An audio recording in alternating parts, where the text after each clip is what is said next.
because Rint doesn't want to do it.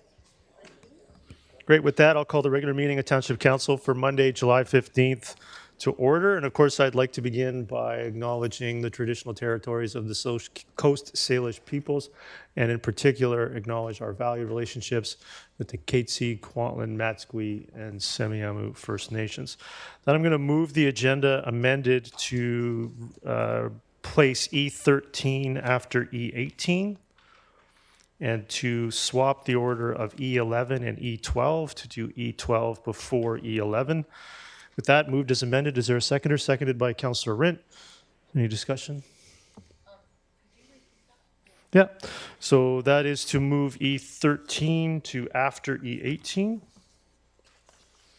just before bylaws, and to swap the order of E11 and E12 to process and the report on the Willoughby Community Center project update prior to racket sport options. Any other discussion? Seeing none, call the question on A1.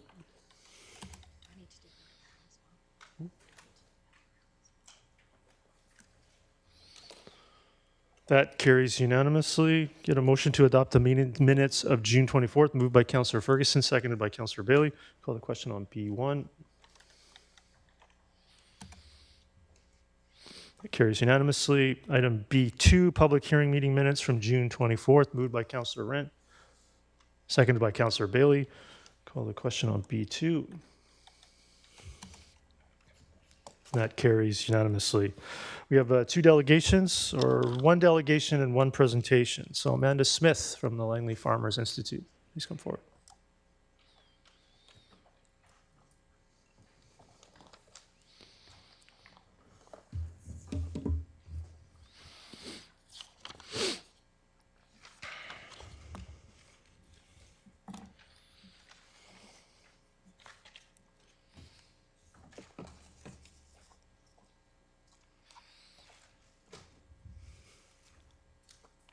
Okay.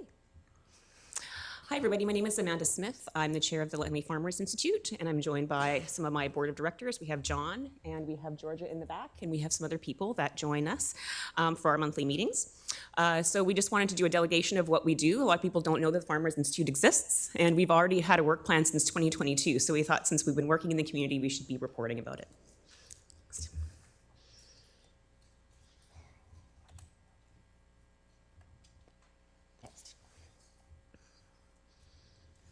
Okay, so Farmers Institutes in British Columbia. So in 1956, Farmers Institutes were incorporated or continued under the Farmers and Women's Institute Act. So it has a definition of number 3, to which an institute may be incorporated under this act for one or more of the following purposes. To improve conditions of rural life so that settlement may be permanent and prosperous, to promote the theory and practice of agriculture, to arrange on behalf of its members for the purchase, distribution, or sale of commodities, supplies, or products, to act generally on behalf of its members in all matters incidental to agricultural pursuits and rural development, and to promote home economics, public health, child welfare, education, and better schools. Now, before we go to the next slide, this is a lot of content generally about what certain Farmers Institutes do.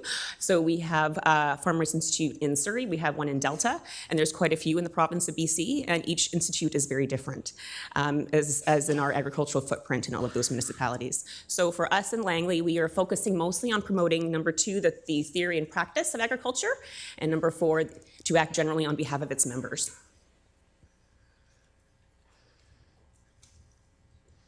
Next. There we go. So how we work with all levels of government. So Farmers Institutes collaborate with local municipal governments to increase farm awareness, to support farmers within city and township bylaws, and assist with understandings and information. They work with provincial governmental bodies to work with funding for farmers, clarify regulations, and in many cases advocate for farmers' issues, and acknowledge the federal governmental branches to understand localized statutes, commodity group guidelines, and to assist with questions and concerns. So you can see we have a bit of a work plan. So just kind of going over what we've been working on since 2022 and to current. So we have been rebuilding our executive board. We have established monthly meetings and subcommittees and also community relationships. So we often hold meet and greets with the rural public to identify overall concerns that farmers have. We're here today to promote our Farmers Institute. And we are holding a summer mingler to meet more farmers and rural landowners. And we also plan on holding an all candidates meeting for the provincial election this September.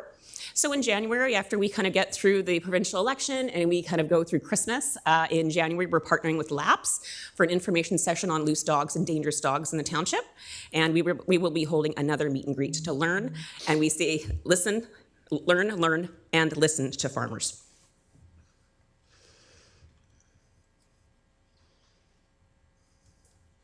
Okay, so just so you guys know, what we have identified through all of our meet and greets is some top issues for Langley farmers. So BC assessment, dangerous dogs, water, that's a big topic, and also township bylaws. And also through a lot of these discussions with rural landowners, we're seeing more instances of land use decisions that farmers have that actually affect other neighbors. So we're having some neighbor issues.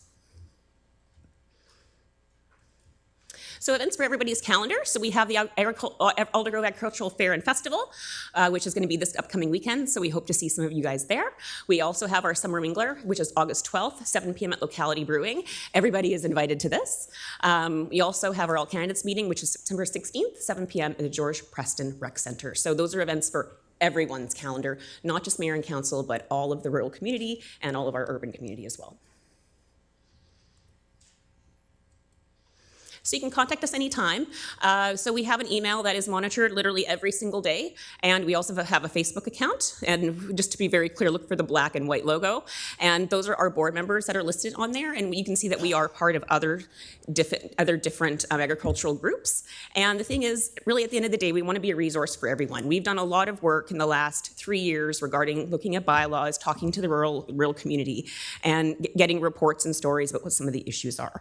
So we want to be a resource for everybody. So mayor and council, people in the room, people that are live streaming, just get in touch with us and email us anytime. And then I'm done. I have a couple questions. 5 minutes. Councillor Kuntz, go ahead. Yeah, thanks for coming, Amanda. You mentioned something about the BC assessment and some of the issues that farmers are having. Could you sort of explain that just a little bit? Because we all got those BC assessments about a month ago. So maybe farmers are, also struggling with some of those assessments. Is what I'm gathering? That is true. So what's happening is when, let's say, somebody who has maybe, because we are small and medium-sized parcelized land here in the township, so we do have people who might be deemed as hobby farmers, but they would like to actually start accruing income off their property. So BC assessment, they have certain parameters of how much they must earn to be able to get farm tax status, and that's where it's becoming tricky. So it depends on your lot size, it depends on how much land you're using, and even in some cases, some of the reports are coming back that there are too many trees on someone's property in order for BC assessment to approve their farm tax status. So every single person that we've talked to has a very unique situation to which that's going to be on our work plan for sure. It still is on the work plan for 2025, and that's going to have to be on it. Maybe part of your all candidates meeting in September? Oh, yes. But I can't say all the questions because they're not all in yet. Okay. All right, thank you. Councillor Bailey?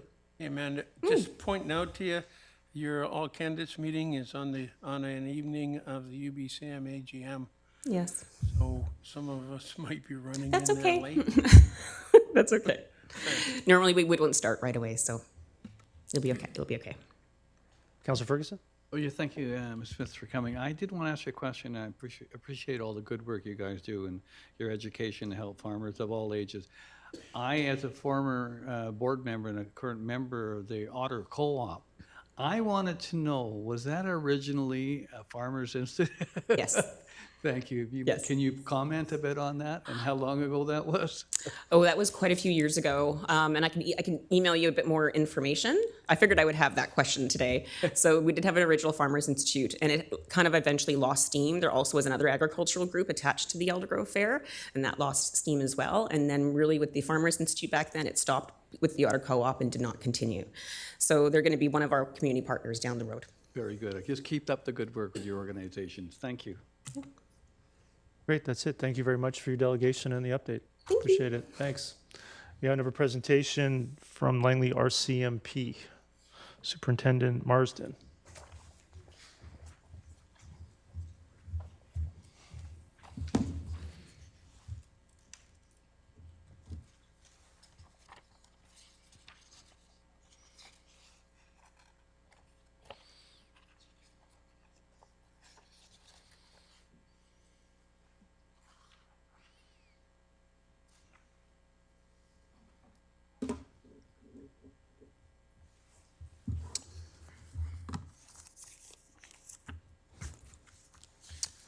All right, thank you, Your Worship and councillors. I just wanted to provide a quick 15-minute update on our last quarter and just talk about some crime trends and some things that we have going on. So in terms of our strategic plan, I was just going to touch on the four basic objectives. First one being high visibility policing. So the first thing I was going to talk about was that we applied for $180,000 in funding under the Special Investigations and Targeted Enforcement, or the SITE program. This allowed us to have 32 extra policing shifts. So we used the extra resources to try to hit some hot spots of high-level crime, as well as higher public usage areas such as parks, trails, and high-density shopping areas. As a result of that, we had 69 additional investigations, and that included 9 curfew checks, 11 violation tickets, 20 arrests, 3 Mental Health Act apprehensions, 4 weapon seizures, 4 additional firearm seizures, multiple stolen property recoveries, including a stolen motorcycle, and we've just done another application to get another $180,000 and do the same thing. In terms of our community policing unit, we've tried to up the number of foot patrols in the spring. So from April to June, we did 298 foot patrols and 16 bike patrols. Actually, with the site funding, we bought 10 electric bikes. So we're trying to get out in the community as much as we can. And each one of those consists of essentially us dropping a member off in one of the zones in the city and have them patrol the whole area. So out of those patrols, the idea is to interact with as many vulnerable people as we can, or homeless people, and try to direct them to community health, housing, or food support providers. And so over that 3 months, we were able to make 332 referrals. In terms of engagement events, as you know, because we see you at all of them, we've been to a lot. Just some of the highlights were the detachment open house, where we had a few thousand people come to the detachment, which was pretty successful, we thought. Lots of engagement there. It's amazing how many kids like to see jail cells. And we also attended a number of other events, the Special Olympics fundraiser soccer game, Torch Run, Cops for Cancer Drive, and Blood Drive with Canadian Blood Services. And Chief Gabriel at Kwantlen has been nice enough to invite us over quarterly for meetings with their community. And then lastly, done some traffic enforcement. As you would know, because you get a lot of the complaints as well, I know, is a lot of requests for speed enforcement and illegal passing along the 16th Avenue corridor between 216th and 248th. So of late, in the last couple of months, we've handed out about 50 violation tickets, and we've laid 18 criminal code driving offenses across Langley. Another objective was to support people dealing with homelessness, as well as people fighting mental health issues. So this week actually marks the 1-year anniversary of our Langley Interagency Frontline Table, or LIFT table, and essentially it was really led by the supervisor, Corporal Val Conroy, who runs our mental health unit, and she was instrumental with some other community members in putting this together. And so it's essentially a meeting of about 30 social support groups trying to provide a team atmosphere and to try to get people off the street and give them what they need to get back on track. So we had 12 meetings over the last quarter, and we tried to assist 20 individuals and try to give them services to get them back on their feet. In terms of, and speaking of Val Conroy, just to her credit, she was actually asked by Fraser Health Director of Clinical Programs to represent the RCMP in providing development standards and practices for the assertive community treatment teams, or the ACT teams that you might hear about, that are essentially on the streets every day trying to help assist people with their issues. Just in terms of mental health calls for service, we attended 719 calls over that quarter from April to June. Number 3, with just initiatives to work with our public safety partners. So we're still heavily involved in the REVOI program, which is, it stands for the Repeat Violent Offender Intervention Initiative. So this is essentially a provincial program where police work with corrections and Crown Council to target repeat violent offenders. We have 10 people identified in Langley that we try to concentrate on. And over the last quarter, we laid charges for breach of a release order, uttering threats, assault with a weapon, robbery, theft, another assault and breach of probation, and a last assault charge against these individuals.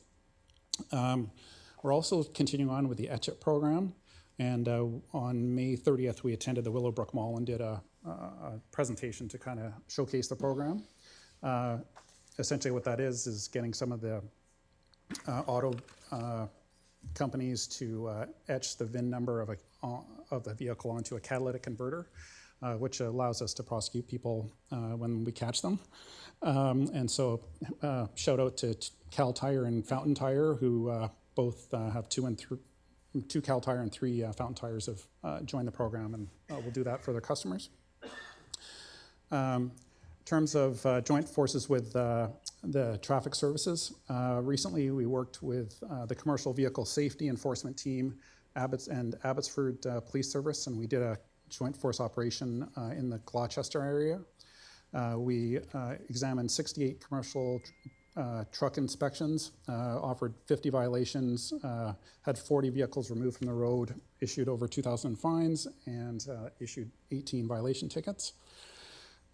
We did a joint force project on dangerous driving and a speed campaign with Surrey Police, Delta PD, and ICBC, and issued 7 tickets and 5 warnings and in multiple stops.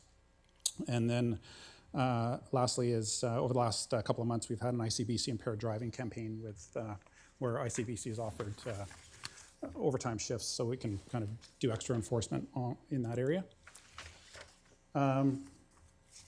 And then last objective is trying to build our response to Langley's growth and diversity. So that's a lot of that's internal. So we've set up some training days for our members and just making them more proficient in these areas. We arranged 4 training days for our uniform members. And what that involved is having Kwantlen First Nations come in and speak with our members and to teach them about their culture, as well as having the BC Hate Crimes Unit come and speak with us just to tell us about local issues. Currently, we have all of our new cadets attending Kwantlen when they arrive here, and they do a 1-day rotation with Kwantlen to ride around and meet the members of the community. Secondly, we've with mute that device, Councillor Billy. Yeah, with your generous donation of the new members last year, we created a media strategist position to sort of increase our media content. Over the last quarter, we did 15 website posts and 16 Facebook posts, and topics we've tried to cover have been distracted driving, catalytic converter thefts, Amber Alerts, Coffee with a Cop events, missing person, found property, and current road closures. We've run a number of internal kind of morale officer wellness events, usually have a bit of a running club, and we've also had some career days just to assist our members with working towards promotions, and then we've had some local fun events like pub nights and what have you. And then last point on that is there's two programs internally in the RCMP. One is the reintegration program, and it's really looking towards assisting our members if they come from another province where they're not used to doing things locally. We can give them short training before they start working, and then also people who have been off long-term sick or what have you, we'll help them back to work. And lastly is the proactive response team, which is essentially a team that will help our members after they attend a particularly egregious call, so they can get some support back at the detachment. And I'll just quickly flip over to the stats. So I'll talk firstly about violent crime. As is kind of typical in probably all areas of crime that I'll discuss, is it's always around the 200th corridor and then the busier parts of Aldergrove.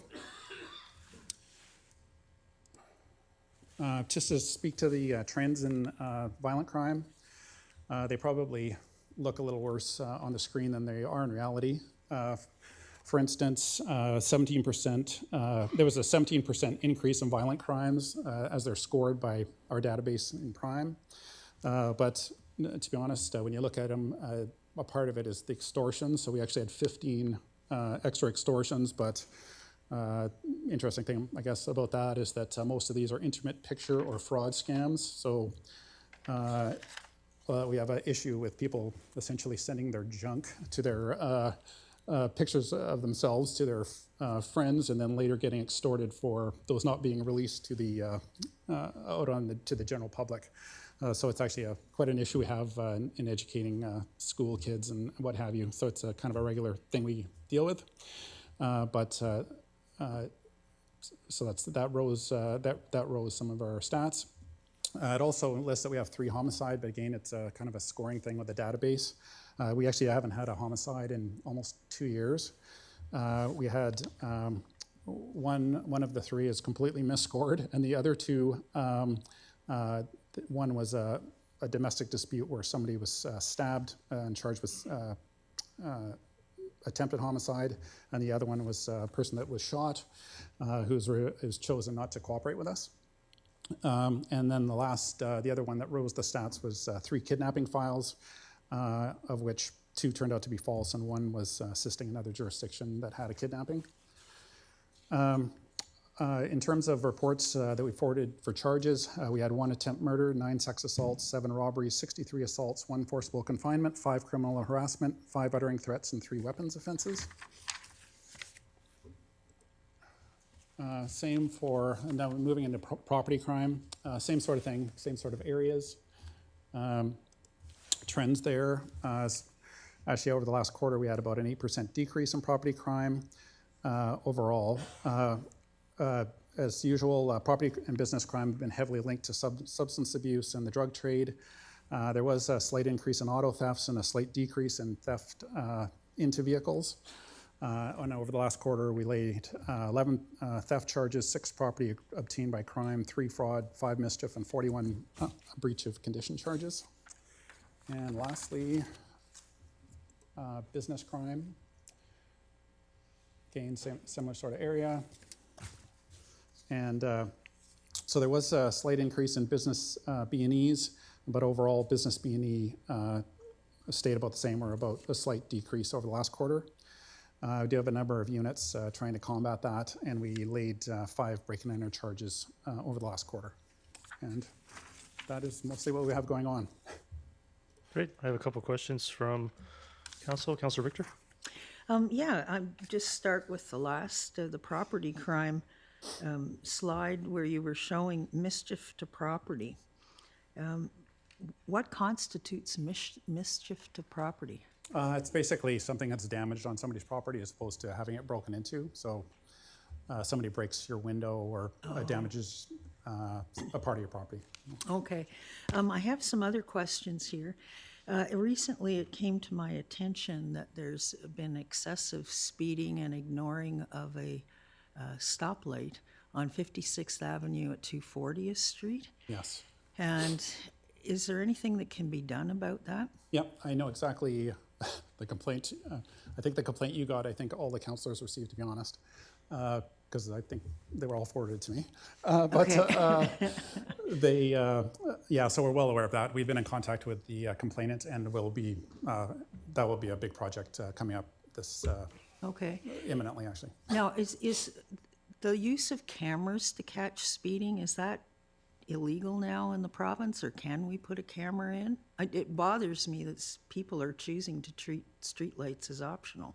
Yeah, it's you can do it, but we it isn't really regulated by us, so it's not actually a police involved matter. So it's so I don't know actually. It's not a resource we have to use.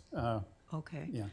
And when I was talking to the person who made the complaint about the speeding on 56, she also raised a concern about an increase in property crime in the 248th, 56th Avenue area, and that a lot of these pertain to thefts of catalytic converters, which you mentioned particularly after dark. Yeah. And has there been a spike in that area? Actually, to be honest, it's actually been better for us lately. We did have a couple of big seizures, as well as there was actually a bylaw passed in the city related to the taking in of catalytic converters at one of the metal dealerships, and it's actually had quite a big impact in the crime here overall. I mean, it's still a problem, and globally for sure. The the elements that make up the catalytic converters are worth a lot of money. So, and there are kind of shortcomings in being able to prosecute it, and the fact that they're not marked. So that is definitely on our radar to work on. Yeah, I noticed you mentioned the Etchit program. I did not know that Cal Tire and what was the other company that? What did I say? Cal Tire and Fountain Tire. And Fountain Tire. Yeah. So people can take their cars in and get their VINs on them? Essentially, I believe what happens is you'll go in when you're getting a car service, they'll charge you $20 to etch your catalytic converter, and it allows us to be able to track it. Okay. Well, that's a really good suggestion. Thank you. The lady also referenced the fact that people in the area have been using drones to case properties for break and enter, because she actually had a drone land in her backyard. Is this something that we now need to be very cognizant of? Is it being used a lot? I mean, criminals tend to be industrious, but I wouldn't say that's a huge issue that I've heard about lately.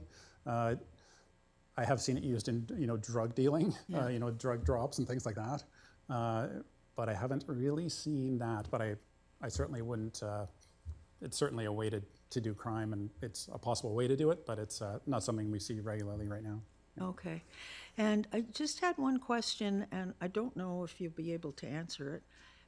But the salary costs that the RCMP are now getting, and I appreciate that there's been an increase and there is a new union, but are the salary increases, in your opinion, out of line for the police union compared to the other unions that work for the township, like CUPE and IAFF? Oh, I wouldn't know, to be honest. I wouldn't know about the other unions. All right, I wondered about that. Thank you. I really appreciate your report. Thank you. Thank you. Councillor Martins. Yeah, thank you, and thank you for being here today.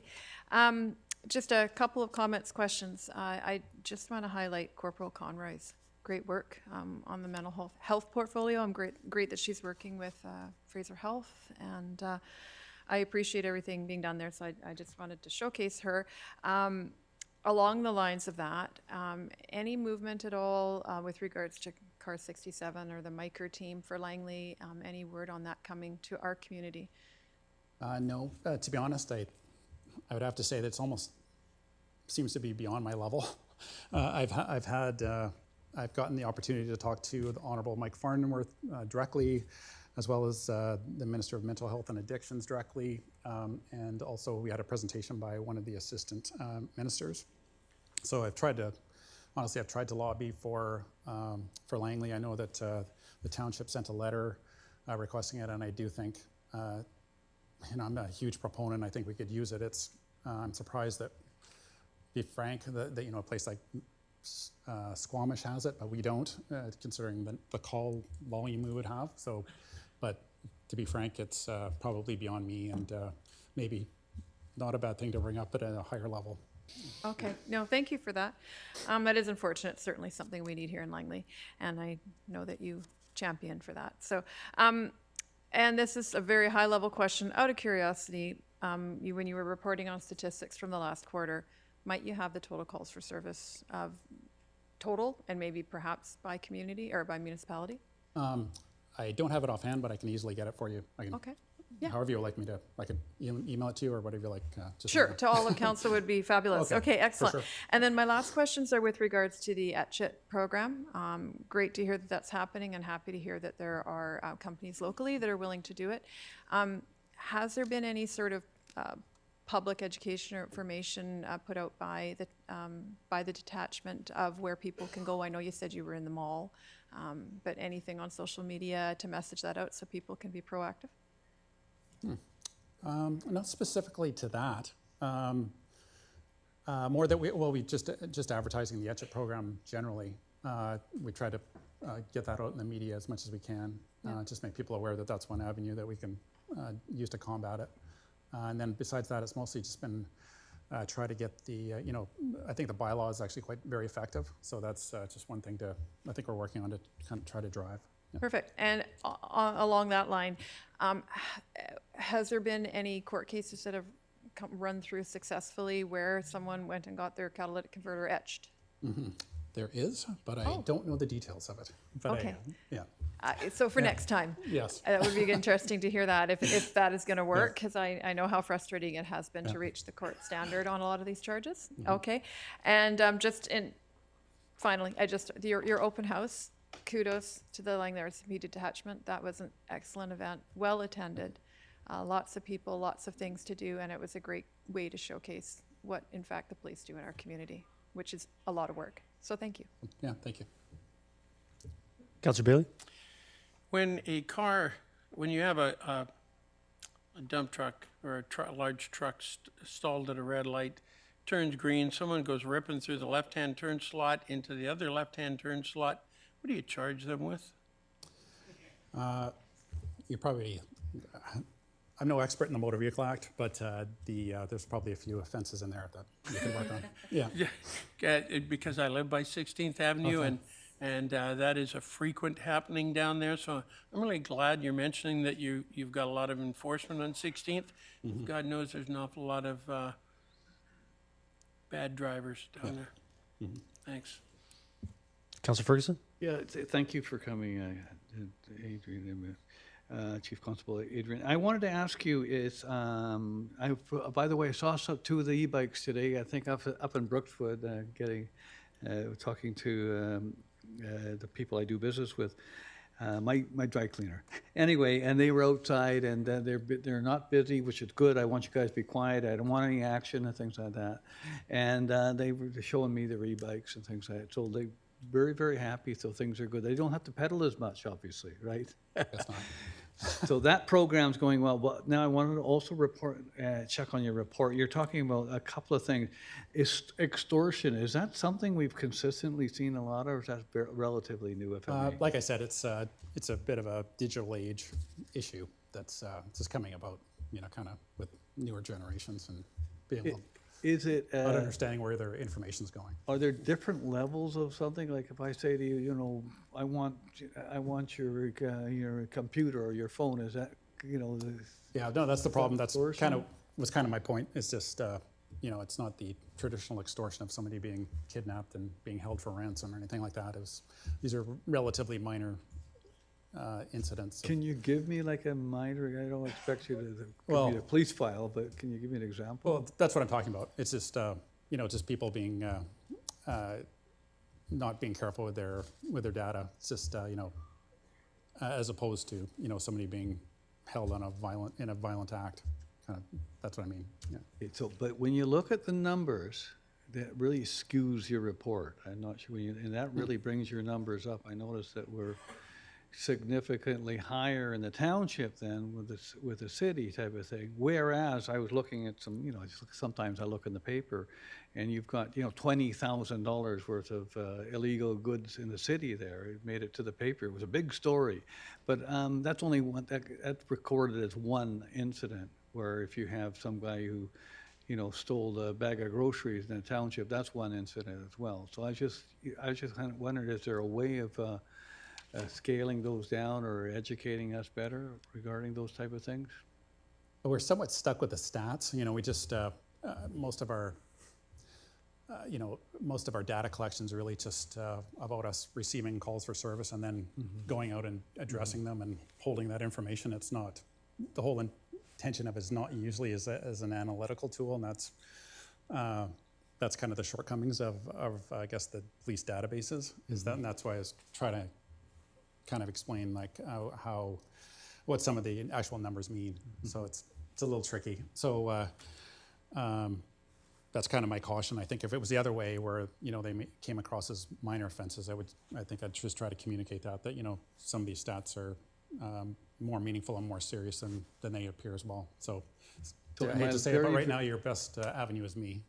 In my very, very, very last question, again, reading in the paper that, it probably is recording as one incident, that you had to evacuate a building in the city of Langley there. That probably took an awful lot of resources. So what do you classify that as? Are you talking about, there was a suspected bomb threat, if that's the... Okay, that might have been a perspective, but I don't know. It could have been somebody picking up the phone. I used to be a teacher. There was just people to be hitting the alarms all the time or phoning stuff because there's an exam week, Yeah. Maybe you don't know, but that used to happen. Yeah. Okay. Oh, no. Regular call. So that particular thing was just sort of a false, turned out to be it was initially thought to be a bomb. We attended, and it turned out just to be a clock. So. Okay, thank you very much. Thank you for coming in. Great, no other questions. I just running the math here again. All three categories totaled up. City of Langley is 16% of the population, 36 to 40% roughly of the incidents recorded. When you average them out, that's roughly what it comes out to, a range of range of 36 to 40% of the crime, so to speak. Yeah, so the number of actual complaints of that nature in that's the percentage. And 16% of the population within the greater Langley area. 16% of the calls, yeah. 16% of the population, and it adds up to about 40% of the crime. Yeah. Within greater, combined together. Of the calls that we received. So how would you characterize it? So of the calls you received, because in the statistics, I'm just adding up the statistic numbers, right? So you wouldn't refer to it that way. How would you refer to it? Calls for service, essentially. It speaks a little bit to the limitations of the, of analyzing the data. So yes, definitely, that speaks to the number of calls we have, but it doesn't speak to, how that call turned out. There's just some shortcomings. It's not to say that's not an indicator of, calls for service or how busy we are, for sure. It's a factor, and that's why I report it. But the stats kind of don't say everything too. That's how the initial call came in, and it was that type of complaint. However, the stats obviously don't speak to the man hours that were spent on that particular file, or if that's what that file turned out to actually be at the end of the day. So it's just other things to think about. But absolutely, it's there is a number of calls coming from that area of the city. So the city versus the township per person per population. For a number of calls. Yeah, it certainly seems to be significant. Yes. Given the population and the workload. Maybe that's one of the words. Would it be fair to say, is it true that Langley City has one of the highest caseloads per officers in the entire country?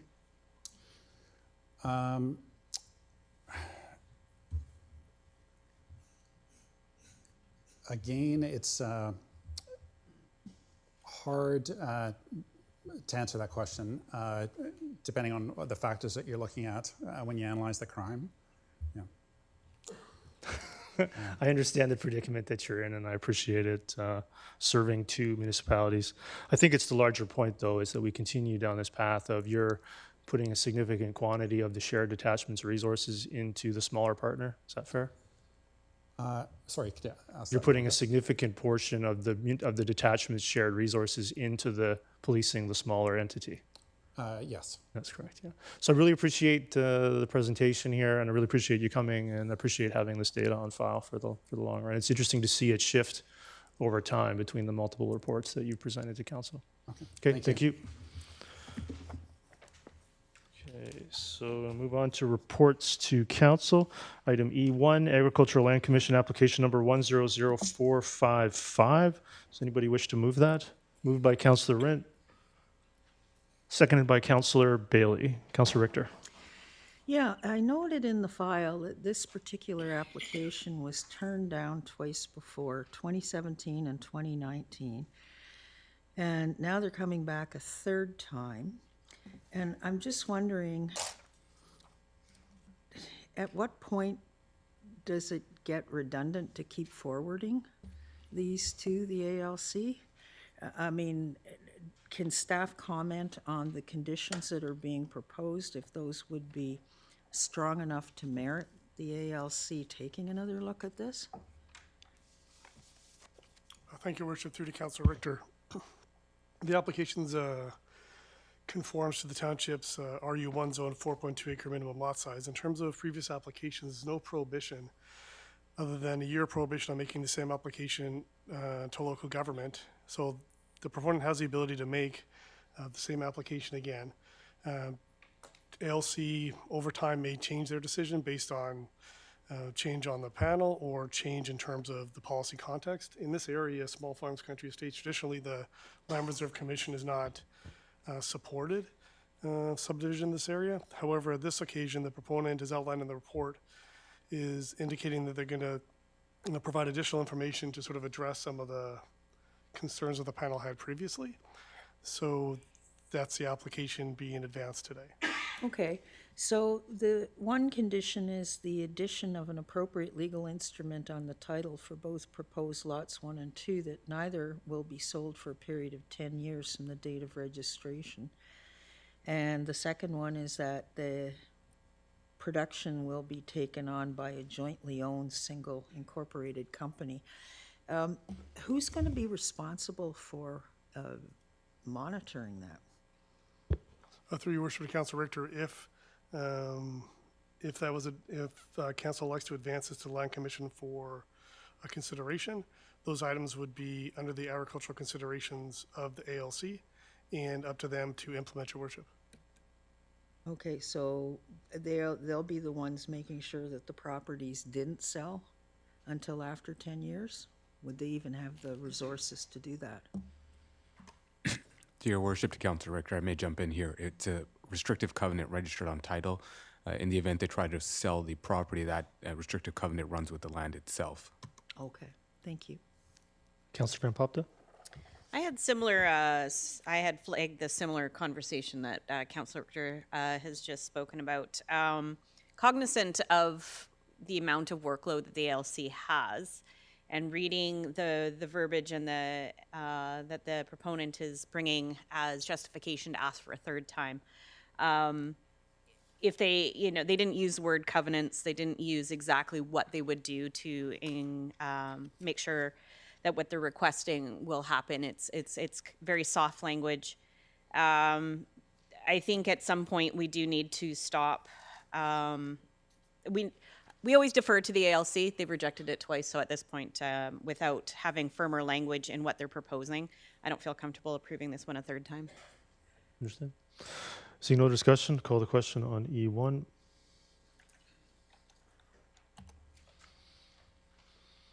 That carries with Councillor Richter and Councillor Van Popta opposed. Item E2, Agricultural Land Commission application number 100430. Moved by Councillor Rent. Seconded by Councillor Ferguson. Councillor Richter, go ahead. Yeah, I had a question on this one, that they did get an approval, but it expired. It was turned down once, it was passed, and then it expired. But my question is, why would a home site severance require 5 acres of the total parcel? Through your worship to Councillor Richter, past input from the ALC has, as you've noted, tried to minimize those homesite severance parcels. However, it is up to the proponent to advance what they consider to be a reasonable homesite to advance to council for consideration of referral to the ALC. But correct me if I'm wrong, but isn't it normally like a 1 acre home site severance, so the original farmers can retire on their property and the rest of the family can take it over?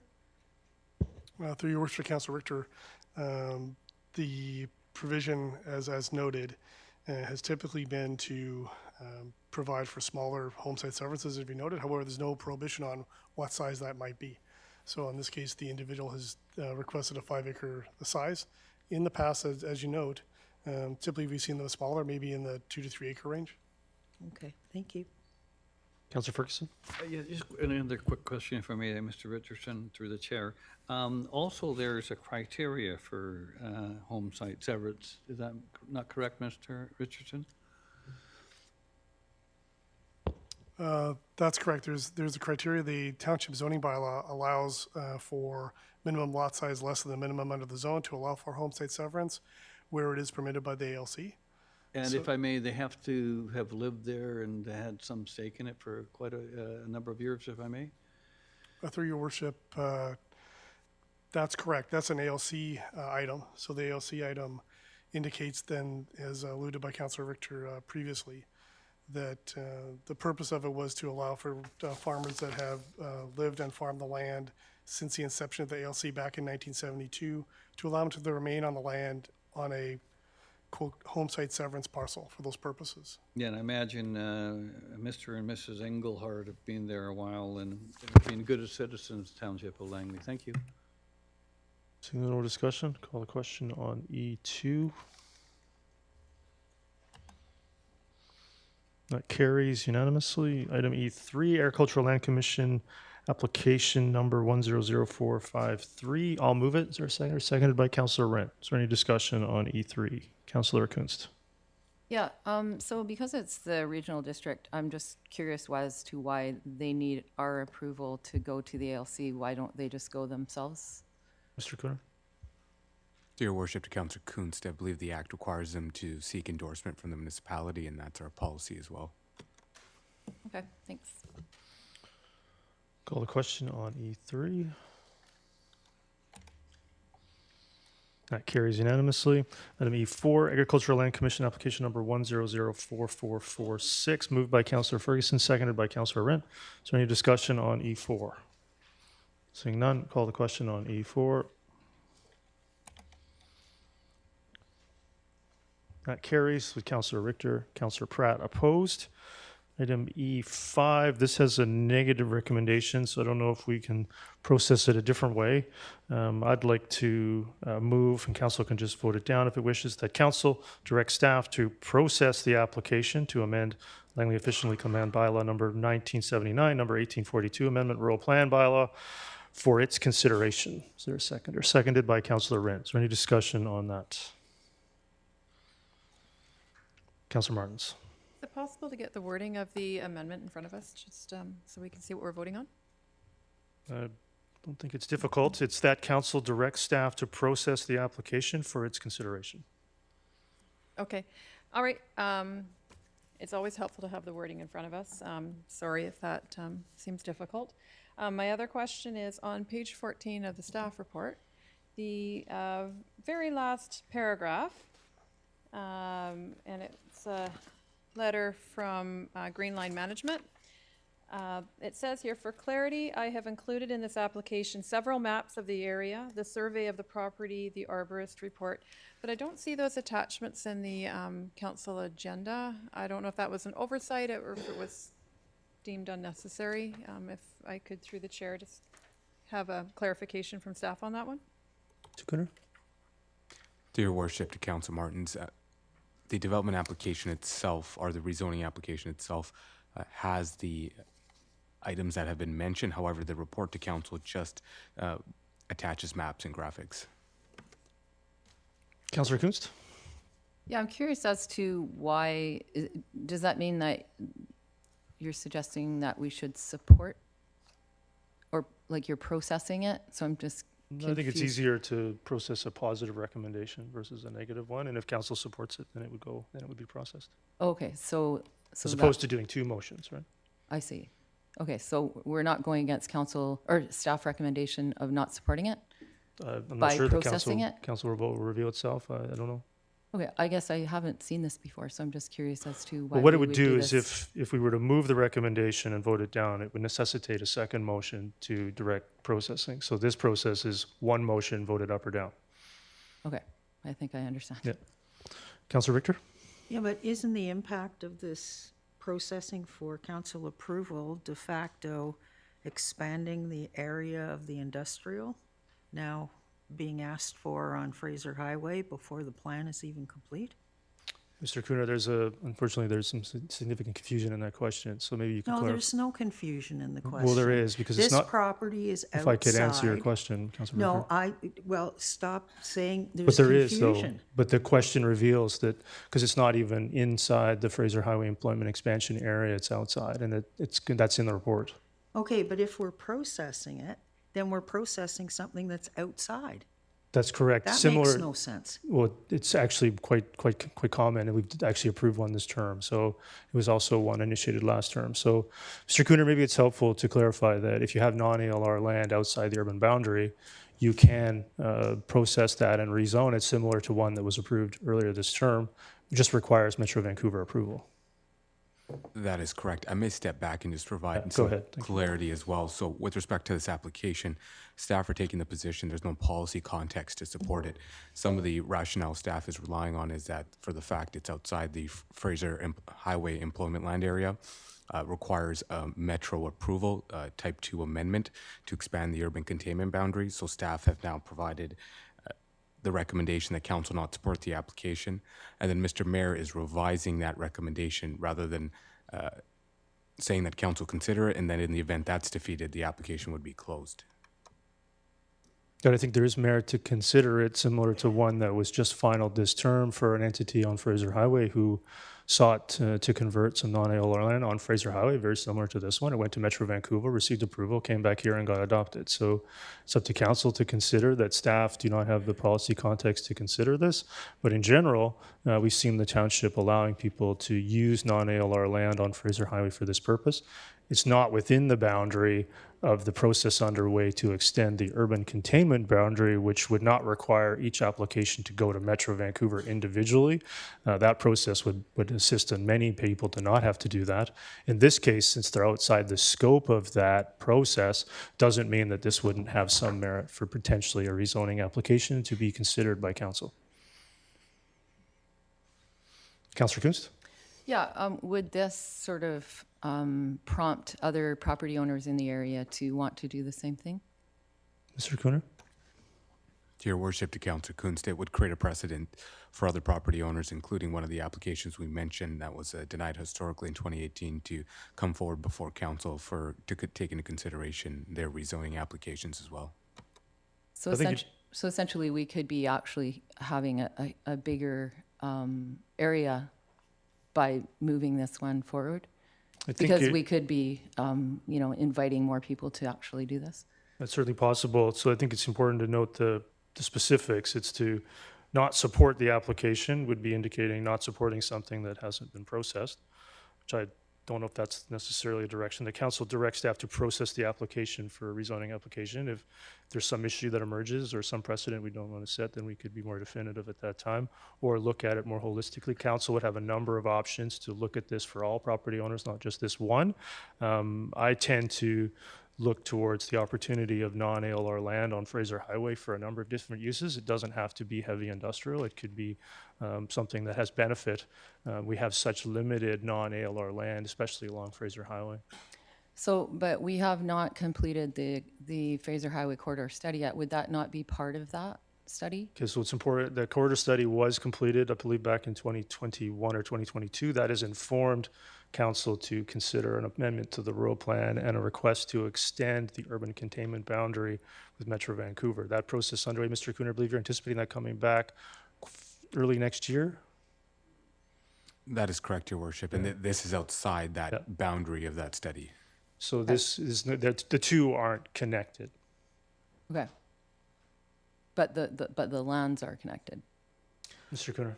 To your worship, to Councillor Kuntz, the Fraser Highway Employment Land Study is under process and will be coming for council's consideration, I believe, in late 2024 or early 2025. That boundary and the catchment of this property falls outside that, so that those two are not interlinked, and staff just take the position it's not within that study catchment. Okay, well, I think I understand it. I'm just thinking that at some point there's going to be a lot of property owners that are going to probably do this, and we might have to revisit this. Thanks. Councillor Pratt. Yeah, thank you, Your Worship. And through yourself to staff who may remember when that process sort of began. There was an identified phase 1 and phase 2 of that corridor study. Is the phase 2 still included in the study that's going to come back to us next year? And did that phase 2 include these lands further to the east? Dear Worship, to Councillor Pratt, my understanding is that these lands are not considered in the phase 2 as well. I believe that's completely outside the catchment that was taken into consideration for the study. Okay, thank you. Okay, seeing no other discussion, I'll call the question on E5 as moved. And that carries with Councillor Richter, Councillor Kunst opposed. Item E6, I'll move that. Is there a second? Seconded by Councillor Rent. Is there any discussion on E6? Councillor Ferguson. Yeah, thank you, Mr. Mayor. I think it's a win-win-win. Schools out discount when they're at spring break and other activities for their holidays. And also, it's also important that young people can learn to be good swimmers. So I think this is a win-win for all of us. Thank you. Councillor Richter. Yeah, I just had a question. It says here in the motion that it's going to be set at 50% for 2024, 2025. But what happens after 2025? Is this being treated as a pilot project? And if it is being treated as a pilot project, will it be coming back to council with a recommendation about continuing it or not after 2025? To your worship, to Councillor Richter, the intent is, it does have the pilot project intention. The discount will be offered within the school year, which overlaps 2 calendar years, I believe. So the first year, as you stated, is 2024 to 2025. Then we would be coming forward to have it approved for 2026 and 2027, and also have the adjustments made potentially to reflect any changes in the budget cycles as well. So does that mean that the discount may be increased or decreased in 2026 to 2027? Or 2025 to 2026, I guess it would be. Dear Worship, to Councillor Richter, at that time would be seeking council authorization. So in the event the report is the same, the discount may vary. And that would be seeking council's authorization for it. Okay. Well, I like the idea of doing this. I think it's good if we revisit it, but I don't think we need to revisit it every year forever and ever. I think once, like after the 2024, 2025 stats are brought to council, maybe staff could just come forward with a final, let's keep doing this for ever. Yeah. Yeah, so I'm going to clarify that. So what happens is, Mr. Cooner, this is a guess of what this is going to cost. And then as it becomes more clear what it costs, the base budget will be adjusted. We won't be revisiting the program. That is correct. We'll adjust the base budget based on this 1 year, I believe. Just as we do annually yes. for all recreation revenue. Yes. Okay. Thank you. Councillor Van Popte, go ahead. I just want to clarify, reading the report and reading the motion here. So this does not include summer. We still have the summer pass that is $25 on top of this program. So this will be for any other program or any other time off during the school year, which would be spring break, Christmas break, and Pro D days. I just want to clarify that. That's correct. The summer pass is still in existence. And both the summer pass and these discounts would become a part of our regular fees and charges bylaw process. So council could review it annually, but as with all the other fees and charges, once they're there, they usually just continue on. Perfect. Thank you. Councillor Bailey? Yeah, I really like seeing this come forward. There are an awful lot of families that are struggling right now. And if we can get the kids involved in more activities, they're going to be not only healthier, but they're also going to be safer. If they're in supervised programs like this and they can afford to get in them, you know, I'm all in support of this. And I like the approach of let's see what happens and what the effect is after a year. And then after that, we can make a more informed approach on how we can go forward. Great. That, I'll call the question on E6. That carries unanimously. E7, council naming policy amendments. I'll move it. Seconded by Councillor Rent. Is there any discussion on E7? Councillor Kunst. So what would be, so as we look at the differences of the policy, what would be an example of an event? And what is considered a minor capital project as an example?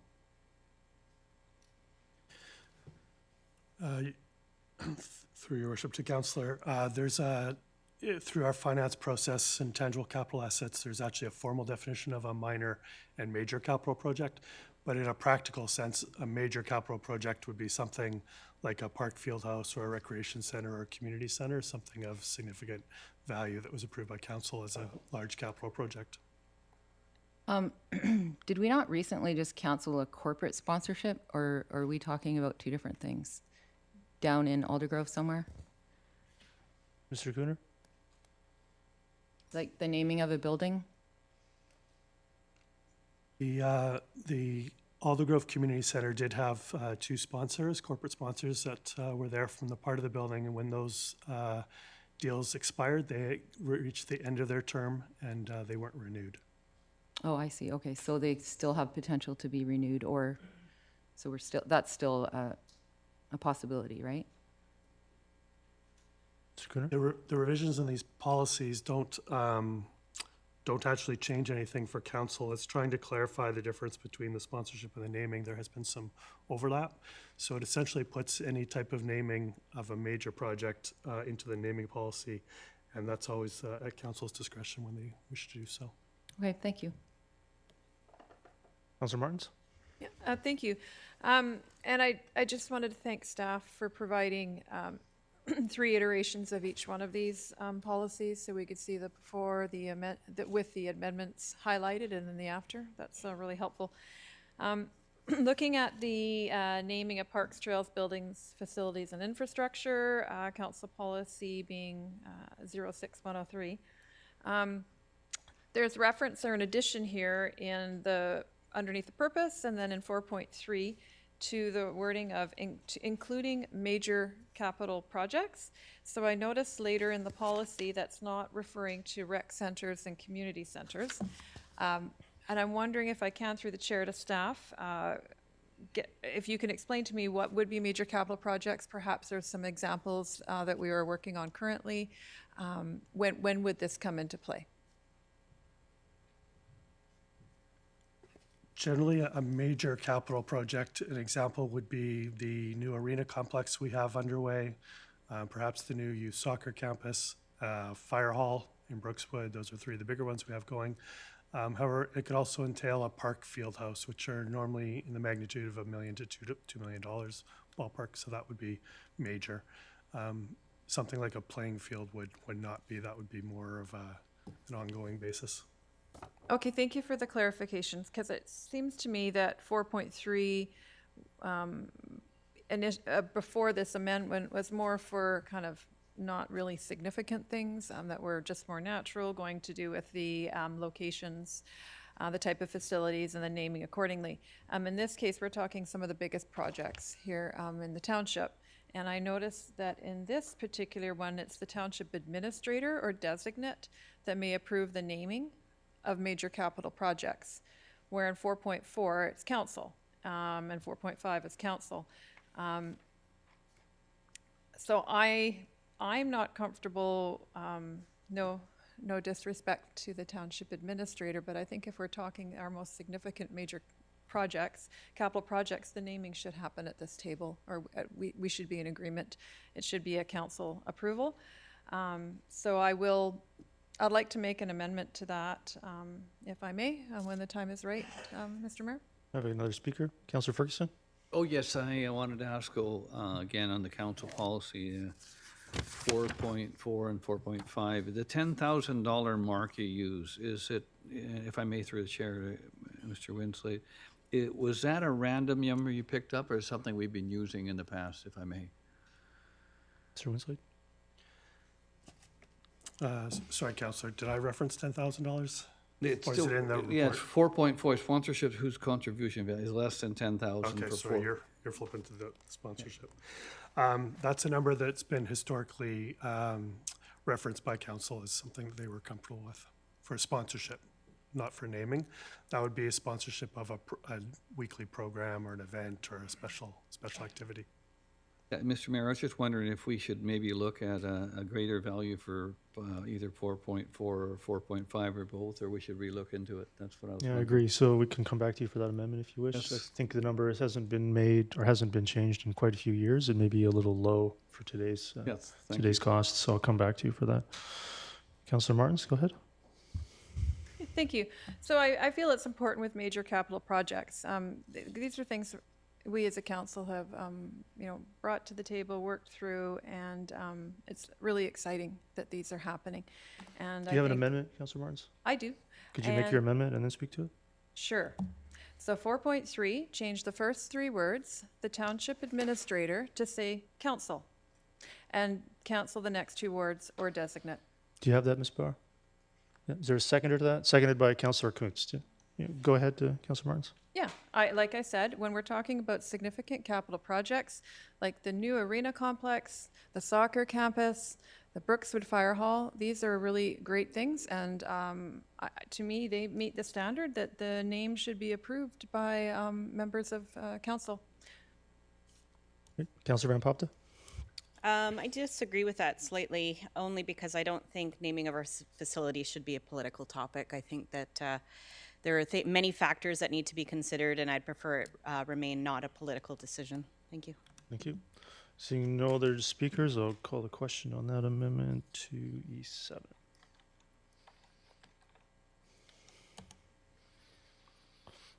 That's defeated with Councillor Bailey, Councillor Rent, Mayor Woodward, Councillor Van Popta, Councillor Ferguson opposed.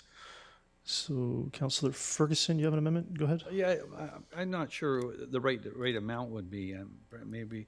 I think we could, I think it's in section 4.4 and 4.5, so you could move an amendment to 10,000 in those sections to a greater number, Yes, I was thinking of a greater number, but I don't know.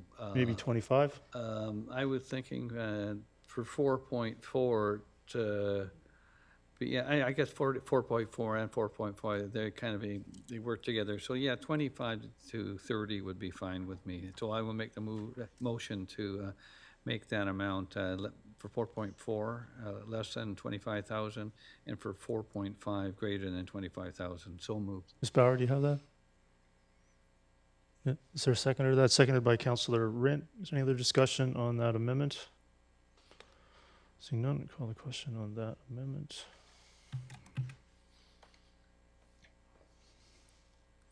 Councillor Victor. That carries unanimously. Now back to E7 as amended. Is there any other discussion? No. Call the question on E7 as amended. That carries unanimously. Okay, E7, Brookswood Fernridge Greenway Amenity Policy, moved by Councillor Rent, seconded by Councillor Pratt. Is there any discussion on E8? Councillor Kunst. Yeah, I'm actually really glad that we're taking another look at this one. I recall the public hearing that there were a whole bunch of amendments after the public hearing, after considering third reading. And, you don't really get a chance to really look at everything. So, especially as they relate to the different CACs that we're charging in the different areas up there. Now, if you notice, there's a satellite recreation center for $15 million as part of the Greenway amenity, which I was just curious as to why a satellite recreation center is part of a Greenway amenity. Because I noticed that in Willoughby Greenway, there's amenity policy, there are no recreation facilities listed. Yeah, that's my question. Yeah, Mr. Cooter? Through your worship to Councillor Kuntz, attached in Schedule B is some of the amenity costs that we anticipate within that, and that item that's been mentioned, the Satellite Recreation Center, is considered. These are envelopes. Obviously, some of these numbers may not be completely the appropriate or the exact cost of the item, and different neighborhoods have different envelopes and amenity costs associated with them. With the Brookswood one, there was, I believe, a direction potentially at the council as well to have the Greenway amenity policy take into consideration a satellite recreation yard, satellite recreation center. Yeah. So I believe the benefit to that, Mr. Cooner, is the CAC program is township-wide, and the Greenway amenity policy would be specific to the Brookswood Fern Ridge area and the development in that region, not township-wide. That is correct. That would be one reason to use this facility versus the other. So just one more question. So if you're paying a township-wide CAC on a Brookswood Recreation Center, and then you're also paying it in the Greenway amenity, then are you essentially paying it twice? So that would be no, because one amenity, is, correct me if I'm wrong, Mr. Cooner, is specific to the commercial district inside that development, and the recreation facility is an entirely different area, entirely different facility. I noticed that actually the Brookswood Recreation Center is on both. Mr. Cooner? The reference to the Satellite Recreation Center, that's a different item than the actual recreation center proposed in the CAC amenity program, which is, you're correct, it is township-wide, where this one, the Greenway Amenity Satellite Recreation Center, is only specific to the Brookswood area, the Greenway policy. So residents in a different neighborhood or development would not be contributing to the Greenway amenity policy. They would be contributing to a Greenway amenity policy that's particular to their neighborhood plan. Okay, so we may get a community center in Brookswood and then a satellite community center. Is that sort of what I'm gathering? I believe there's one contemplated within the mixed-use commercial district and another one that's more of a community center focus. Oh, okay. Well, it's good to get that clarified, I guess. Okay, so that was just something I noticed on the CACs, but thank you. Yeah, so they're different facilities, different amenity policies. Yeah. Seeing no other discussion, I'll call the question on E8. That carries. The Councillor Richter opposed. E9, truck parking in the Township of Langley. I will move that. Is that a second or seconded by Councillor Bailey? Is there any discussion on E9? Councillor Kunst. Yeah, so I noticed a lot of this is really focused on North Langley. And I get it, there's got Highway 1 there, but we also have a highway up in Brookswood, and it's called 16th Avenue and 32nd Avenue. And like these areas are, super busy. Trucks are coming down. They go to Roberts Bank, as everybody knows, and head up on the 99. So I was just curious. There's one thing I noticed in here, that township-owned property located at 270th and 8th Avenue may be suitable for truck parking, but it sounds like it belongs to the province. Is there any way that we can rattle a few chains provincially to maybe possibly get that a truck parking? Mr. Cooner? Dear Worship, to Councillor Kuntz, that's definitely an option available to staff to have discussions with their counterparts at the ministry. I think the only item that we have to take into consideration is, I believe there's a right of reverter associated with this lands. What that means is they're designated for a specific purpose. If that purpose is not met, the lands potentially may revert back to the province. That's an item we can explore and see if they'd be willing to designate a different purpose for it or use, and we can report back to council. Okay, I guess I just, we need a little more focus on Brookswood, Fern Ridge, and South Langley when it comes to some of these issues. And I just wanted to highlight. And is there anyone looking into truck, having more opportunities for maybe not big, huge truck parking lots, but nobody wants that, but just places where, we can relieve some of the pressure on some of these trucking companies in the township? like smaller lots on Fraser Highway, perhaps. Possibly, that might be wonderful. right. Yeah. Mr. Cooner? Yes, Your Worship, we have noted in here, I believe it's on page 4 of the report, the existing Township of Langley parking facilities that have been approved by council, also the in-stream truck parking development applications that council will be considering once the application has been processed. And some of the locations are within that Fraser Highway corridor plan. Okay, thank you. Councillor Martins?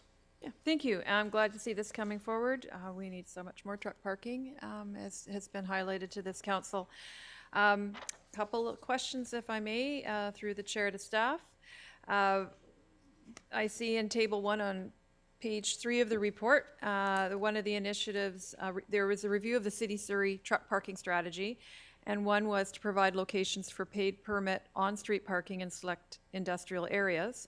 And I noticed the initiative update from Surrey is that currently the initiative is on hold due to strong community opposition and limited number of parking spaces. So I don't know if it's a question or maybe it's an observation why this is then something that we're considering following when it doesn't seem to have been well received in Surrey. Does it look different for us here in Langley? Is that why? Mr. Cooner? Your Worship, to Council Martins, there are some factors that are a bit different and unique to the township that may not give the same type of feedback that City of Surrey received with their pilot program. So it's definitely an initiative for us to explore and then have us report back to council in the event it is fruitful. Even though our counterparts at City of Surrey have seen not as much of a positive impact on the pilot program. Okay, thank you. And then along that same topic of on-street parking, so when I'm looking at page 5 of the report, it's looking at on-street parking, a paid commercial vehicle permit parking system to accommodate on-street truck parking at all hours in industrial areas such as Gloucester and Northwest Langley. Currently, trucks are permitted to park on the road between the hours of 6 a.m. and 9 p.m. So I'm assuming this would then be a potentially after-hours parking overnight. Is that correct? Dear Worship, to Council Martins, that is correct. Okay.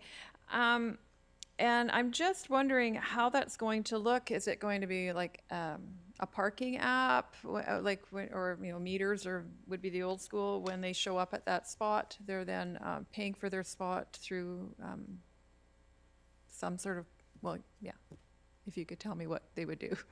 Staff, I believe, are working on, to Your Worship, to Council Martins, implementing the on-street parking. So there'll be several options we'll be taking into consideration, whether there's going to be some type of app associated with it or something as simple as just something similar to a highway use permit where it's just a permit you seek from the township. So those are options we're going to explore and then be able to weigh the pros and cons of several different options and be able to implement one of them. Okay. If it's a question I may ask publicly, what are the working hours of our bylaw enforcement officers, or like when's their end time at night?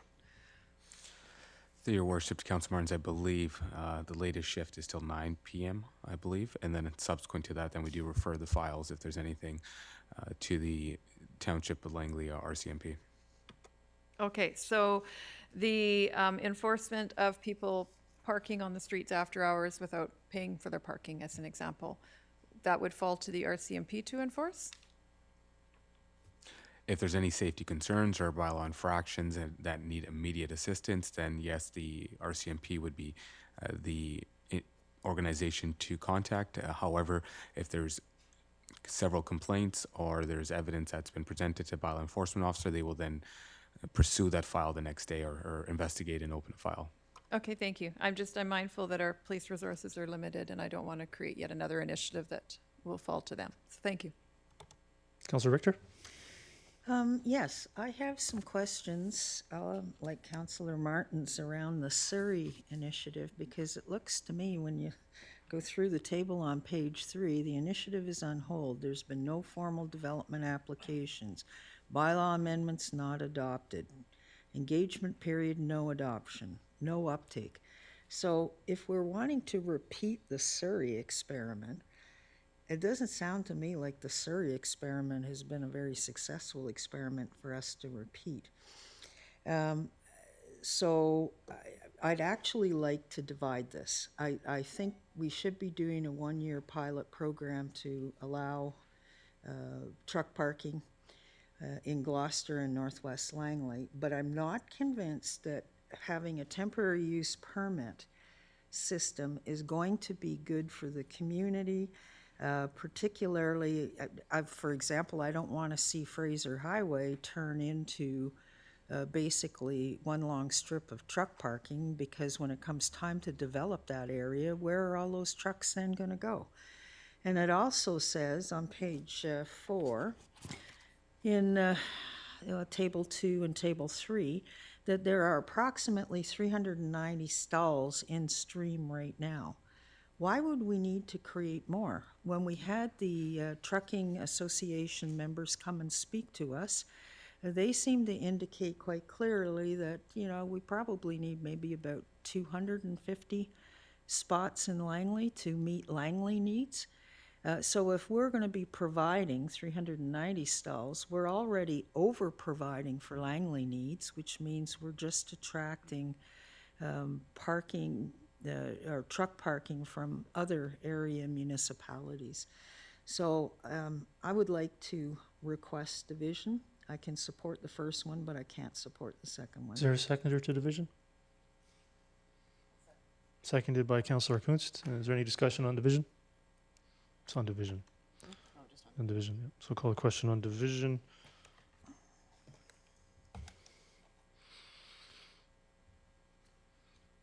Division is defeated with Councillor Bailey, Councillor Rent, Mayor Woodward, Councillor Van Popte, Councillor Pratt, Councillor Martins, Councillor Ferguson opposed. Back to the main motion. Councillor Bailey? Yeah, I'm looking, I kind of like most of this being focused up in the north end with some down the south end. I live down the south end near 16th Avenue. And a major difference between increasing truck traffic in the south is that it's a 2-lane road. 16th is already busy with an awful lot of trucks. As was mentioned earlier, we're dealing with the police. 16th Avenue is becoming a lot more dangerous because of ordinary people, ordinary vehicles, whatever you want to put, doing very creative things to get around the trucks. If we start putting a lot more truck parking down in the south end on a two-lane road instead of Fraser Highway being 4 and Highway 1 and other highways that we could utilize, I really, really caution putting too much truck parking down in the south end. The south end is not adaptable to any more truck traffic. We already have an awful lot, and people in the south end continually bring up the subject of 16th Avenue in regards to trucks. Councillor Pratt?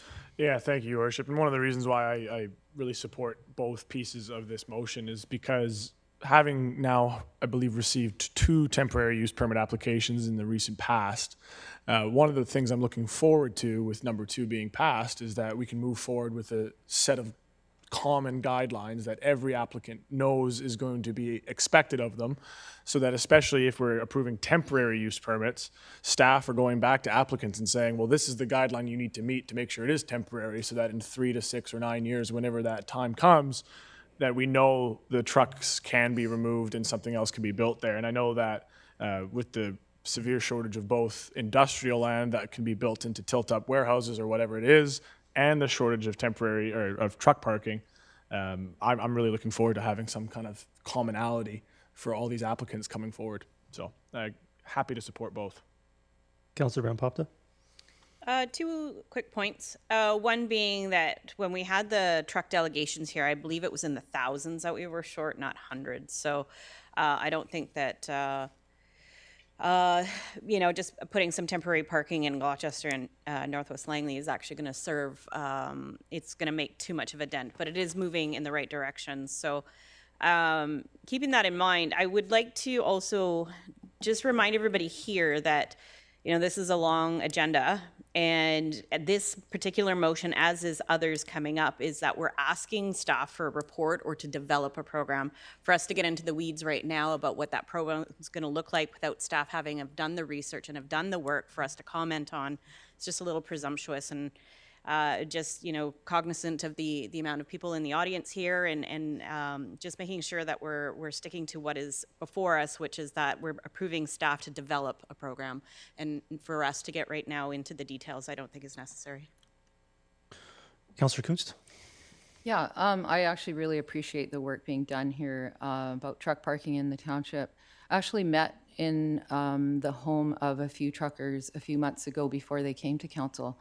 And these guys lived in South Langley. They are really struggling. There are people they are truck drivers in South Langley, and they are looking for solutions from this council. So I'm happy to see that that we're developing a pilot and maybe some temporary use permits. Yeah, so I'll be supporting it. Councillor Richter? Well, just to set the record straight, I believe when the delegations were here, yes, they did talk in the thousands, but that was the need for the entire Lower Mainland. And I believe the need for Langley wasn't in the thousands at all. I want to ask staff, once these guidelines are developed and the pilot program is developed, if we pass this motion today, will those two items be coming back to council for final review? Or are they just going to be implemented? Dear Worship, to Councillor Richter, those items will be developed and brought forward for council's consideration. Okay, thank you. Yeah, seeing no other discussion, I certainly like it. We've seen these delegations. We've also had delegations from proponents that are very concerned about the erosion of quality farmland for the purposes of gravel-based truck parks, which I certainly don't support, even those that may sitting here today. It's really important that we move forward with some ideas that maybe weren't perfectly or didn't quite 100% work out somewhere else and give them a try here and see if they work. And if they don't, then we won't continue them, just like maybe others. Certainly have no harm in trying things and see how they go and seeing if they can be expanded elsewhere. I think it's also really great to come up with a standardized set for temporary use permits for specific uses, because that would really clarify and help speed up those applications and reduce staff processing timing. Trying things like this and developing things like this is what keeps and helps keep trucks off of farmland. With that, I'll call the question off of E9. That carries unanimously. I'm going to call a 5-minute recess. We'll come back at 3:05. Could you please have everybody back here for 3:05? Thank you.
Nothing sure, but nothing possible. Doesn't stop me from. Okay, we're gonna get. Oh, Mr. Cooner, we'll get back underway.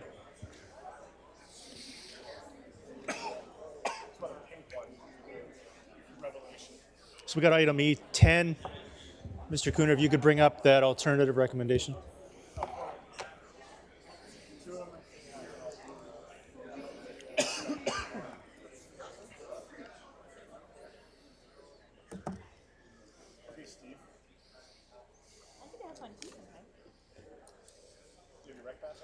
Your Worship, E10? Is it deferral or? No, there was an email sent.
Great. So we're going to move on here to item E10, 216th Street Complete Street Project Update. I think that'd be appropriate to look at some alternative directions. So I have this here. I'm going to move the first one. Is there a seconder to that? Seconded by Councillor Rind. This here is to proceed with the 96th Avenue intersection realignment project separate from the rest of the project, and then refer, which I'll move second, move separately, that the balance of the project be referred for a presentation to council. This allows 96th Avenue and 216th Street to get going, become shovel ready. There's a number of years of potential approvals that'll be required from Water Service Act approvals. Other levels of government may need to approve this. So there's a long delay on this project to get it underway, and this allows that process to get started and then be included in the 2026 capital budget. Councillor Pratt. Yeah, thank you, Your Worship. I originally was going to be asking some questions, but since there's going to be a potential presentation, I'll save them for there. Great, thank you. So with that, I'll call the question on the first part.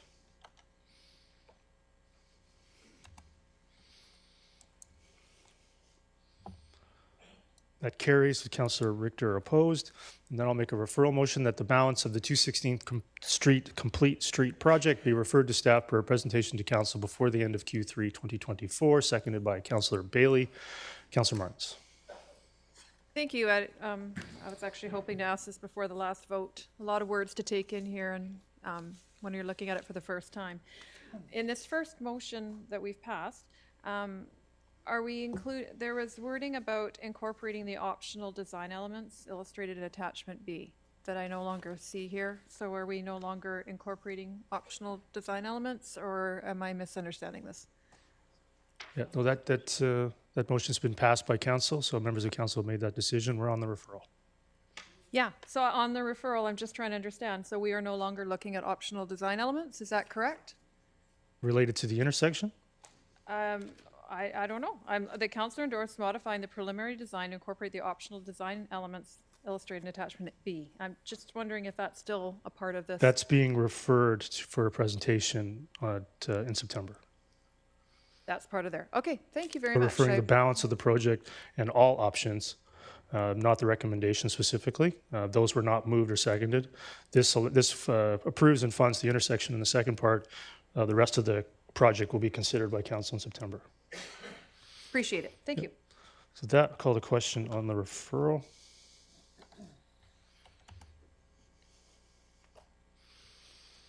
That carries unanimously. So we're going to do E12, Willoughby Community Center Project Update. I'll move the recommendation, seconded by Councillor Rent. Council, any questions on E12? Councillor Pratt. Yeah, thank you, Your Worship. Just a quick comment. Really appreciate seeing an expanded library. That's probably one of my most one of the pieces that's closest to my heart in that project and across the entire township. I think we have great libraries that can only be made better, so I'm excited to see what the expanded library is going to look like. Councillor Kunst. So with that $17 million in addition to the already large sum that we're borrowing in there, and I'm all for the library as well. So it says something about the library levy, that it'll be paid for with the library levy. Does that mean the library levy that we bill the township property tax owners will that increase? Mr. Cooner. To Your Worship, to Councillor Kuntz, so this report to council here also is, this report is intertwined into the bylaws for 3 readings, which is G3, the library loan authorization bylaws. So there's a borrowing bylaw that will be presented before council for its consideration for $17.5 million for the construction of the library loan within the 2025 to 2029 capital program. That's going to be repayable from the library levy. In the event there's any implications on increasing the levy, that would be taken into consideration in the 2025 to 2029 capital program. Do we have a reserve for the library? Yes, we do. And do you know what the reserve is at? I believe it's around 1.2 to 1.4, Ms. Ruff?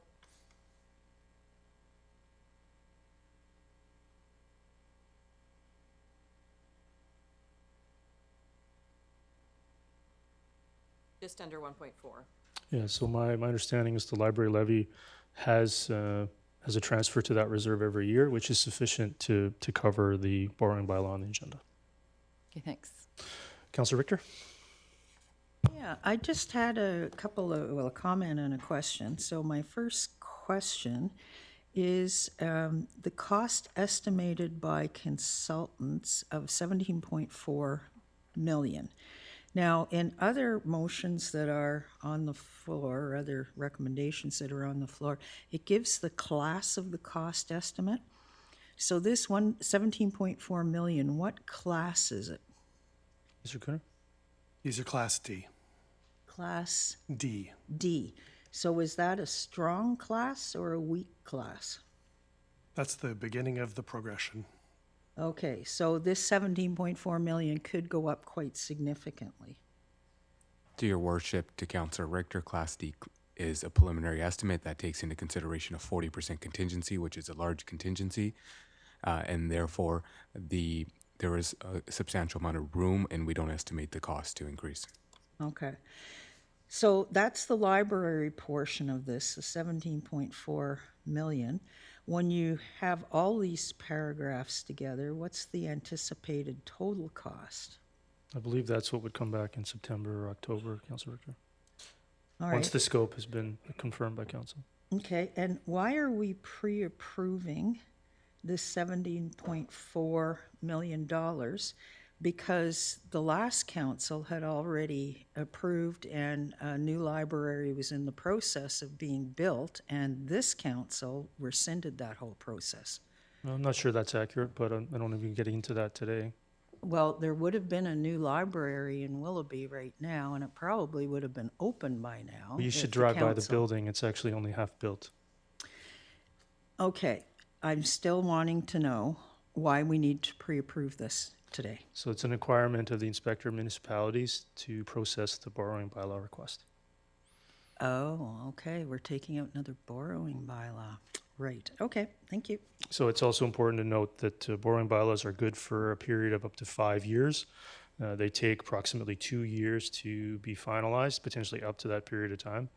And so it gives council the option to use that as a funding source in the future, but it does not require that it be used. Is that correct, Mr. Kuna? That is correct. And I do suggest you drive by there. That building's not built, Councilor Richter. Councilor Ferguson, go ahead. Oh, yes, I have a question to the library rep, maybe Councillor Kunst, and I'm not going to try to put you on the spot. Is there any chance that this new library could be a regional library, if I may? Well, the Fraser Valley Library System has regional libraries within their sections, and I believe we have staff that can answer that question. maybe staff can answer. I don't want to put you on the spot. To your Go ahead, Mr. Kuna. to your worship, to Councilor Ferguson, it is the Fraser Valley Regional Library. That would be It's a Fraser Valley, regional in the library, but there's actual there's a maybe Mr. Wenslade might know there's a special directive towards what city gets a particular name to a library. I believe the city is called a certain library, and we are called as a regular library. There's a, if I may, through a chair.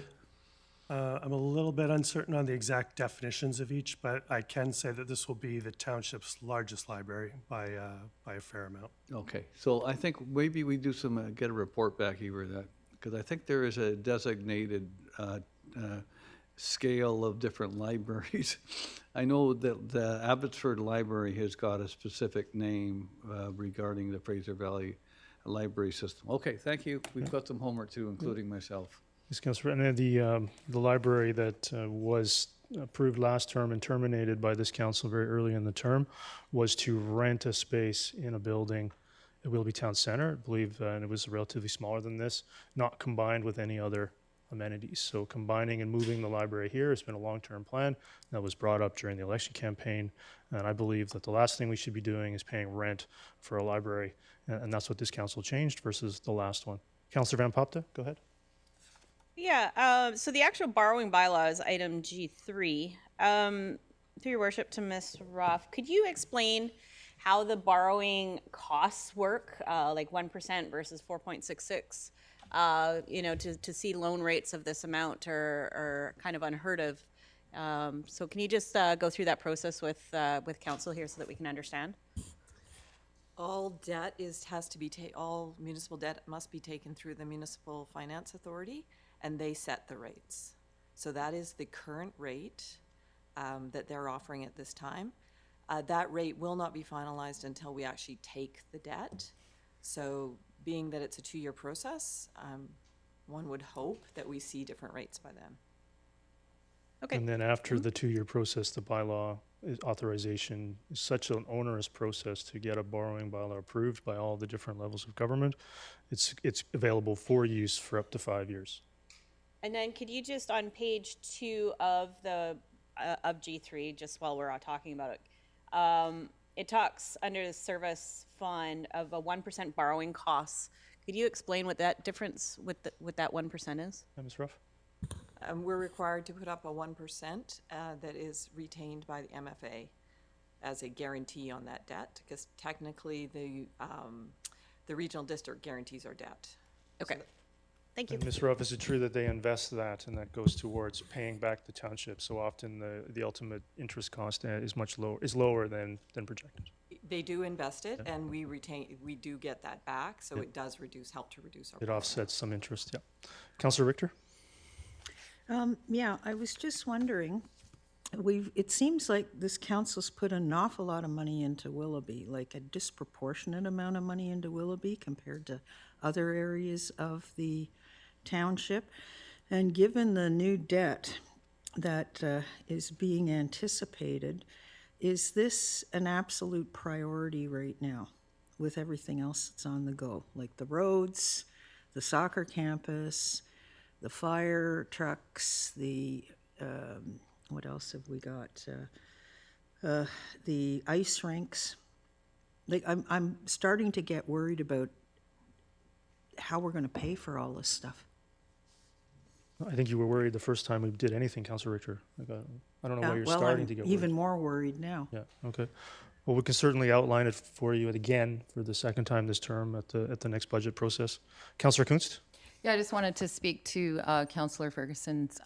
It's the Abbotsford has the administrative center, and that's where the hub and where their staff and everybody. So all the other libraries are just they're part of the Fraser Valley Regional Library system.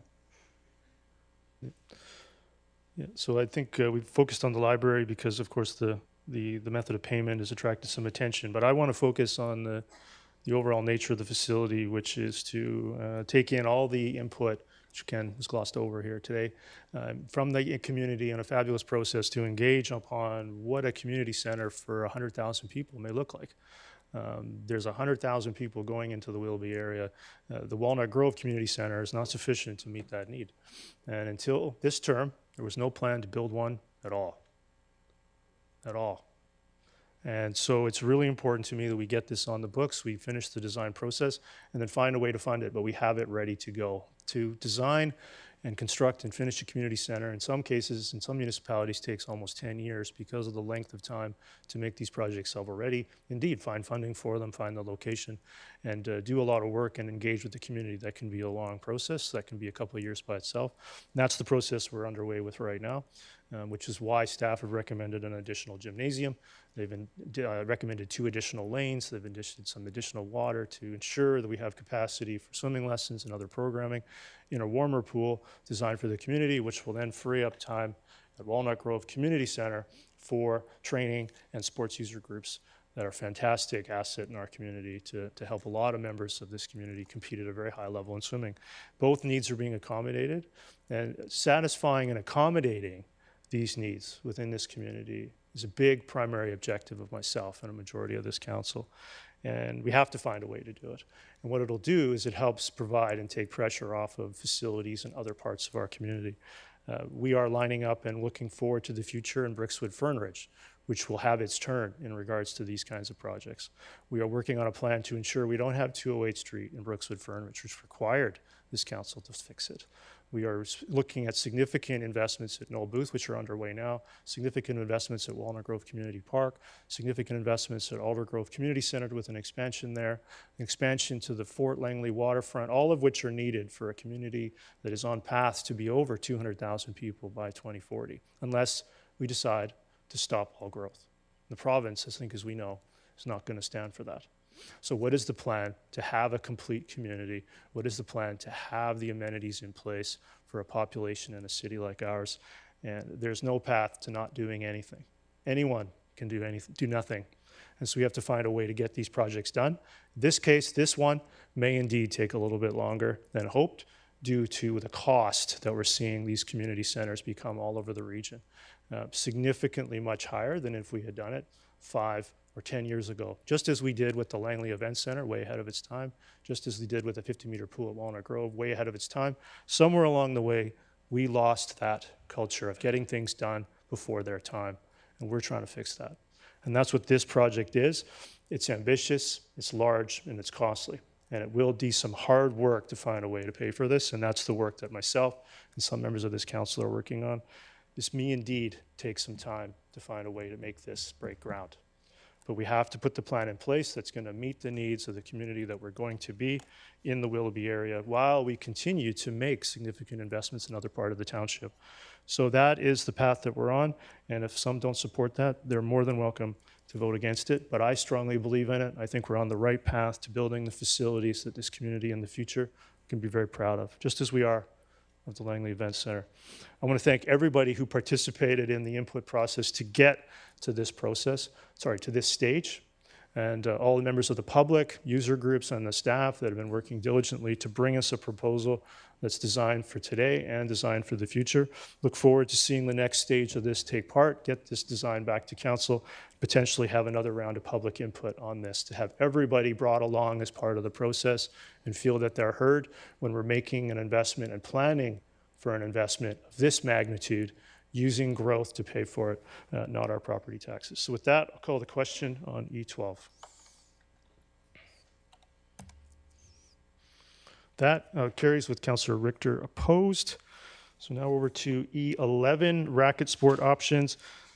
This one, I've gonna suggest a different process. I've numbered these 1, 2, 3, and 4. I'd like to go in reverse order and do some of them individually, and then maybe engage in some discussion with council prior to moving forward with some of these recommendations.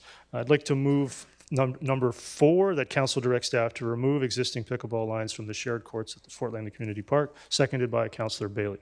Is there any discussion on the 4th recommendation? Councillor Martins. Yeah, thank you, and I support this motion.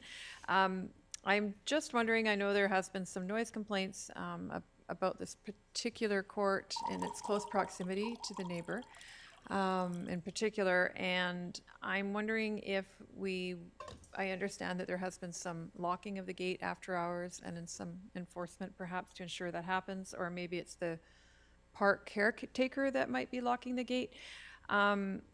Just because of the close proximity to the neighbors, even with reverting back to tennis lines, it's possible people might still use the court for pickleball. Will we continue to lock the gate or just enforce that noise to give some relief to the people living close by?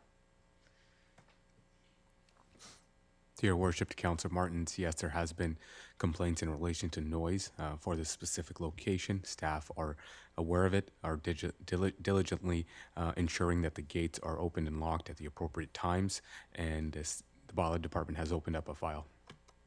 Thank you, and I thank you for your attention to that one. When I had a look, I was really surprised at the location and proximity to the neighbors, so I appreciate that effort. Yeah, Mr. Cooner, do you need a motion to potentially have staff consider installing signage? There was some concern that even if the lines were removed, that pickleball would continue through other means. Would you need an authorization to put up a sign that, given the lines are not there, pickleball is not permitted at this location, which may become necessary? Your worship, it may be within the engineering's budget to put signs that indicate pickleball is prohibited at this location. It's literally right on someone's backyard property line. I'll turn to Mr. Rule. Is that appropriate? Would it be within engineering's budget, or would you require a resolution here? Well, I think you're correct. We can do it within our engineering budget. Great, thank you. Councillor Richter? Yes, I was just wondering when the pickleball lines will be removed. That's question number 1. Question number 2, have the existing pickleball users been told that they're losing this field? And number 3 is, where will the existing users be sent?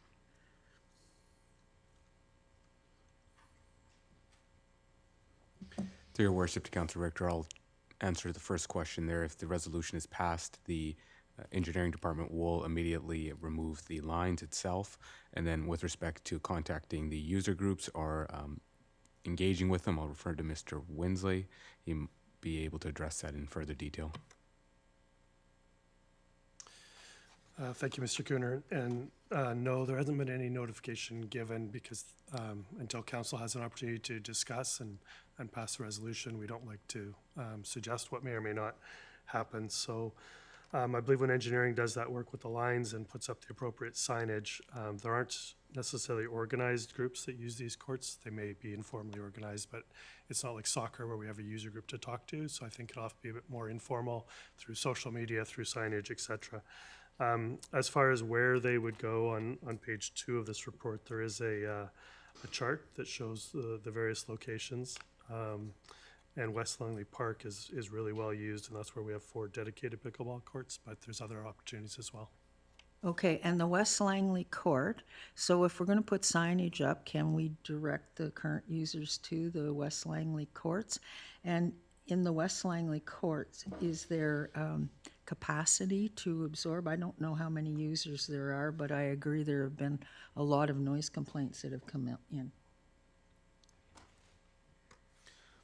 To your worship, to Councillor Richter, we will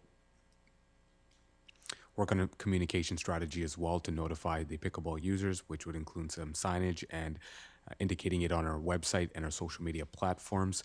I believe the absorption of the pickleball users with that court is we will monitor that situation and see if there's any influx and report back to council. Okay, thank you. Councillor Bailey?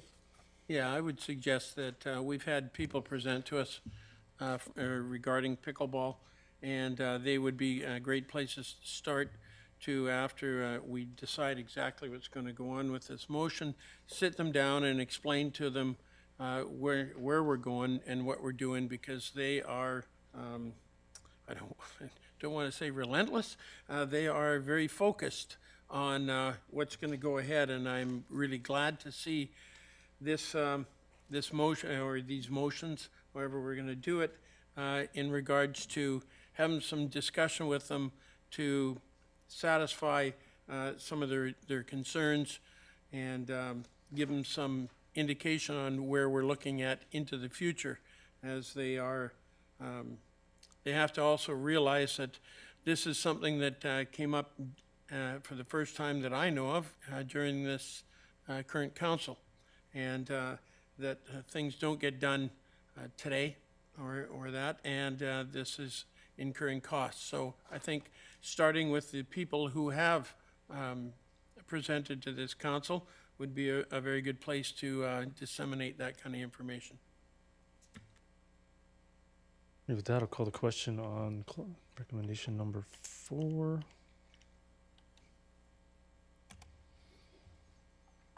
That carries unanimously. Going to go to the third one.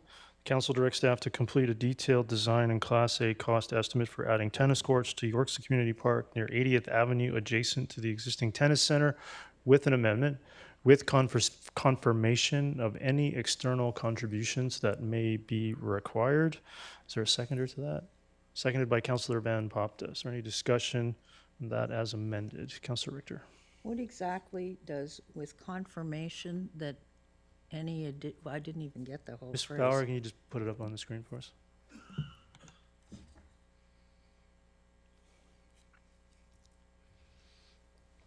There it is there. Mr. Winslade, can you address that? What does Yeah, that mean? the location of these suggested new courts are at the location of the existing tennis center along 80th Avenue. In the past, there's been discussions between the township and the tennis center regarding shared courts, and I think the suggestion is that with us proceeding, we may be able to achieve a contribution from the tennis center. Okay, so the tennis center would have priority access to these new courts, or would they just have some access to these new courts? Staff's recommendation actually is that these would be public access courts all the time. There wouldn't be any dedicated time unless it was booked like any other tennis court is available to be booked. Okay, thank you. Okay, with that, I'll call the question on the third recommendation as amended.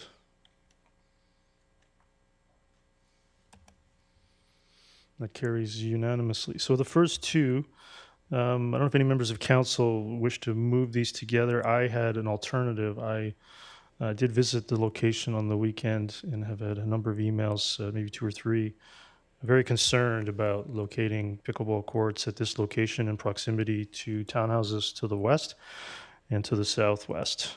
So I really applaud staff in doing everything they can to find a location for pickleball that is not adjacent to residential, which is becoming very challenging, given that we're not allowed to use ALR or rural lands for active recreation with some exceptions.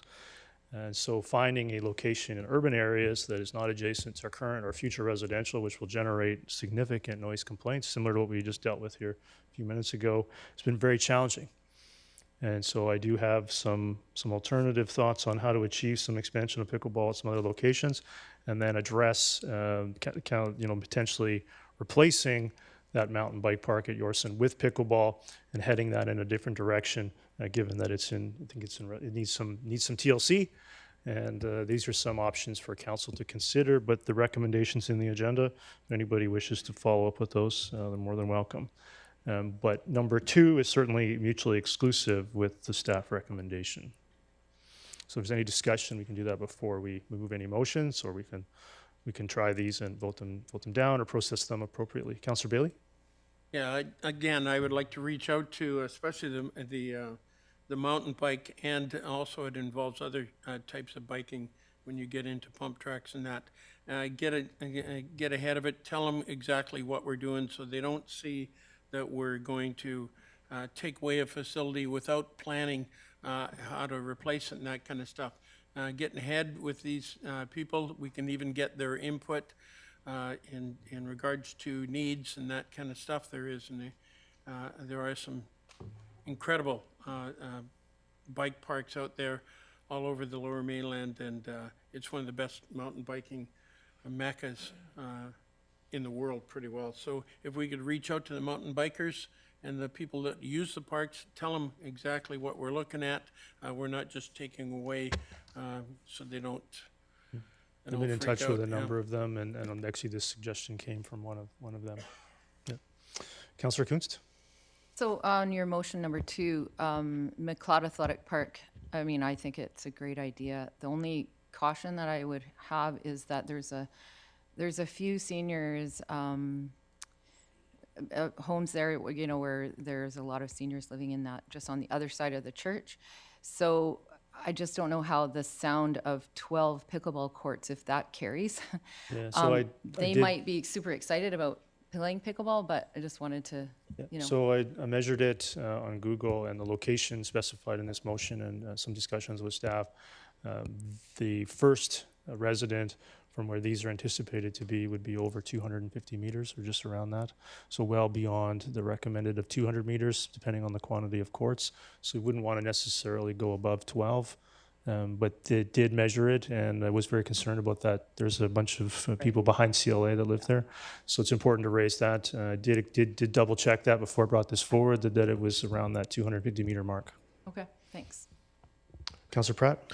Yeah, thank you, Your Worship. In light of these 2 recommendations, it might not be... They're not on the floor yet, we just discussed them. It might not be as pertinent now. However, one of the things that was brought up to me at the open house for the community center, and then as well through other communications, was originally in the initial concepts that I saw for the community center, it did include a skate park.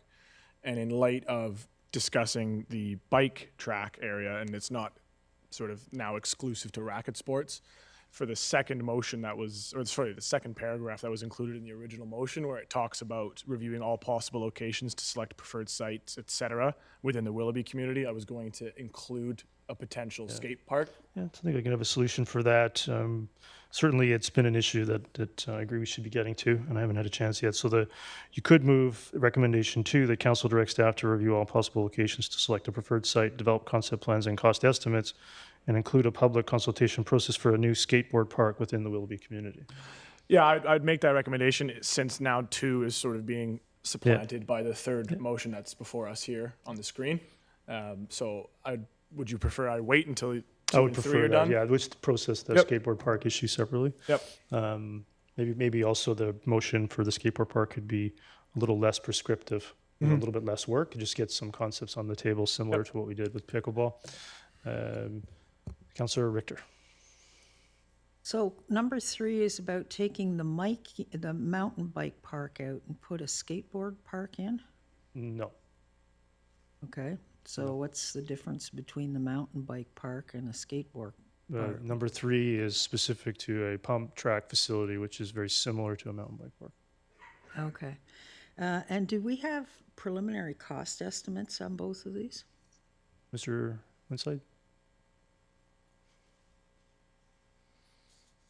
If we're talking about the 2 motions on the screen, for number 3, for a pump track, I don't think staff have done any work in terms of cost estimate for that. In terms of the pickleball courts, they'd be, I guess, similar but different from what's in the report, as the report required some additional work. So I think staff would have to report back on a better estimate. Okay. Thank you. Great. And Your Worship, prior, I just wanted a clarification point. It just led to a bit of confusion there. It might be a mistake on our staff end here. It's the numbering is 1 and 2, not 2 and 3, correct? Well, I'm not sure where the 2 and 3 came from in the screen, so it's confusing people to understand. So what are you referring to, though? The motions themselves have been numbered 1 to 4. We've already passed motion number 4 and 3. That's correct. And now this is additional motions for 1 and 2. There correct? we go. Now they're numbered 1 and 2, which is great. Yeah. There we go. So I'm going to move number 1 on the screen. Is there a seconder? Seconded by Councillor Rint. Is there any discussion on number 1 on the screen? That call the question on number 1 of E11.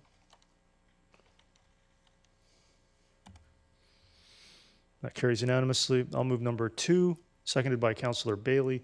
Is there any discussion on number 2 on the screen? No, that'll call the question on number 2, E11. And that carries unanimously. So Councillor Pratt, go ahead. So if you could move number 2 in the agenda recommendation, maybe. If I may.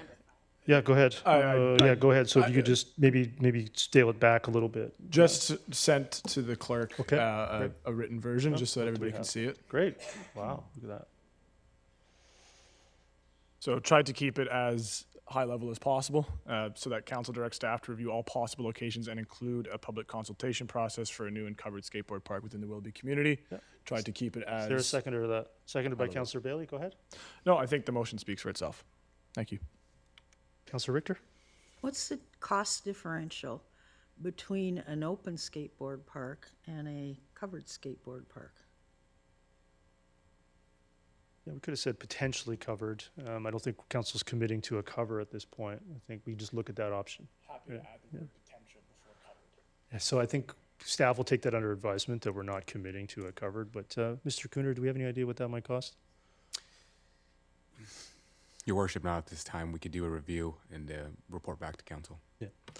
So I think the way I worded it for pickleball is to at least design and understand that that could be added by a future phase when funding's available or there's a need for it or desire for it, as opposed to what we've seen before where these facilities have been put in and that's maybe in some cases even been deliberately prevented. Councillor Richter, do you have anything else? No, but again, I'm going to assume that all of these are going to come back to council for final approval, and they will have Class A cost estimates attached.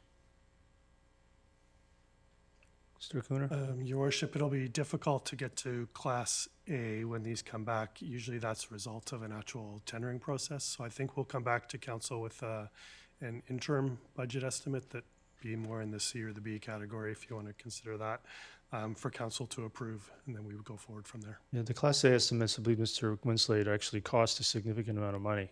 Is that correct? Correct, a lot of work and design, yeah. So I think it's appropriate for council to endorse concepts before we embark on that. Councillor Richter?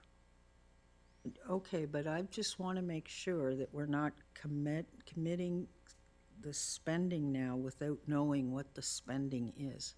It doesn't say report to council in the motion, but Mr. Cooner, I think we can take that that's the intent, is to report back to council. Is that correct? That is correct, Your Worship. It would the project themselves would then need approval from council and a funding source. And it would also have to be included in the budget bylaw at some point. That is correct. That's correct. So many steps, Councillor Richter. Well, maybe we should include that in the motion because the devil's in the details, right? I believe it's been covered off, Councillor Richter. Well, I guess we'll see what comes back then. Thank you. Councillor Bailey, go ahead. Yeah, I'm really glad to see this, and thanks, Councillor Pratt. These are facilities, especially bike parks and skateboard parks, where kids who don't have a lot of money can be included. And I've got an awful lot of experience with a partially covered skateboard park up in Wally, just off 135A at the Tom Binney Park. And while it's not fully covered, the part that is covered is utilized all year long. Snow, everything like that. And these kind of facilities, especially nowadays, are so important that kids can use them at their discretion, but also they're available. All you need is a bike or a skateboard or stuff like that. And we've got to make sure that we don't forget, while I'm a supporter of lacrosse and hockey and the rinks and all that. It doesn't cost $100 million to build a skateboard park or a bike park, and making more recreational facilities available for kids that are having families that are struggling a bit right now. Councillor Pratt? Yeah, thank you, Your Worship, and I appreciate Councillor Richter's concerns around whether we're not going to see this again. For myself, I haven't seen yet a process that's gone to public consultation that hasn't come back to council for review, so my apologies for that oversight in the language, but as long as staff is able to take that under consideration, that was the intent, that we see it well before anything's approved, then I'm happy to change the wording now, or if that's taken well, then No, I can think we're fine. Thank you. Yeah. So with that, I'll call the question on additional motion under E11. That carries unanimously. So we're going to move on to E14, 200 Street 2040. I'll move it. Seconded by Councillor Pratt. Certainly a big document. I managed to read it all on Sunday, and certainly I had some questions and concerns, but overall, a pretty great update to potential vision. I say potential, deliberately, potential vision for maximizing the opportunity that is 200 Street with rapid transit. The only corridor which I think we can expect to see rapid transit, Fraser Highway. It's one quarter of one SkyTrain station for the Township of Langley, so we think we have to focus a lot on maximizing rapid transit that's coming for 200 Street. So I think it's been a great process. I think it's been great to see the consultants engage very well with council. I think it's been great to see council get a couple of workshops in, so there's nothing new here. But it's been great to read the fine print, and I certainly will maybe have some more comments after other speakers. I think it also may be appropriate to consider a deferral of this, given the length of today's agenda. Maybe give some members of the public also to have a chance to read it and come in. So I'll come back to Councillor Ferguson for that deferral. Councillor Pratt? Yeah, thank you, Your Worship, and I wanted to echo some of those comments and thanking the team that was on this project. In terms of scope and scale, it's been one of a kind that I've seen, and pretty exciting for me to see what the possibility is along that corridor, especially when I tell colleagues in other municipalities what I love about Langley. It's the fact that we could potentially have a corridor like this in a community that is still 75% agricultural, and you can have a lot of all worlds for a lot of people. And the public engagement on this project was very impressive, and so I thank the team for managing to create a process that I think was very well received. Just now looking at other levels of government in terms of, well, I should say other organizations at higher levels now to take the work that we've been doing here in the township and maybe expedite some other projects as well to really see this corridor delivered to the maximum of its potential. So just wanted to thank staff, council, public, and I'd also probably like to see a bit of a pause on this though, to give the public and council a bit more time. Councillor Kunst? Yeah, thank you to the staff that helped guide us and the visioning and, going to all the sessions and just seeing how some of it, was incorporated into some of the ideas that came back from the public, and just to kind of see that on paper and now in a pretty fancy document that, honestly, I really hope that we're going to get a chance to have a little bit more time with it, because I do have a few questions that, if we are going to defer it, I'll just save those. But I just did want to thank the staff for all the work. It was a lot of work, and I learned a ton. So thank you. So Councillor Ferguson, I'll come back to you in a second here. Just for deferral, I think it's appropriate. It's a large document. There's a lot in there. I certainly had some concerns with some of the densities proposed in some areas of the plan, and I want to maybe have a chance to digest that a little bit better and maybe read it a couple more times. Come back in September with hopefully some good direction, maybe going beyond what we're going to actually do with the document as well, not just the document itself. I'd like to see this, a lot of the recommendations prioritized potentially as well, so they actually get acted upon.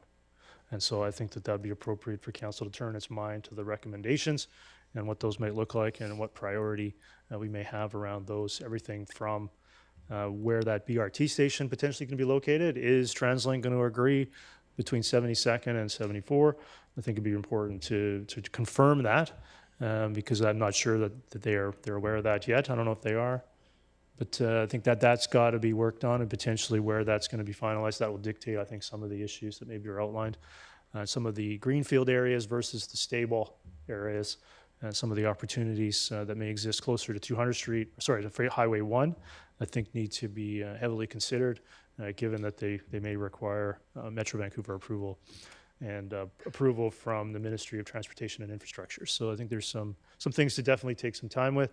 I want to again reiterate that I think this is very, very good to have something like this on the table to revision and have a new idea for what is going to be done with 200 Street, to not have it be a freeway, but have it be a livable, great neighborhood with amenities, transit, park space, school sites, all the things that are outlined in the document. I think it's incredibly important that we provide a new idea for what 200 Street could be versus what we see today.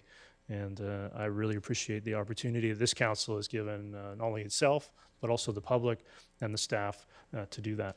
Councillor Ferguson, you wish to move deferral? Mr. Mayor, I'd like to defer the report till the first council meeting in September. Is there a seconder to that? Seconded by Councillor Rint. Is there any just speaks for itself, Councillor Ferguson? No. Great. So I'll call the question on deferral of this to the first council meeting in September. That carries unanimously. Ms. Bauer, I didn't want to wait till September to get going on that associated motion, which is related. I was going to maybe add it to 200 Street 2040, but we think all of council's got some emails. It's under E14 called associated motion. I didn't meet the deadline. If council wishes to defer this, we certainly could as well. I'd like to get going on some of the emails we've gotten regarding the Latimer Village. And I want to wait 2 months for that. Okay, so it was included. It wasn't included in the email I sent you? Okay, I'll try to reread it then. And I'll provide it to you. I'll try to see if that council, this is the council direct staff to report to council on the ongoing parking issues at Latimer Village and its surrounding areas, its potential causes, and the potential policy solutions for that area and future mixed-use areas. Is there a second? Or seconded by Councillor Rent. This is related to some of the challenges that are occurring at Latimer Village. I think every member of council has seen those emails and it's in the distribution. This is don't want to lose 2 months on for having staff to start to consider that and maybe come back with some very basic ideas of what can be done. And if nothing can be done, given previous approvals and previous things, that's fine. If there's other things that we can do, I think it'd be appropriate to consider that along with 200 Street 2040 document, given that they're proposing more mixed-use areas similar to Latimer Village. I think it'd be appropriate to have a consideration of some of the feedback we're getting regarding the parking situation there. Councillor Richter? I don't see this anywhere on my agenda. I'm wondering. Yeah, it's not in the agenda, Councillor Richter. I provided it to, I thought I did, but apparently they can't find it, so I've read it aloud. I can read it again if you wish.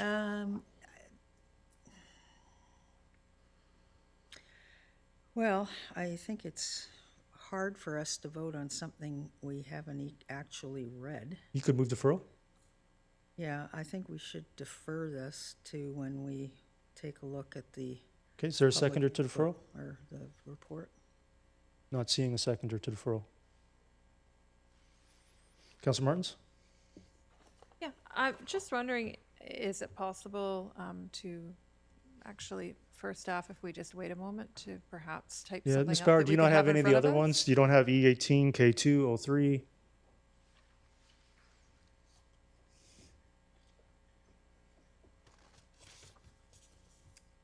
Put it on over the over scan.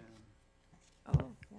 Was this one on a separate document? Because we just got the one email and we did not have that one on there. Okay, so the other option is to take a recess because this is going to come up again under multiple can agenda items maybe- if there's something wrong with the email or I just didn't send them correctly. Yeah, maybe we- we could take just a We'll take 5-minute another recess recess and I'll sort go it out. get those to you because That'd be there's more great. coming. We're going to come up against this on 3 or 4 more things. So why don't we take another few-minute recess and we'll get that on the screen for council. Thank you.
Hey, Ms. Bauer, could you bring that up? Thank you.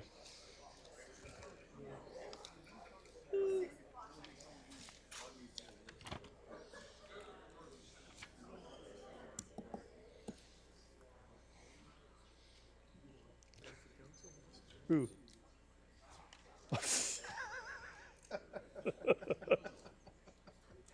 I forgot that you.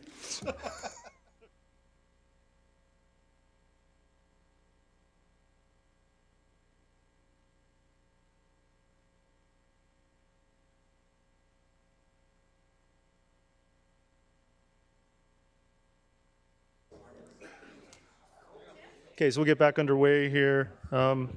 Which button do I press for that? There we are. So I'll move that. Is there a seconder? I think we already did that, Ms. Bauer. There was already moved in seconder, yeah. It was moved by yourself and seconded by Councillor Rent. Correct. So this is back on the floor. Is any discussion on this?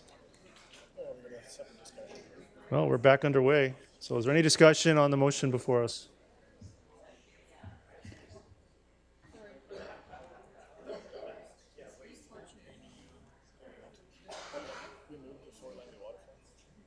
No, that moved. Reports to council at the end, yeah.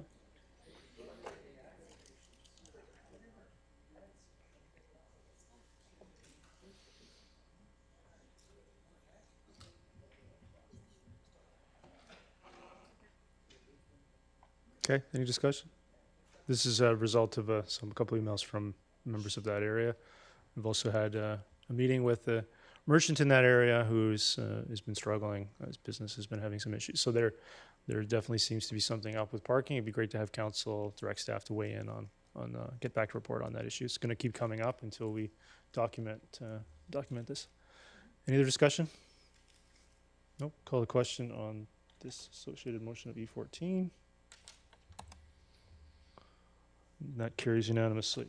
What else? E15, capital request for the LEC banquet hall upgrades.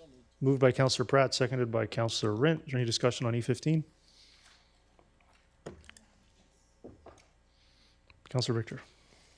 Yeah, I know that there's a number of items, not just in this one, but going through into the other ones as well, that are being funded out of capital projects reserve. So we've got, 15, E15, 17, and 18 here for 225,000. Item G1, 130,000. Item K3, 1.7 million. So I'm just wondering, what is the balance right now in the capital projects reserve? Ms. Ruff? The balance at the beginning of today is 4.2 million. 4.2 million. Okay, thank you very much. Councillor Bailey? Yeah, I'm really glad to see this, especially for the reason of the two differing boat launches. We can get we're on E13, right? We're on E15. Oh, forget it. Forget it. No, E13 is at the end of reports to council, Councillor Bailey. Sorry. Yeah. E15. Any more discussion on E15? Yeah, I am. Yeah, go ahead. Oh, yeah. No, this is definitely needing to be done. This is a very well-used facility. Lots of user groups outside of the township use this, and to see that we're really far behind on the technical aspects of it, and also the accessibility of the stage. I noticed that at the seniors lunch that we had last month, we just got to make sure that our staging and our equipment and our facilities are accessibility ready, and this just needs to be done. So it's fine. Great. Yeah, I agree. I think this came up at a recent event, I believe the Volunteer Appreciation Dinner, with out railings onto the stage, right? And so let's get that rectified. Yeah, and definitely support this. So call the question on E15. That carries unanimously. E16, 2024 Accessibility Fund Small Projects Grant. Moved by Councillor Bailey, seconded by Councillor Pratt. Is there any discussion on E16? Councillor Richter. Yes, I'm just wondering, I don't object to putting the funding in. I think we probably need it, but I'm just wondering what exact accessibility improvements will be made. For example, when we bought this building and refurbished it in order to be a council chamber, the elevator up there was installed, and I'm not sure it's ever been used since the building was open. So what exactly is in mind for the $50,000? To your worship, to Councillor Richter. So in order to qualify for the 50,000 grant, there's certain guidelines and requirements that we need to show the essentially grant program. And some of the requirements that we are looking at, or guidelines that we're looking at, is essentially making the Fraser River Presentation Theater more accessible friendly. That's when it comes to seating, when it comes to accessibility, the ingress, egress of this presentation center room. Remainder of the items that I might have missed, I'll refer to Mr. Winslow as well. Thank you, Mr. Cooner. I think the primary item that council would notice is the desk that's right in front of council that the public uses for presentations would be replaced with a much more accessible version. That'd be one of the items. There's a number of others that have been presented in the past, but that'd be one of the main ones. Okay, thank you very much. That, I'll call the question on E16. That carries unanimously. E17, I'll move it, seconded by Councillor Rent. Is there any discussion on E17? Councillor Richter.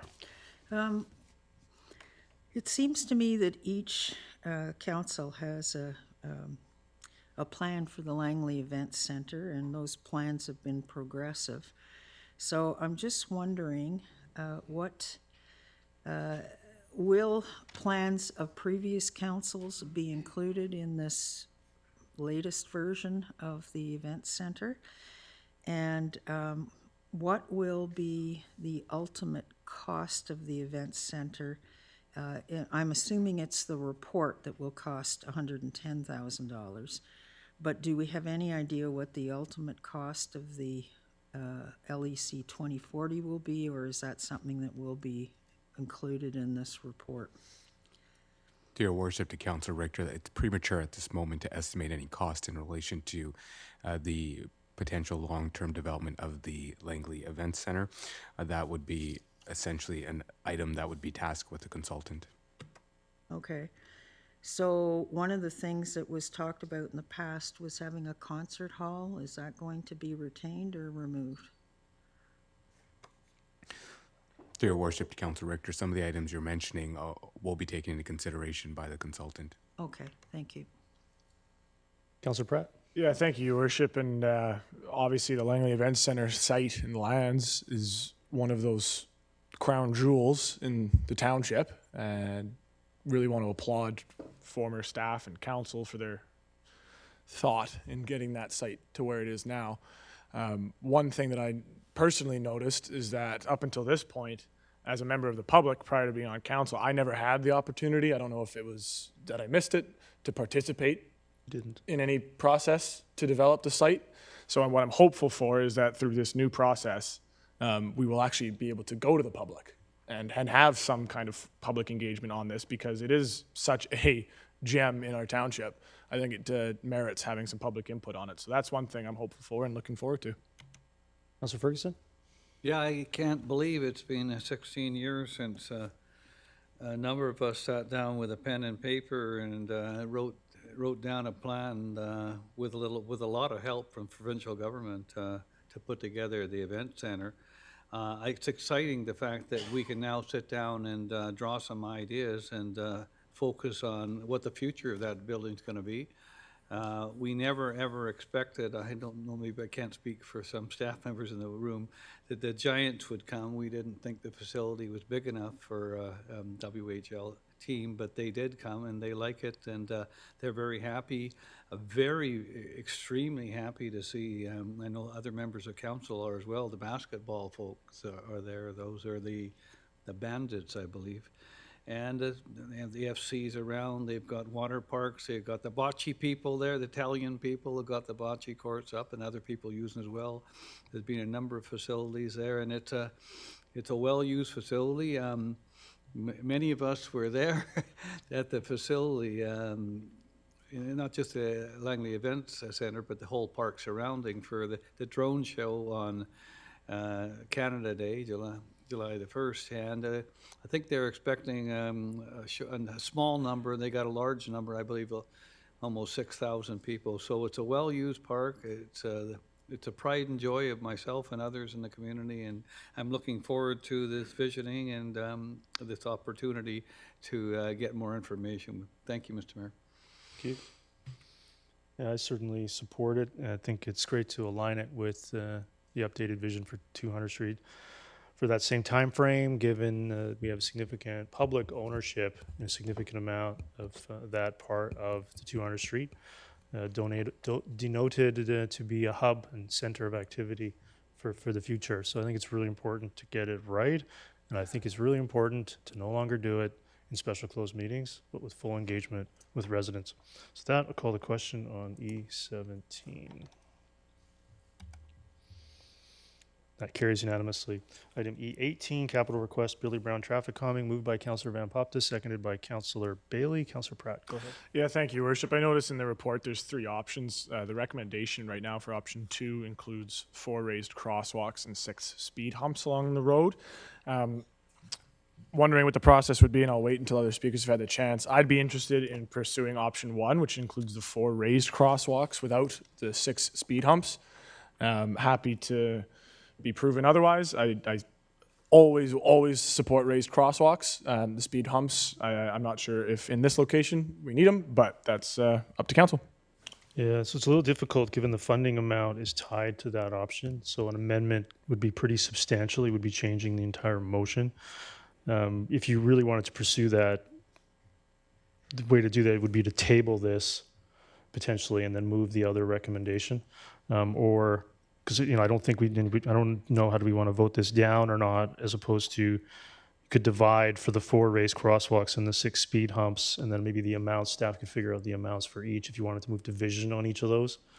That'd be one way to do it, or to come back to you after other speakers. Yeah, I think if you can come back to me, because I'll get a good sense of where people are at. Be good some options potentially, depending on the remainder of council.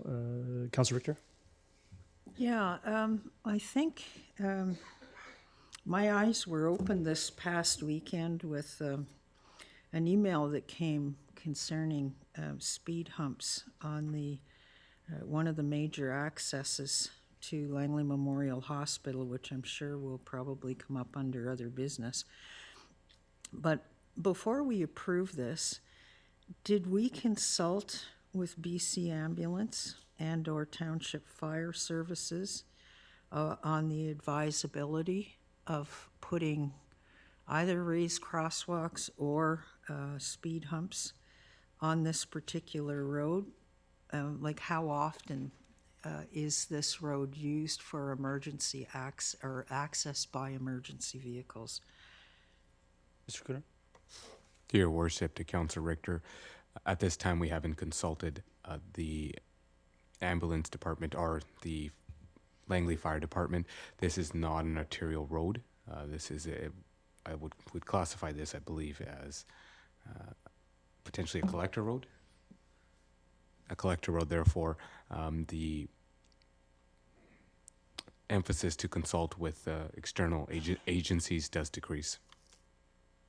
Okay, but like if somebody has, say, a spinal injury, and they live in that Bedford Landing area, the ambulances may only be able to access their home through this Billy Brown Road. And I'm wondering if putting more speed humps is a wise thing to do. I'd almost like to suggest that we defer this to get input on from BC Ambulance, whether they would have problems with speed humps, additional speed humps and raised crosswalks in this area. I mean, I've heard from residents that they're concerned about getting a spinal injury by being hit by a vehicle on Billy Brown Road. Councillor Bailey, go ahead. Yeah, I have occasion to go down there. I know some people live on Billy Brown Road, And in the segment that they're in is close to the over rail crosswalk. Looks like a speedway down there. Sometimes they get over the first hump down by the pub there, and they pick up speed. And when they're going past the houses that I go and visit, they're going pretty quick. And when you have cars parked on both sides of the road, there's an awful lot of danger of people, especially younger people, like kids and that, popping out between each one of the cars. And I know more than a few times some of the residents down there have asked me about speed humps. I am in favor of both raised crosswalks and speed humps down there. It, you know, the fire trucks, they'll run over them. They'll slow down, and it won't bother the fire trucks too much. It'll slow them down a bit. But, and the ambulance, you know, it is, when it comes to especially spinals, but how many spinals are there? It is not a real frequent injury. And if you slow people down there, you might even have fewer spinal injuries. Councillor Van Popta? I lived on Billy Brown Road, and one morning had a 4-car pileup outside my house right on Billy Brown Road. You've got instances of intense fog there due to the proximity of the river, and that particular stretch of road gets very, very, very slick. The current spaces or the current spots where they have cross or where people tend to cross, where it's narrowed, traffic definitely does slow down at those points.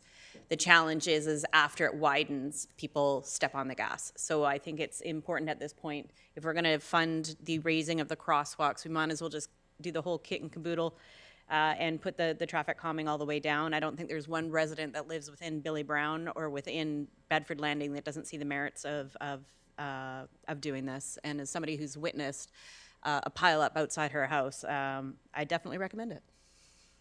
Councillor Martins? Thank you.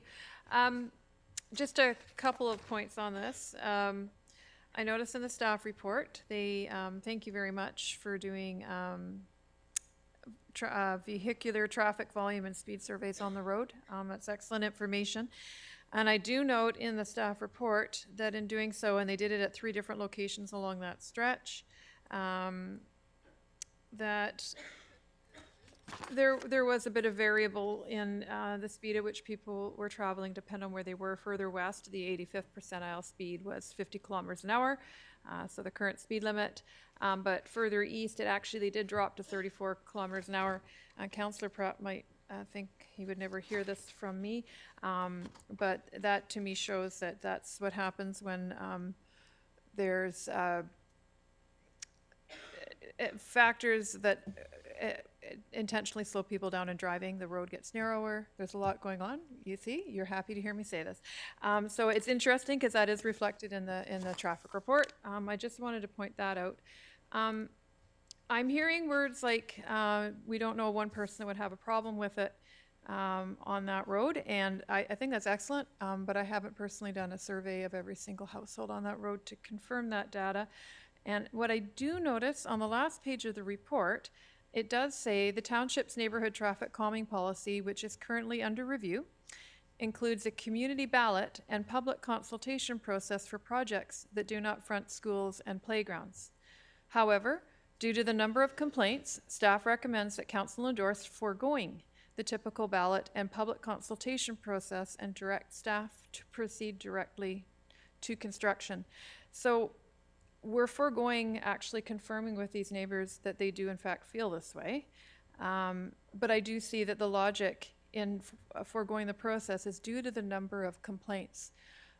How many complaints has the township received about people speeding through that stretch and a request for a traffic calming? To your worship, to Councillor Martins, there's been several complaints. I can get the exact number, don't have it off the top of my head, to council. Okay, I'm just thinking, like, if we went ahead with the ballot, do we have an idea of how many residences would be included in that ballot versus a general idea of what the complaints were? It's not that I'm not in favor, but I actually am a little concerned that we're foregoing a public consultation process based on, I'm not hearing clear metrics as to the volume of complaints. Dear Worship, to Council Martins, we can notify Mayor and Council of the exact complaints on a later date. In the event this item is approved, the affected residents in the neighborhood would be notified of the upcoming constructions and Council's resolution. Okay, so what I'm hearing is then if there is actually an outcry to the reverse, they would have an opportunity to speak with council and perhaps we reconsider once they've been notified? In the event the motion is approved, the affected residents would be notified, and then they would be given an opportunity to essentially correspond with Mayor and Council.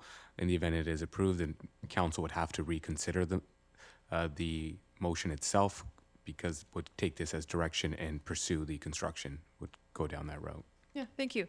Because that is really important to me that I hear from the people directly impacted by this, and that I'm voting in favor of what their wishes are. I have my own theories on my views on traffic calming, but that's neither here nor there. If that's what the majority of residents want, thank you. Councillor Ferguson. Thank you, Mr. Mayor. When I first read this report, I was wondering, oh, that's an awful lot of. It's 10 actually traffic calming devices or steps or implementation process, whatever you would want to call it. So I'm with I'm with Councillor Pratt. I like the 4 raised crosswalks. But it is true. If you could ask anybody in our community, and I wouldn't want to go beyond our community, if safety is important. The fire what they call the fire sirens go off an awful lot at 200th and 16th Avenue, and there's been fatalities and everything, but those roads don't have 300, speed bumps. We certainly save a lot of lives and a lot of accidents, but the reality is we have to be practical about, and I guess have to walk out the funding of things. So I'm with Councillor Pratt. I can live with the 4 raised crosswalks, and it will alleviate a number of people speeding. Won't stop everything. It won't stop everybody in the community, but it will help. Thank you. Thank you. So I have an amendment first. Ms. Bauer, you could bring that up. I think staff requested this. It was also joined with a previous traffic calming request. Did I not? I definitely emailed this too.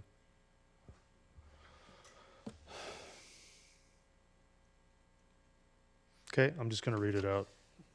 The council directs staff to forego the community ballot process outlined within the neighborhood traffic calming council policy and proceed directly to construction. Is there a seconder to that? Seconded by Councillor Van Popta. So this is related to the council policy. This was also required as part of a recommendation on a previous traffic calming approved by council. Is there any discussion on the amendment? Councillor Kunst?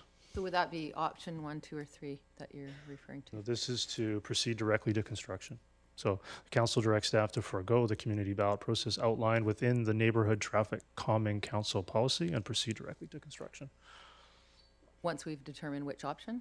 No, this will be amended, added as an amendment to the motion on the floor, which then can be further amended. So that, call the question on that amendment.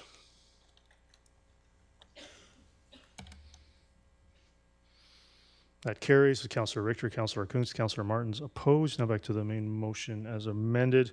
Does anybody wish to make any other amendments or speak to it anymore? Councillor Martins? Yeah, just hearing from colleagues on either side of me, is there an opportunity to amend it to start with the 4 raised crosswalks, and then we wait and see if that's sufficient, and if not, we maybe come back at a later date to add speed humps if we feel we need more. Anybody have the report in front of them? What was the amount for just the 4 raised crosswalks? 165. So Councillor Martins, you could move an amendment to change the 216 to 165 and remove 6 speed humps from the motion. Someone could do that. Sorry, I feel that's not characterizing what I said, actually. Well, that's what the colleagues on either side of you have said. That's not what I said. I'm speaking for myself. Said you were referencing their comments, but just trying to be helpful. If you don't want it, that's fine. Go ahead. Yeah, okay, I will. What I'm saying is, can we do a two-step process? So I would say the motion is a little bit more, more complete than just saying not doing speed bumps, because I don't agree with that. But I'm wondering if there is a way to address this where we do it in two steps, so that we start with the option number one, and that staff monitor perhaps complaints from citizens and perhaps do further traffic analysis, and then we perhaps come back and consider if we should do the 6 speed bumps. That's what I'm trying to say. I'm not saying don't do speed bumps. So I don't know how that looks. Maybe I could have some guidance if I can from the chair or through I'll leave it to you. Go ahead. So you are not going to provide me any guidance? Mr. Cooner, I've tried that already. Mr. Cooner, go ahead. Do you have any suggestions? To your worship, to Council Martins, there may be an option to have an amendment that is twofold, where it provides the four speed bumps, option one, with staff to revisit and report back to council to consider any further implementations. Yeah, and I would think a relatively small time frame on that. Is that a referral? Can you say that again, Mr. Cooner? Would that be a referral? I'm not following that.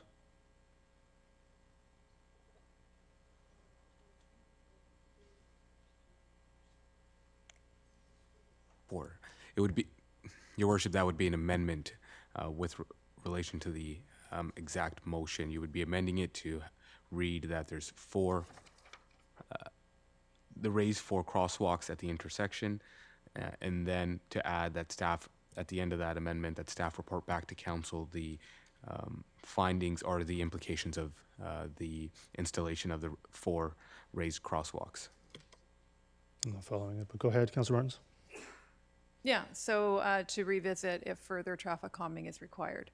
And perhaps we put a time frame on that, give it 6 months, maybe 3 months, I don't know.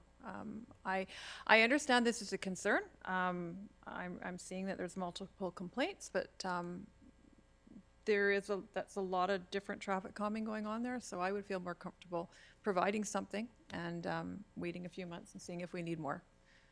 So I appreciate help from staff on a potential amendment. If you're able to put that together and read it back to us, I would appreciate that, and I will move it. I believe the intent is to install the first 4 raised crosswalks and then report back to council after a 6-month period on the necessity of the remaining 6 speed humps. Thank you. I will move that. Is there a seconder to that? Seconded by Councillor Kunst. Is there any other speakers? Councillor Van Popta, go ahead. Just so we're all aware, when it comes to construction costs, that there's mobilization charges. So what might look like one cost to do all of the scope at the same time will not be the same dollar value that we pay if we split it up into 2 projects. So just keep that in mind when you're voting, that the second part of the 4 speed pumps, if we do choose to go that route, will be more expensive than if we just do it at the same time. Councillor Kunst? Yeah, I kind of like it. You know, we installed speed bumps over by the hospital, and we got a lot of feedback that this was like the wrong location. Like, how could we even do this? Which I know that we'll revisit in other business. So I think, you know, just doing option 1 and then waiting to see the feedback from the public. And I think, you know, I can support that. Councillor Richter? Yes, I wonder if staff could tell us what the differential would be between proceeding now with option 2 and splitting it into a phased approach. Would the differential be that significant? To your worship, to Councillor Richter, it'd be hard for staff to comment on the differential at this time, because we would have to take into consideration construction cost inflation if we are doing the addition to option 1 at a later date, because I believe the construction would be commencing in 2025, if I'm not mistaken, in the event approval is given. And then at a later date, we'd be reviewing whether any further items are supposed to be installed or not. Okay, thank you. Councillor Ferguson? Yeah, my position is basically still the same. I just was only up in number 1, no other amendments. Just, I think that the 4 would work. And I think if placed strategically, they would do the necessary thing. And I appreciate the safety options of all my colleagues, but I'm still happy with just number 1, no amendment. Thank you. Councillor Van Popta? Regarding the complaints that we received regarding the newer ones that I think it was on 54, 52. These are different road classifications. This is definitely different intent. It's not to amenities and services like 52nd is. This is a completely different application of traffic calming. We don't generally, we haven't had these concerns regarding, in front of schools and elsewhere. So to put the brakes on this one when it's so heavily talked about already, I think is just delaying the inevitable. Councillor Martins? Yeah, again, I asked the question, I'll ask it again. It says so heavily talked about. Where are these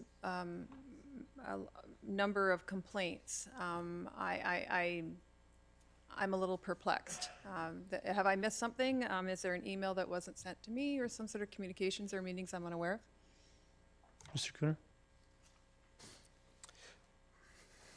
To your worship, to Council Martins, staff are aware that there has been several complaints. We can provide the exact amount of complaints to council. Don't have that off the top of our heads. We are also directed by a resolution by council as well on June 10th meeting. That in the resolution itself, I can read it here, was to direct staff to report to council on potential cost, design, and implementation timeline for traffic calming at new or existing pedestrian crossing along Billy Brown Road.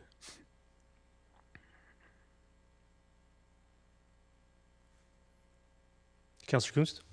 Yeah, just to throw this last point, seeing as how we're foregoing doing the petitioning the neighbors, I think, option 1,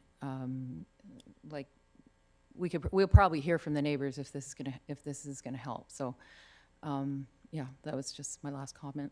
Okay. Yeah, no, I've been hearing about the request for effective speeding mitigation and traffic calming measures on Billy Brown Road for over 10 years. And I've heard from many residents many times, I think to the point where they don't even bother trying with the township anymore to get this amenity into their community. It's been used as a bypass for 96th Avenue for years.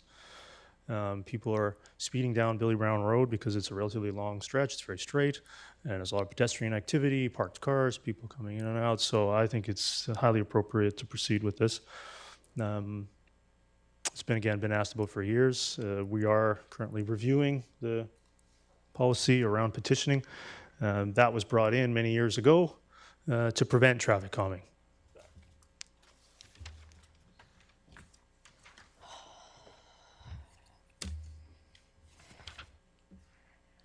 All right, Ms. Bauer, I'll need help with the technicalities of this.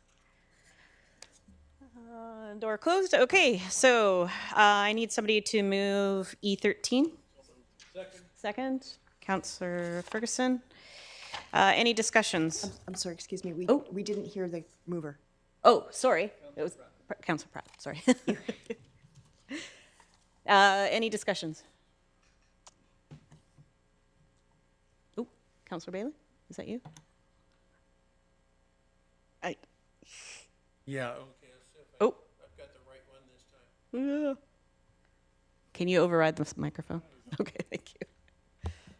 Yeah, so now I've got the right motion. I am really glad to see this come forward, especially for the concept of 2 separated boat launches.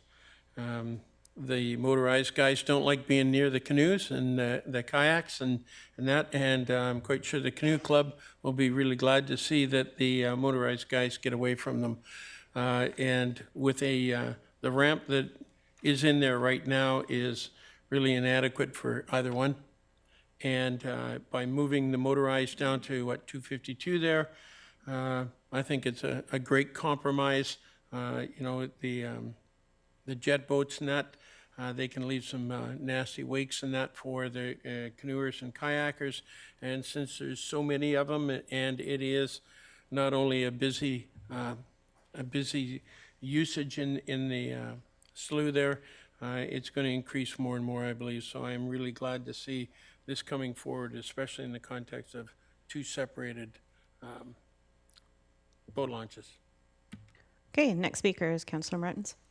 Yeah, thank you. The second point here, it says that council directs staff to further develop the Fort Langley Public Waterfront concept to consider the public feedback received and discussion below, along with budget envelope considerations for phasing and options for council consideration in fall of 2024.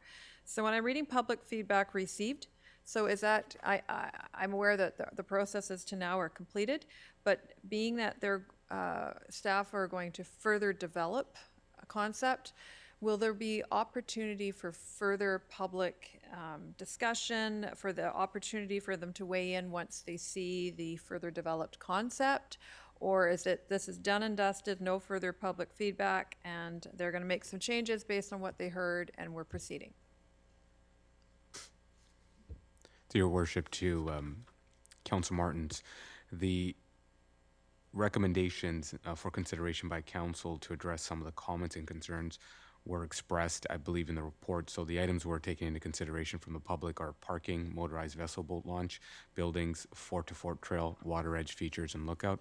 Once a revised concept is developed, then would be bringing it forward for council's consideration with the budget envelope for consideration phasing options. At that time, if council feel it's appropriate to seek further public consultation, staff would then seek council's direction on that. All right, so there is an opportunity that we could open it up for public consultation. I'm mindful of, there's been really great consultation. I learned about, some of the user groups of the facility, which I really appreciate, because you always talk to the people that actually are going to benefit from it and use it. That's super important. But we have received some further communications that perhaps there are other people, more the residential side of things, of people living in the community who might want to weigh in further as this project progresses. So if there might be an opportunity down the road for that, I would look forward to that, and sounds like it's a possibility if it's a council motion. Thank you. Next speaker, Councillor Ferguson. Oh, yes, thank you. I can't believe that Councillor Bailey was reading off my notes. Thank you, Councillor Bailey. I think that obviously the separating the power from the canoes and paddle boards or whatever, non-power was certainly important. And just like other issues discussed today, people have been asking for this item to be addressed for many, many years due to a number of things. I guess the river as it wears across the boundaries or silts in or whatever, you're not able to access and deliver a vehicle into the water easily anymore. I also wanted to thank Acting Mayor Van Popta for being able to take this on. I was busy with personal items and certainly taken on something that I've been very interested for years. So thank you for the time, energy, and effort you put in. I think we're going towards a very positive thing in the future. It's not going to happen overnight, but we're moving towards something that will be very, very beneficial to our community, especially the boating community. Thank you. All right, next speaker, Councillor Pratt. Yeah, thank you, Acting Mayor Van Popta. One of the things that I heard at the open house and was really meaningful to me, because part of the reason why I'm such a fan of libraries is because, especially in Fort Langley, we're losing some space for people to just exist and residents of Fort Langley to actually enjoy free of charge and for the community at large. And so one of the concerns that I heard at the open house repeatedly was the over-densification or the over-commercialization of the waterfront. And so for me, I'll be looking forward to seeing what comes forward in the draft concepts that we see around how we can preserve as much space as possible for people to simply enjoy the water, not have to pay to be there, not have to worry about paying for a coffee or something like that. And there's plenty of spaces to do that in the fort, but I'm really hopeful that we can make sure that this is retained as not just a place for fantastic tourism, but also for people who live there to enjoy. All right. Yeah, as somebody who lives there and has lived there for a long time, this piece of real estate, this piece of waterfront is very, very unique. And right now it's a giant parking lot. and we can do better. And, you know, I think having public gathering space for community, for events, music, food trucks, you know, right now it's being serviced by a private lot in the middle of Fort Langley, but we don't know what the long-term outcome of that piece of property is going to be. So for us to develop, when I say develop, I don't mean necessarily building, but to put something great on that waterfront can't be emphasized enough. And we have fantastic water groups down there that service, I think, I want to say close to 1,000 members between the 5 clubs. No, I'm seeing a shake in the, oh, yep, no, 2,000 participants that use the waterfront for different activities. And I think, you know, to have engaged with them to make sure that their needs are not only met, but have potential for growth in the future, I think can't be understated. So with that, I will call the vote.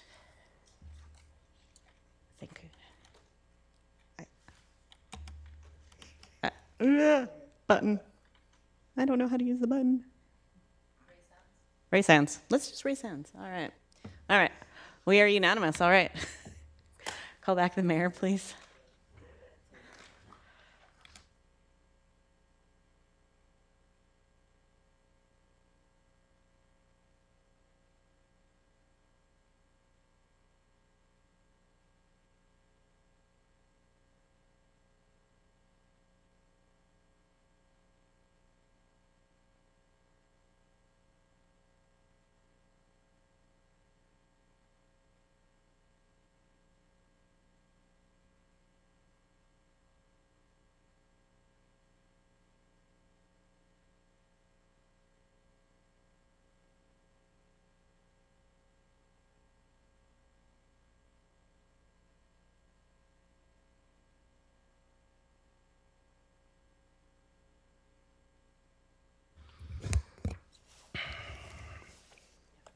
Yep.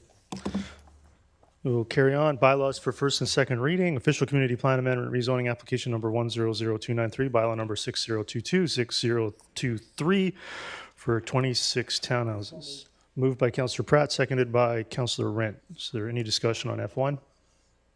Seeing none, call the question on F1. That carries unanimously.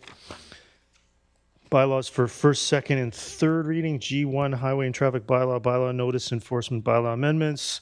Bylaw number 6029-6030. Moved by Councillor Rent, seconded by Councillor Van Popta. Is there any discussion on G1? Councillor Kunst. Yeah, I guess I don't know why we would take on something that is a provincial responsibility. And are we going to have a growing Department of Transportation in the township when this is something that the province should be stepping up to do? Mr. Cooner, is that your ambition? Through your worship to Councillor Kunst, there is an established commercial vehicle safety enforcement, which is within the realms of the provincial government, and they have the authority under the provincial legislation to enforce commercial vehicles. However, their mandate and focus is on provincial highways. Their focus is not on any municipal roads or within the municipality. This is essentially establishing a commercial vehicle safety unit within the bylaw enforcement department. The mandate there would to be focused on any commercial vehicle enforcement within the municipality and roads that are not primarily on provincial highway. So is one person going to be able to actually do what we are hoping? Your worship to Councillor Kunst, this would be just these. There would be one officer assigned, and the intent would be to create an actual unit which would consist of multiple officers. Okay, so are there other municipalities that are doing this? Dear worship to Councillor Kunst, that is correct. The city of Surrey has a commercial vehicle safety unit that consists, I believe, don't quote me on this one, but they have approximately 5 to 10 officers dedicated to that. So we would potentially have 2 to 3 under the first one, potentially? Dear worship to Councillor Kunst, potentially. Councillor Richter? Yeah, so, I mean, I can understand the need for this. Certainly, I think the community wants to see more enforcement of it. But are we ultimately going to have 5 to 10? Are we gonna be like Surrey and have 5 to 10 of these officers? And if so, what is the increased cost of bylaws? It's certainly gonna be more than 130,000 for a vehicle. Schooner? To your worship, to Councillor Richter, we currently, the officers allocated already budgeted within the proposed financial plan and what has council approved for the bylaw officers. We cannot comment on future of how this will unfold, whether just these officers will satisfy the improved safety, enhanced compliance, and efficient traffic management, or whether further officers are required. It'd be premature to take a position on that.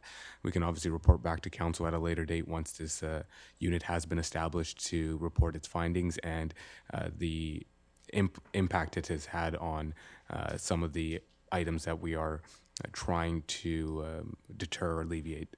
Well, I've been on council for a while, and I don't think once a department's created, I've ever seen it eliminated, so I doubt that this'll go the way of the dodo bird.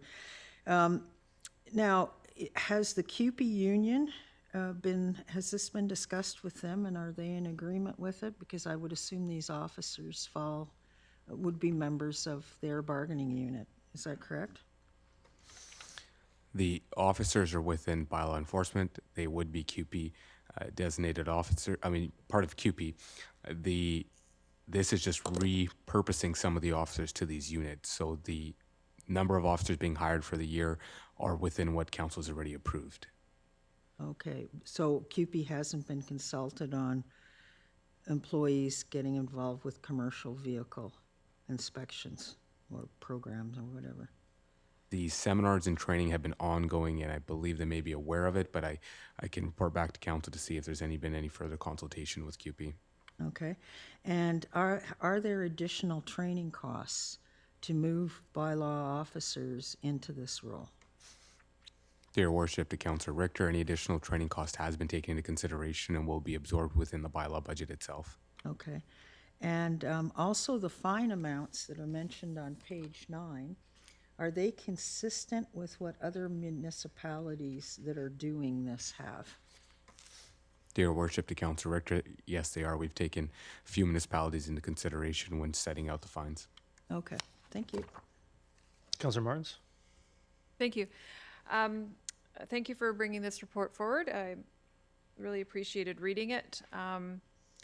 There was one, I support what's happening here. I do have my first question is actually along the lines of what was just being asked. Generally, it's accepted that when you're conducting moving vehicle stops, that's a higher risk employee work or job than not.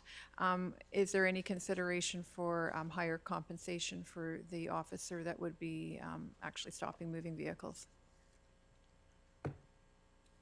Dear Worship, to Council Martins, we will take that into consideration when setting out pay grades and steps and have it very competitive with neighboring municipalities of similar enforcement units. Thank you. I'm glad to hear that. The other point I'd like to make, and I will move this towards an amendment, if I may. Under section 308 of the proposed changes here, it says, when requested by a bylaw enforcement officer or peace officer, the driver or operator of a vehicle or the person in charge of the vehicle on a highway shall correctly state their name, address, and driver's license number, and the name and address of the owner of the vehicle. And then the offense listed is fail to state name under section 308 sub 1 for a $100 fine. That is similar in a good way to section 33(1) of the Provincial Motor Vehicle Act, which states every person except a person driving or operating a motor vehicle exempted, et cetera, must have the person's driver's license and driver's certificate and motor vehicle, a liability insurance card or financial responsibility card issued for the motor vehicle the person is driving or operating in the person's possession at all times while driving or operating that motor vehicle on a highway. So this is similar wording, but the key here is and must produce the license, certificate, and card for inspection on demand of a peace officer. Now, I understand we're talking about bylaw officers here, but for traffic 101, when police officers are learning about stopping vehicles. If anyone has ever been stopped by the police, there is a line of questioning that is asked of the driver. And the first thing is they advise them on the offense, why they've been pulled over. The second thing they do is they say, license and registration, please, if you've ever heard those words. Then the driver provides that information, those documents, over to the officer, who then literally looks at the driver's license and says, state your name and date of birth and address. That is actually steeped in case law dating back to 1962. It's called R.V. Shrivers. It's called the Shrivers test. The reason for it is that is the means for the officer to confirm the identity of the driver. Should that ticket be challenged? In our case, it would be with the bylaw. Come to our adjudications here and challenge the ticket. If the officer has not actually confirmed the identity of the driver, that's the easiest defense to throw a ticket out. And so it's very basic, and like I said, it's been in place since 1962. So I did reach out to Mr. Cooner and brought this to his attention, and I appreciate that he did provide me with an email with some more details and possible amendment that we could make to the bylaw, just to add that level of ensuring that we're not all doing all this for no reason, because the tickets are going to get tossed as quickly as they're written. So I have provided the wording, and I'm ready to move an amendment when I may. Yeah, go ahead. Mr. Mayor? Go ahead. Okay. Is there a seconder? Seconded by Councillor Richter. Go ahead. Okay.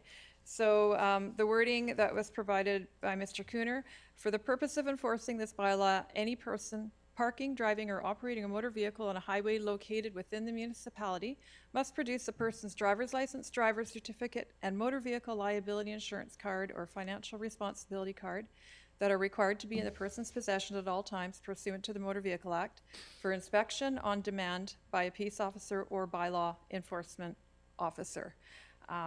I feel that this is necessary. Otherwise, like I said, we are making work for no reason. Everybody's just going to challenge their tickets and they'll be tossed. Councillor Van Popta? Through your worship, to staff, are we expecting our bylaw officers to have police training and to be able to identify proper documents and what is legal and what is not legal? To your worship, to Councillor Van Popta, the expectation would be to have commercial vehicle training, not any further training other than that. Great. Now I'll call the question on the amendment to G1.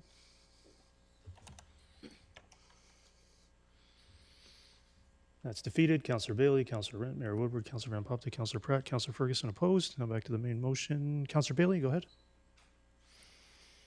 Yes, I'm glad to see this come forward and fully support it, because if you look at the latest vehicle inspections that were done by the province, over 60% of the vehicles were taken off the road. And the fact that this happens time after time after time, I think that it is a responsibility of us in the township to make our roads as safe as we can. And obviously, there's not enough enforcement out there, and we should do our part in making sure that these large commercial vehicles are safe. And this high rate of vehicles being taken off the road on spot inspections is actually a bit terrifying. Councillor Richter? Well, I think Councillor Martins just gave a very excellent description of why the amendment was needed. And what can our bylaw officers do except issue tickets? But these tickets can now be tossed out of court as proper identification was not obtained. So why are we even doing this if we're not going to follow the proper rules? Mr. Cooner?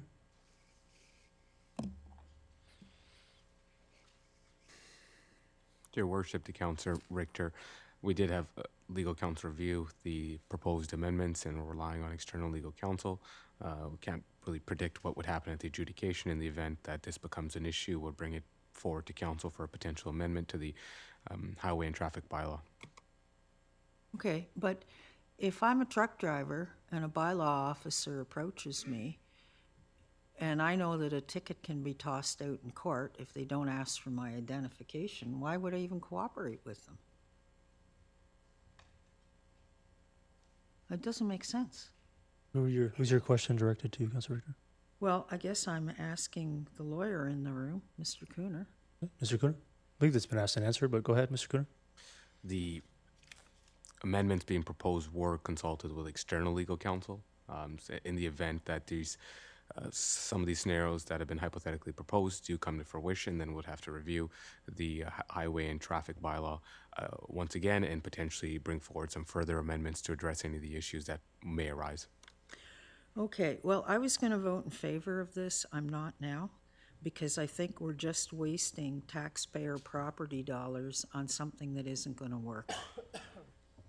Because it's wide open to legal challenge. Thank you. Councilor Rent? Just out of curiosity, how many current, thank you. How many current bylaw tickets are thrown out due to being improperly filled out with no information? Your worship, to Councilor Rent, there is some tickets that do get thrown out because of certain formality errors. I can get you the exact statistic at a later date, but don't have that number off the top of my head. Obviously, during adjudication process, there is several defenses or technicalities that individuals do try to argue before an adjudicator. But generally, they get the name and address of whoever they're writing the ticket for. Through your worship, to Councilor Rent, they usually do satisfy that requirement. Thank you. I'm going to call the question. I didn't go around enough on this. I'm going to call the question on G1. Yeah, as per the council procedure bylaw, I'm calling the question. As per the council procedure bylaw, I'm calling the question on the motion on the floor. Go ahead, G1. You don't want to vote? It'll go down as in favor.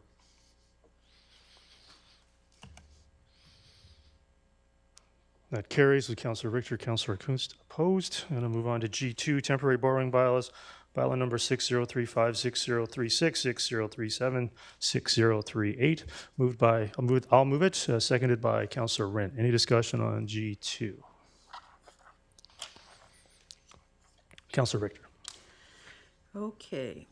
Well, I would like to know how many times in the past Township has used temporary borrowing to cover the costs once a loan authorization bylaw has been approved. Mr. Cooner? Probably have to go to the archives, maybe. I'm not sure how we would know that, but go ahead, do your best.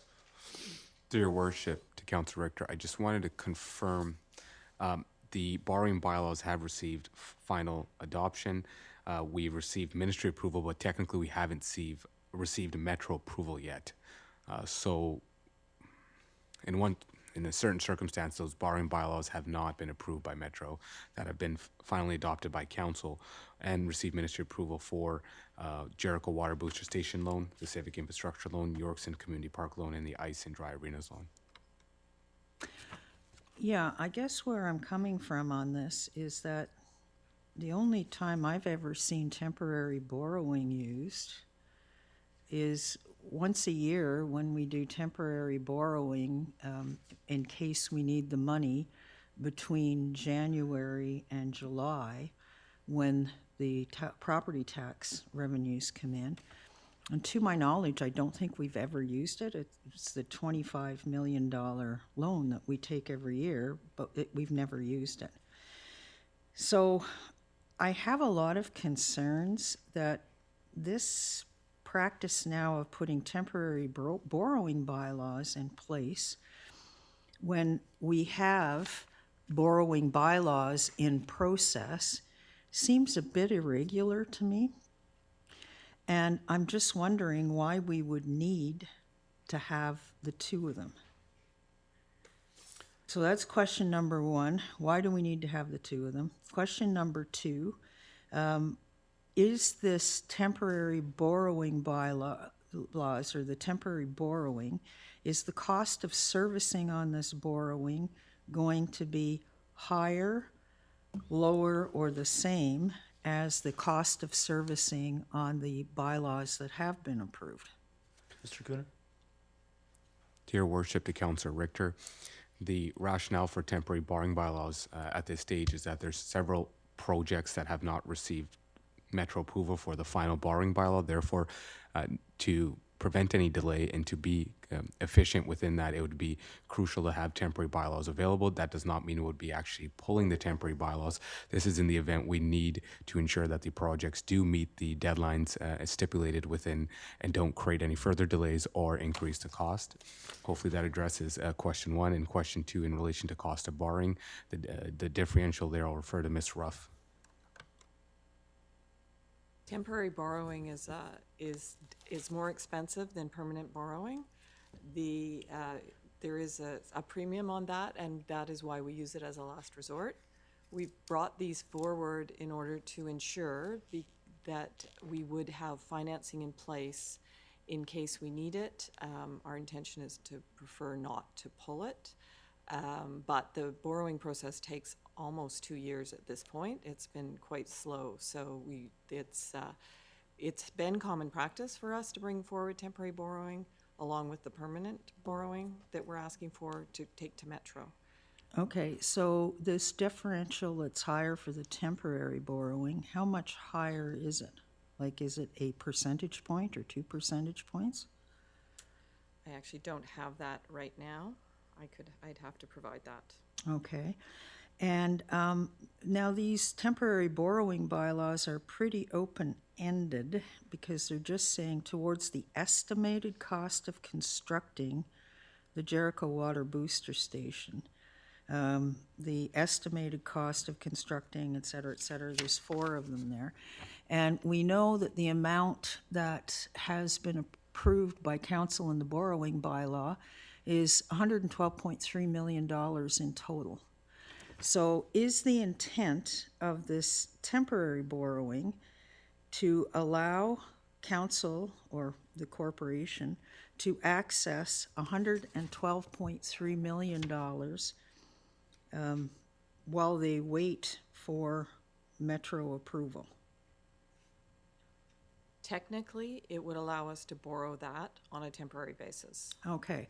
Now, I note in the report, it says money borrowed under this section must be repaid or transferred to long-term debt within 5 years from the first advance. So how many advances would we be taking? What's the additional cost for those advances? And why doesn't the bylaw state, or these borrowing bylaws specifically state, that as soon as the long-term debt is obtained, that the short-term debt will be repaid or transferred? No, will be repaid. I don't want it transferred to long-term debt. We're taking out 2 types of debt here. Ms. Ruff? We've brought this forward only to bring the flexibility to ensure that we have funds. These debts will not be available for permanent borrowing until at least next April or May, and in the meantime we have projects underway. The intention would be to only pull them as a last resort if we need the funds and transfer them to permanent borrowing as soon as possible, because these are long-term, large projects. Okay, so is that saying we don't have enough money to make internal transfers between reserves in order to finance the initial startup costs of these projects? Are we out of money in the reserves to do that? Ms. Ruff? No, it's just to allow for it in case we get into the permanent borrowing is so slow coming that we need to be careful that we have reserves available. But we've heard earlier today in this meeting that the long-term stuff gets through within 2 years. I don't understand why we have to have both short-term and long-term over a 2-year period. That to me, without a stipulation that as soon as the long-term funds arrive, we will immediately repay the short-term funds. Through your worship, the council director, I think that is the intent. The issue we face is that these projects have received approval.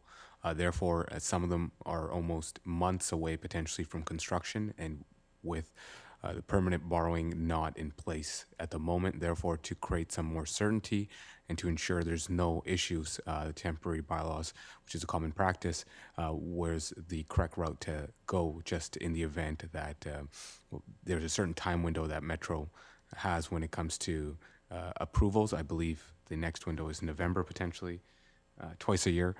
Therefore, this would provide more certainty. Okay, so my concern is that we're actually going to end up with 224 million of debt, 112.3 million in short term and plus 112.3 million in long term, running at the same time without the provision that we stipulate in this bylaw that as soon as the long-term funds arrive, the short-term will be paid off.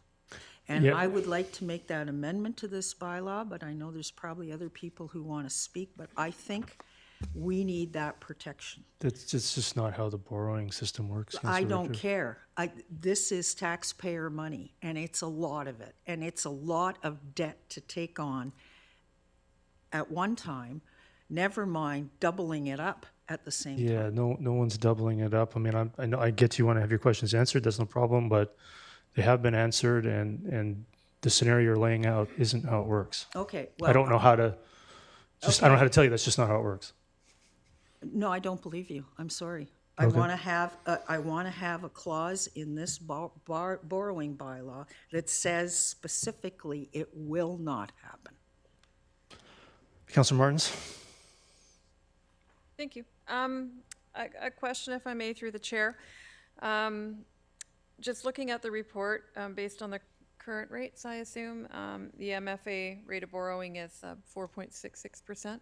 Could I get a comparator of what the current rate of borrowing is for the temporary borrowing? It's rough. I don't have that available at the moment. I'd have to get it. Okay. Is it, I appreciate you don't have the exact amount. Is it typically the same as the long term, or is it usually higher or lower? It's higher than the long term. So it's a higher rate of borrowing, and it could be for up to 5 years then, is what I'm hearing? Ms. Ruff? It could be. Obviously, the most financially prudent thing to do would be to switch it to long term at the earliest possible time. Yeah, I agree. Okay, thank you. Councillor Ferguson? Thank you, Mr. Mayor. I think the majority of council today want to, just like any resident in this audience or listening, would want the best rate when they're dealing with a bank or financial institution. And if you can't get the best rate, you go to some lines of credit and otherwise. I think what we want to do as a council is make sure we secure the long-term rate as quickly as possible. My question through the chair is, a lot of this relies on our friends at the Metro Vancouver Regional District. Is there a way of expediting that, or do they only look at financial through the MFA and otherwise once or twice a year, if I may, through the chair? Ms. Ruff? The process, MFA only does long-term borrowing twice a year. Okay. So it's not Metro, it's the MFA schedule that we. Okay. Well, I know in the report refers to Metro, so MFA, the finance authority does that. So that is important. It's important for all of us to get that long-term funding. And also, these things do take time. And the positive thing about all this is that we are raising the money for capital works that are important to this community. Anywhere from infrastructure to recreation to other services. They're extremely important. So I, above most of our council, want to see this done at the cheapest rate, at the long-term rate, and I believe that will happen. Thank you. Councillor Kunst? So I go back to CACs and how CACs are involved in paying for a lot of these capital projects, and I'm just curious as to how that gets incorporated into these long-term and short-term loans. Mr. Cooner? That is a repayment source, so we'd use that once we have the debt in place. Okay, so then the CAC is coming in, they don't actually, we can't take anything off the principal, or it just repays the interest on the loans of the debts, is that right? Depends which debt you're referring to, Councillor Kunz. Right, there's about, I don't know. No, it depends which type, temporary or permanent. Okay, so I guess, like later on in this agenda, we have, you have a motion about the RCMP and the incurred costs and what that's gonna, the implications on property taxes. So I suppose, you know, that's a preparation for, you know, what could come if we're, I'm concerned that, you know, when we add all these things up and we have to pay for all the debts and still not knowing where where we have, you know, NCICs to help pay for this, what kind of property tax implications this has over the course of the next 5 years. Yeah, so the motion you referenced is, again, it's about an operating budget challenge versus a capital budget issue. So again, it's apples and oranges. I'm trying to do my best here, but you know, these questions, I mean, it took a long time for me. I studied it heavily to understand how all this works, and I'm happy to answer any question, but if you don't believe my answers, then I'll let you just ask it of staff. I'm actually not suggesting I don't believe your answers. I'm asking Other questions. councillors have, so I'll leave it to you well, to ask you. to I'm staff. got the mic here, so. I mean, the challenge we're facing is MFA timelines are very long. The inspector of municipalities also reviews the debt bylaw to make sure that the township it can afford it. We're only allowed to borrow to a certain threshold. We're babysat by the inspector of municipalities. We're babysat by Metro Vancouver. We're babysat by MFA. And so there's a significant amount of oversight over local borrowing to ensure that no mistakes are made, nobody extends themselves, and no issues present with the budget capacity that the Township of Langley has. And so to get it even through those steps should provide a fair bit of comfort that it's affordable. The other challenge is that the Inspector of Municipalities took a significant amount of time to approve the first round of borrowing bylaws, given to some issues with the DCC program. Mr. Cooner, maybe you could re-highlight that for council's attention. That was quite unusual. A number of bylaws were held up for a significant period of time. Ms. Ruff, can you confirm that? Your worship, that is correct, and that's, I believe, evident on this agenda as well. I have to check. It's item I1, where we had to bring forward the 2024 development cost charges bylaw for further repeal of the third reading and granting a third reading just due to some of the technical requirements by the ministry. Yeah, so I think that's also created this problem. If the inspector is going to take over, I can't even remember what it was. I think we waited almost 6 to 8 months for some of those first ones. Ms. Ruff, does that sound about right? I know that we started some of these a year ago. And they're still grinding away through the process. Metro Vancouver takes the debt from all municipalities, including debt for itself, and it bundles it up. So this is why it bundles through Metro Vancouver, but they also do a significant amount of vetting through it from their staff and the finance committee. So there's a long bureaucratic process to arrange these funds. And temporary borrowing bylaws are actually can be quite useful in the sense that that monies can be used to get projects started quickly, save a lot of money in terms of waiting for projects to begin while material costs go up.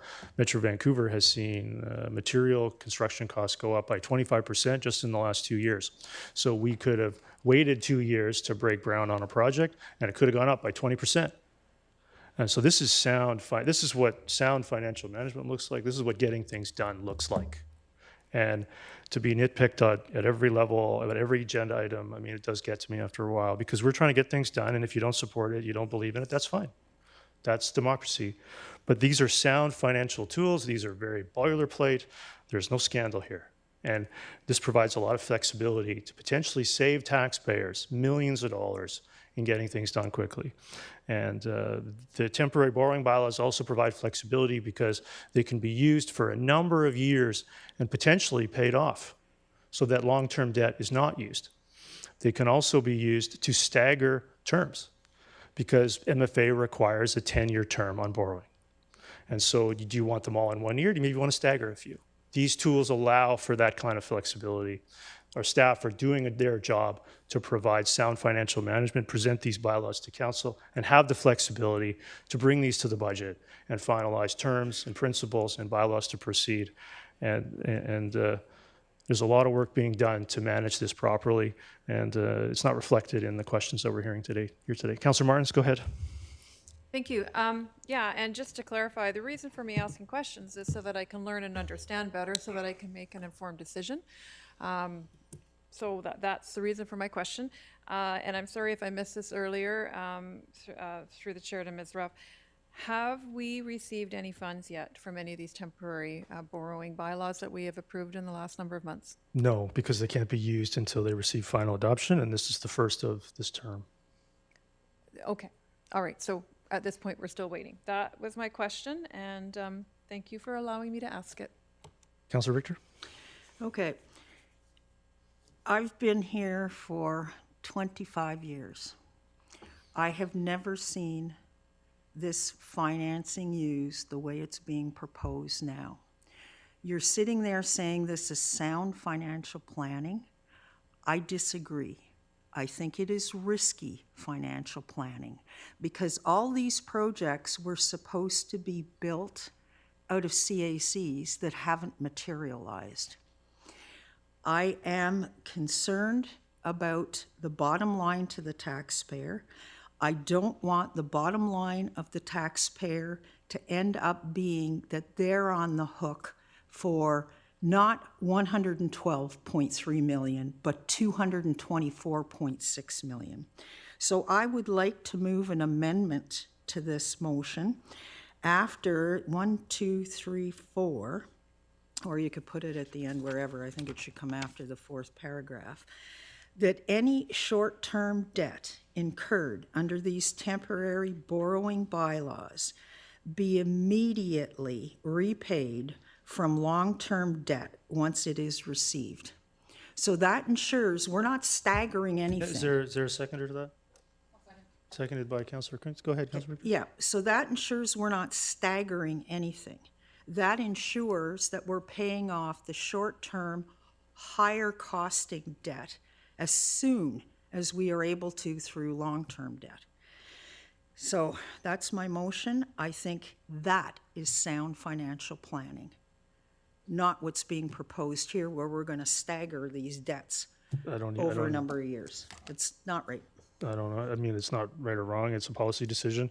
I mean, it's not. Yeah, it's a policy decision. There's nothing unethical about it, which I think is what you're suggesting. So I think it's a challenging one for me, because it's just not how it works, so I won't be supporting it. I'll call the question on the amendment to G2.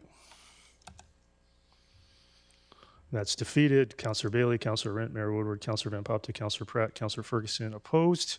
Councillor Pratt. Yeah, thank you, Your Worship. And usually I try and stay quiet. People might not believe that. Part of the reason why I ran for council was because I saw a practice within our community of sitting on marginally growing pots of CACs in anticipation that we would someday get enough to build a $100 million community center, for example, hypothetical number. The challenge with that policy and practice is that that community center, by the time we're ready to build it, is $200 million, hypothetical number. So we would never be able to get to the point where we're ready to build these projects or have enough money set aside for these projects to actually build them. And I can tell you, for every fiber of my being, everybody I talk to thinks we need to have roads that are actually finished for people. We do need to have a community center for a neighborhood that is going to be as big as most municipalities in this province. We need to have these things done. And so just because we have now come up with processes that may not have been done in the past, that may not have been used in the past, to me does not immediately discredit them as the wrong thing to do. So for me, I'm actually excited about finding a solution to pay for these projects, which will quite frankly would not have been paid for through the old methods. And for the temporary borrowing bylaws to provide us the flexibility to not have to depend on the long-term debt, which would actually burden people in my generation and the generations following me with paying off that debt, by providing us the flexibility, I actually do think that is sound financial practice. And the fact that we are actually going to be able to deliver these projects, as opposed to sitting here waiting for a council 25 years from now from building a $400 million community center, is why I would support these kind of practices. And if in 2 years, or in 6 years, or in however many years, it's determined that people don't agree with that process, and that it actually hasn't worked, then I'm more than happy to sit here and continue to justify why I do the things that I do and vote the way I do. Councillor Bailey? I didn't want to run for municipal government because I am not a financial guru or anything like that. But I was convinced that if I ran, I would have the opportunity to participate in growth. And when I have looked at the back and for the last over 20 months now, been playing catch up in just about every aspect of this municipality, and see the incredible cost that we're paying right now for delays and delays and delays. You know, you keep hearing, well, you know, we'll wait until later and all that kind of stuff, and the bills just pay up, and it's kind of like the young people right now trying to save money for a down payment is what I look at.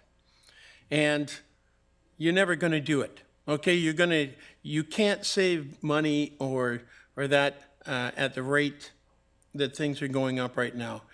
It is worth investing in taking loans and that kind of stuff. Everyone does that. That's how business builds. That's how people build with a mortgage to build a house and that kind of stuff. So I have been convinced that there is sound financial planning behind this, and I'm going to fully support going forward and continuing to grow and to continue to build and to make sure that we no longer push things off and push things off and push things off. Councillor Ferguson? Yeah, thank you, Mr. Mayor. And I, like other members of council, have been here a while. I've worked with 6 mayors, and every council has been different. And the way we work on funds, on our funding envelope, we trust the staff to work on how we put the numbers together. A few minutes ago, we talked about the Langley Event Center and how much we had to assemble that property. We had to build the building, put in the parks, put in the field, not for a few 9 people sitting at this council, but for the benefit of the community from cradle to grave. And I think it's important to note that as we build projects, including not just Park and Rec, but for our utilities, our water, our sewer, our roads, and all those things, important to keep them up as best we can. And I think it's important to know what we have done to date. And if you look at this bylaw, what's included, it includes an awful lot of things that are the benefit of this community. Yes, we have to be prudent. Yes, we have to watch how we do it. And I appreciate the comments of Councillor Bailey and Councillor Pratt and pragmatic ideas they expressed. The point is, as we move forward, it's important to plan for the future, and that's what we're doing. We're planning for the future. Are we perfect? No. But I think what we're doing is the right thing right now. Thank you. Councillor Kunst? Yeah, again, I'm not sitting here not wanting to talk about the merits of doing all this. I understand. I voted for dry arenas, Jericho booster, civic infrastructure. My question really is like just, I don't get all the internal memos and conversations, so I have to ask questions at the council table. So here I am, I'm asking questions about CACs, about interest, about property tax.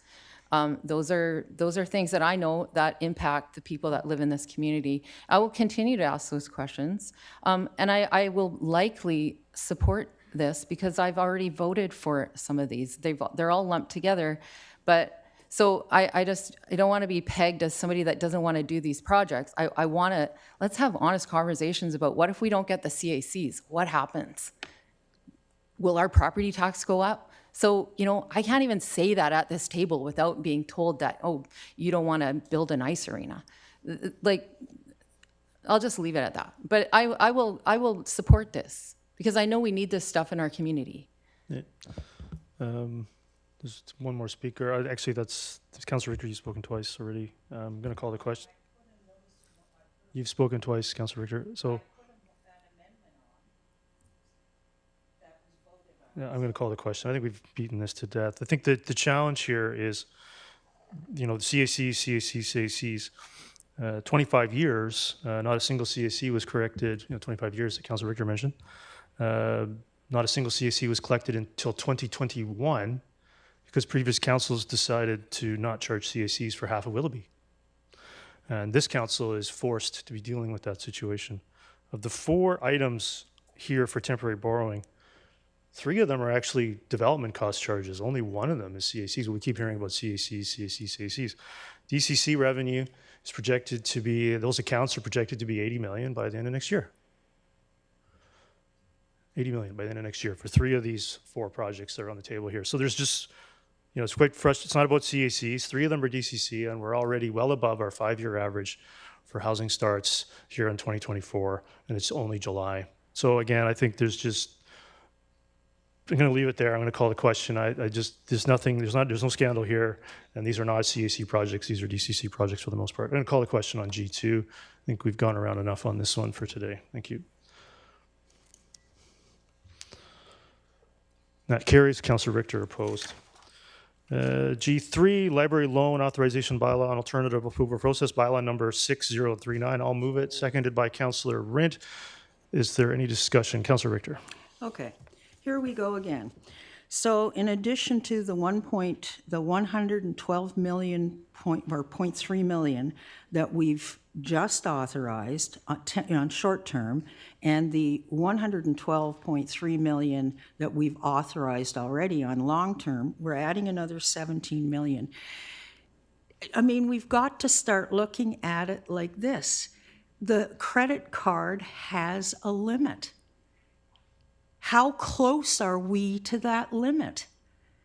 Even young people know, you don't max out your credit card the first time you go into a department store. You prioritize, you spend your money on what you need. And yeah, we need all these things, but do we need all these things right now? Or should we be phasing them? Now, I understand, and I have been trying to get to the bottom of what the debt is for a while now. I understand that the township's ceiling on its debt is $900 million. I also understand that this council came in with maybe $120 million of debt. Where are we now between the 120 and the 900 million ceiling that we have? I think we're 3/4 of the way to $900 million of debt. Like, how is that sound, logical, and reasonable spending? It's not. Not in 2 years. So I'm not voting for this one either. We've spent too much already, and I don't know how we're going to pay for it all. So this council inherited 170 million from the previous councils. We're nowhere close to 3/4. Councillor Bempopta, go ahead. Through your worship to staff, can somebody please tell me when the last time we built a library in this community was? Resident historian. I'm pretty sure it was this building, actually. So that's 2005. And how much has our population grown in that time? Oh, now you're really testing me. Okay. Never mind. It was a rhetorical question. It was a rhetorical question. Thank you. Thank you. And so this bylaw Will take 2 years to be completed, as we reviewed earlier. Let's get it underway, regardless of the timing of the project, which could, in fact, because I think I said it earlier, may end up being slowed down a bit to find a way to pay for it, as Councilor Richter is looking for. I think I brought that up about an hour and a half ago. This bylaw will take, again, 2 years to even be available to the Township of Langley to pay for the library portion, and it's good for 5 years after that. And so it makes a lot of sense to think of a 5 and 10 year capital plan, what that's going to look like, when some other borrowing bylaws from some property tax based sources could be redeemed. All of that is underway with myself. There's a lot of work going on, and to come up with a pretty sound plan and actually remove debt that is covered by property taxes, which this council has endorsed. This council has endorsed redeeming debt that is reducing property taxes. We're not hearing a lot about that, are we? And so I think that there's just a lot of cherry picking of facts and a lack of understanding of the process. I'm going to call the question on G3. And that carries. Councillor Richter opposed. G4, rezoning application number 100769, bylaw number 6032. Moved by Councillor Pratt, seconded by Councillor Rent. Is there any discussion on G4? Call the question on G4.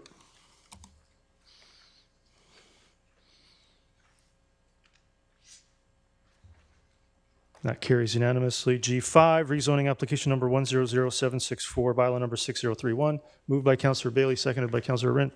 Any discussion on G5? Councillor Richter. Yeah, I'm wondering if a storage building is the best use of land in this location. Mr. Cooner? There's a lot of greenery behind this location, and it would seem to me having a different type of employment opportunity on this land than a storage building makes more sense. To your worship, to Councillor Richter, the storage building is compliant with the plan and the zone that's being proposed. There's, I believe, other uses within that building as well. There is a substantial landscape buffer, and they've taken into consideration some of the water courses on the site. Councillor Pratt. Yeah, thank you, Your Worship. I had actually a long time ago similar concern with Councillor Richter about the use in general across the township, but then sort of took a second to think of my own situation, living in a 560 square foot box with a very tiny storage unit, which is predominantly the type of housing that most people, especially in my generation and all generations really, can afford these days. So in proximity to the high density areas along the 200 Street corridor and in Willoughby, to me it does make sense. It's a little bit out of the way, and it's not going to be really competing with too many other uses, especially tucked into the highway, so I'll be happy to support it. Councillor Bailey? Yeah, when I read this, I thought, man, I know where one of this already exists. When I go to visit my doctor, I go to a storage unit. And that's exactly what this is, ground floor industrial units combined with storage units. So it's a great, I've got personal experience on how well these things can work. It's down in South Surrey, and there are professionals in with storage units. When I saw this, great use of combining a couple of different uses of the same building. Call the question on G5.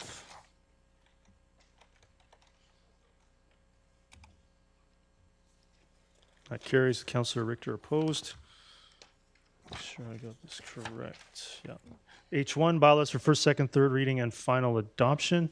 I'll move it. Seconded by Councillor Rent. Any discussion on H1? Councillor Richter. Yeah, why are we doing all 4 readings in one sitting on this one? And did we get any input from the neighbors? Mr. Cooner. Your worship, to Councillor Richter, there is no requirements or prerequisites that do not prevent all 4 readings in one go. The Local Government Act allows us to do this. The typical notification process was done, and the neighbors were notified. And did we get any feedback from them? Your worship, to Councillor Richter, there has not been any written submissions in relation to this. Okay, thank you. Councillor Martins. Yeah, thank you. Question, if I may, through the chair to staff. I'm just trying to clarify which exact building it is that we're putting this into on the site. Is it the most southeast on the site? Through your worship, Councilor Martins, yes, that's staff's understanding. Okay, and they're talking about an outdoor play area kind of tucked in between that building and the building to the north. Through your worship to Councilor Martins, exactly. So there's no loss of parking stalls, anything like that? Correct. Yeah, and then we did receive a letter through the distribution list, actually, from a citizen who was concerned. There is a medical office on that property, and they were concerned that that was going by the wayside. It's been there probably as long as that mall has been in existence, a walk-in clinic. So there was one feedback from a community. I think, though, if I'm remembering correctly, the medical office is actually in the building, the north of those two. I don't know if maybe staff can provide some clarity on that, or maybe some comfort for the person that had expressed that concern. Through your worship, I'm not exactly aware of the exact location of the medical facility, your worship. Yeah, I believe it's in the north, the building, the north of the two of them, so that is unaffected by this application. No, it's in the north.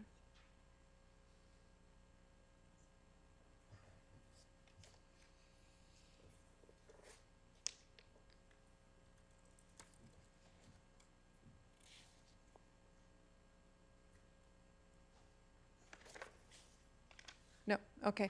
That's all right. Maybe we can follow up with the person that communicated to us. I think it was on the distribution list anyways. They had, I believe, or we received an email. Anyways, because I fully support the need for a daycare. I just don't, I'm concerned that there might be a loss of a medical clinic when we already don't have enough. So I don't know, maybe it's something that I can follow up with staff on, and we can get back to the person and clarify the location of it. Going to call a question on H1. That carries unanimously. Bylaws consideration at third reading 2024 development cost charges bylaw amendment number 6024. I'll move it, seconded by Councillor Rent. Any discussion on I1? Councillor Richter? Yeah, I note that the letter that we got on this from the ministry says that the totals on the bylaw were unchanged and incorrect. And they're the ones that are asking this to be rescinded and amended. So are we absolutely certain that the amended version is correct? To your worship, to Councillor Richter, yes, we have taken exactly the direction into consideration and amended it according to their direction. Okay. And I'm not going to support this one either, because I think DCCs in this community are out of control now, and we're just driving development away. Thank you. And call a question on I1. And that carries. Councillor Richter opposed. I mean, you're concerned about driving development away, Councillor Richter? J1, Council Procedure Bylaw Amendment, Bylaw number 6027. I'll move it. Is there a second? Seconded by Councillor Rent. Is there any discussion on J1? Councillor Martins. Thank you. Question through the chair to staff on this. Because I receive in the agenda package only the what's being amended, I don't have context on a couple, and I just want to clarify, if I may. On page 2, under section 2, sub C and D, it says section 13.02A 2, delete the text, and further, council may direct public input at a later date. And then the other one, section 13.02A3, delete the text, and further, council may direct public input at a later date. What is that in relation to? Those are in relation to public hearings in which we are no longer allowed to have public input at our public hearings for. So we have to ensure that it would be considered a public hearing if a delegation were to come forward and speak on an item that we can't have a public hearing. So I just wanted to ensure that it was very clear that we are unable to do that. Thank you. Councillor Richter? Yeah, I haven't supported this series of amendments because I don't think that council seating in closed meetings needs to be at the direction of the mayor, nor do I think that we need to store cellular devices during a closed meeting.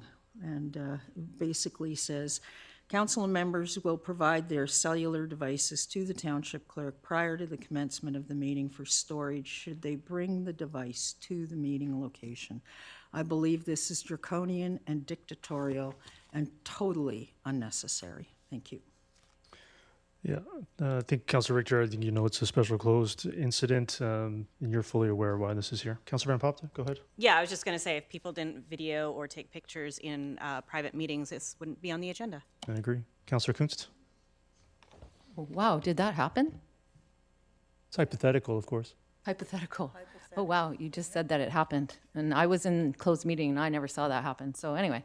Hypothetical, of course. So going back to the seating arrangement, I'm not supporting it either because I, in 6 years being on council, have never walked into the special closed and been told where I'm supposed to sit. And unfortunately, that's what this one's all about. So I won't be supporting that. Great. I'm going to call the question on J1. That carries. Councilor Richter, Councilor Kunz, Councilor Martin's opposed. Let's see here. We'll do J2 and then take a recess. J2, rezoning application number 100518, bylaw number 5416. Moved by Councilor Pratt, seconded by Councilor Bailey. Is there any discussion on J2? Seeing none, I'll call the question on J2. That carries unanimously. These have some DPs and so on, so we'll take a 3-minute recess and come back J3.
Oh, we done that before.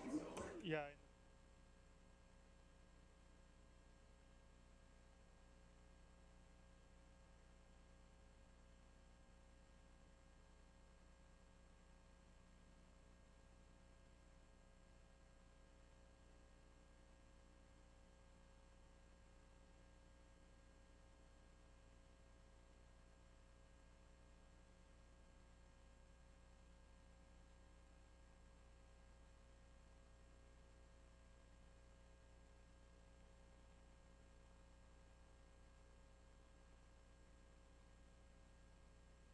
Okay, Mr. Cooner, we have quorum. I'm going to get going again.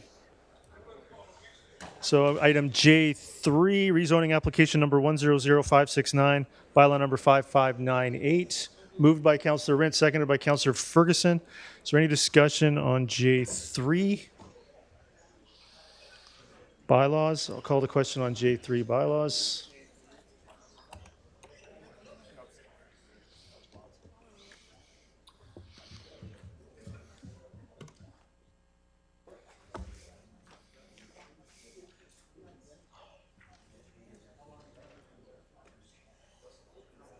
Councillor Richter, J3 bylaws. That carries unanimously with Councillor Van Popta absent. I'm going to call, move the development permit application number 101081, seconded by Councillor Rint. Is there any discussion on the development permit application? Seeing none, I'll call the question on J3 development permit. That carries with Councillor Van Popta absent. Development variance permit application number 100123, moved by Councillor Pratt, seconded by Councillor Rint. Is there any discussion on the development variance permit? Seeing none, I'll call the question on J3 development variance permit.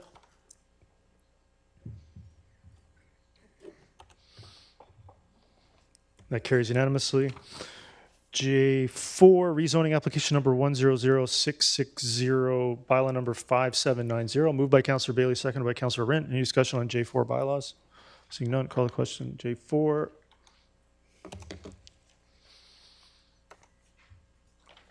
That carries unanimously. J4, development permit application number 101240, moved by Councillor Rint, seconded by Councillor Ferguson.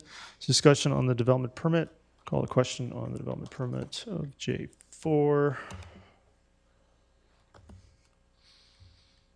That carries unanimously. Development variance permit application number 100145, moved by Councillor Rint, seconded by Councillor Pratt. Any discussion on the development variance permit?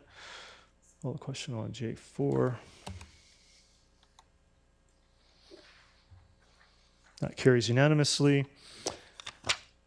I think that's it. Is that it, Ms. Bauer? Final adoptions? Yeah, I think that's it. Okay, so items from prior meetings, soil deposit application 23433, 44th Avenue. It's back on the floor, moved by Councillor Pratt, seconded by Councillor Rint. Is there any discussion on K1? Councillor Richter. Yes, we've had delegations that have come on this with regards to runoff to other properties. And as a result of the first set of loads being deposited on this property. Now, in the report, it does say that there was a drainage study done, but what it doesn't say is what exactly the diagram shows in that report. So I'm wondering if we could please make sure that water retention on site is needed, and also that the impact of drainage on downhill properties are taken into consideration. So I'll move a deferral to get that additional information, but I'm sure other people want to discuss this as well. No, we'll go ahead. We'll do that. Is there a seconder to deferral? Seeing a seconder. Councillor Pratt, go ahead. Thank you, Your Worship. I'm just curious, through yourself to staff, maybe they can provide some context. Was a stormwater mitigation plan submitted by the proponent for this? Through your worship to Councillor Pratt, a stormwater management plan is attached. We labeled it as a drainage plan as attachment D. That was done by a professional engineer that hopefully did address some of the concerns noted by the delegates in relation to runoff and any implication on the neighboring properties. Okay, I appreciate that. Thank you. Councillor Van Popta? To clarify, was that report done between the first load where the issues happened and now? Or was that report done prior to the first deposit? Dear Worship, to Councillor Van Popta, off my recollection, and Mr. Rule can correct me if I'm wrong here, is I believe the report was done when this item was initially brought forward back in December, Okay. and then the item was removed from the agenda or withdrawn by the applicant. That's correct. The stormwater plan was done for this application, a new stormwater management plan, and there's also a report to go along with the stormwater management plan that isn't attached to this report. We just attached the drawing. Okay, and I assume it was done by proper consultants and professionals? Professional engineer, Okay. and stated that they will not be directing water to neighboring properties. Perfect, thank you. Now I'll call the question on K1.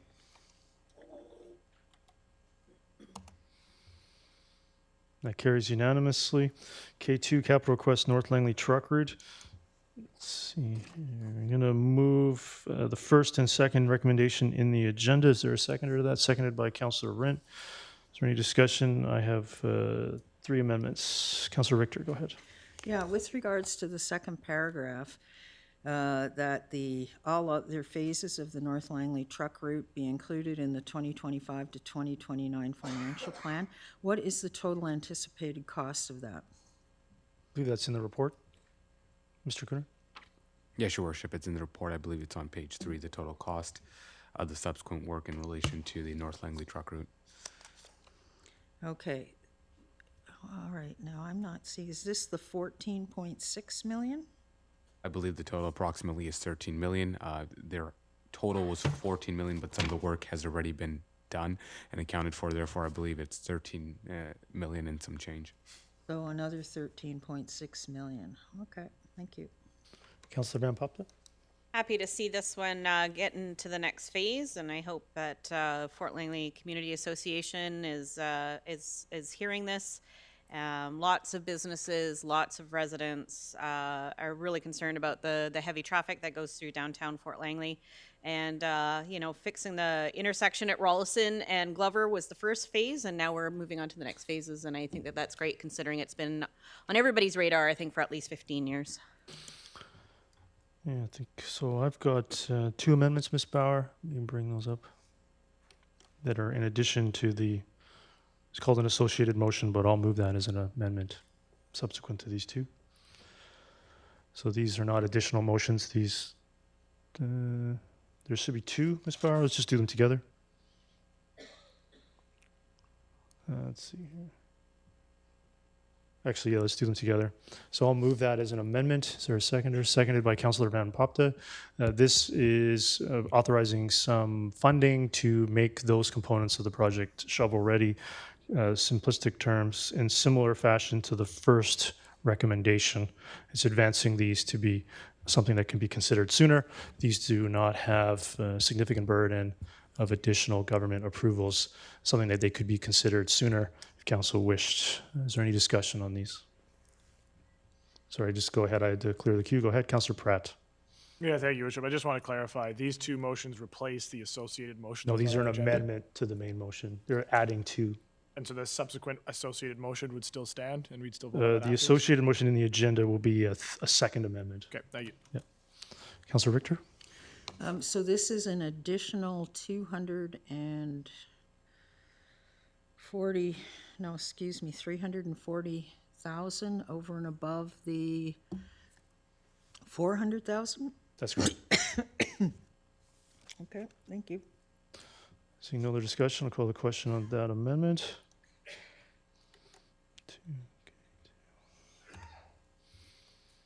That carries unanimously. Then I'll move, it's labeled associated motion, but I will I'll move that as an amendment. Is there a seconder to that? Seconded by Councillor Van Popta. Councillor Pratt, do you have anything else on that amendment? That was in the previous item, thank you. Councillor Richter on that amendment? No, No. thank you. So let's call the question on that amendment.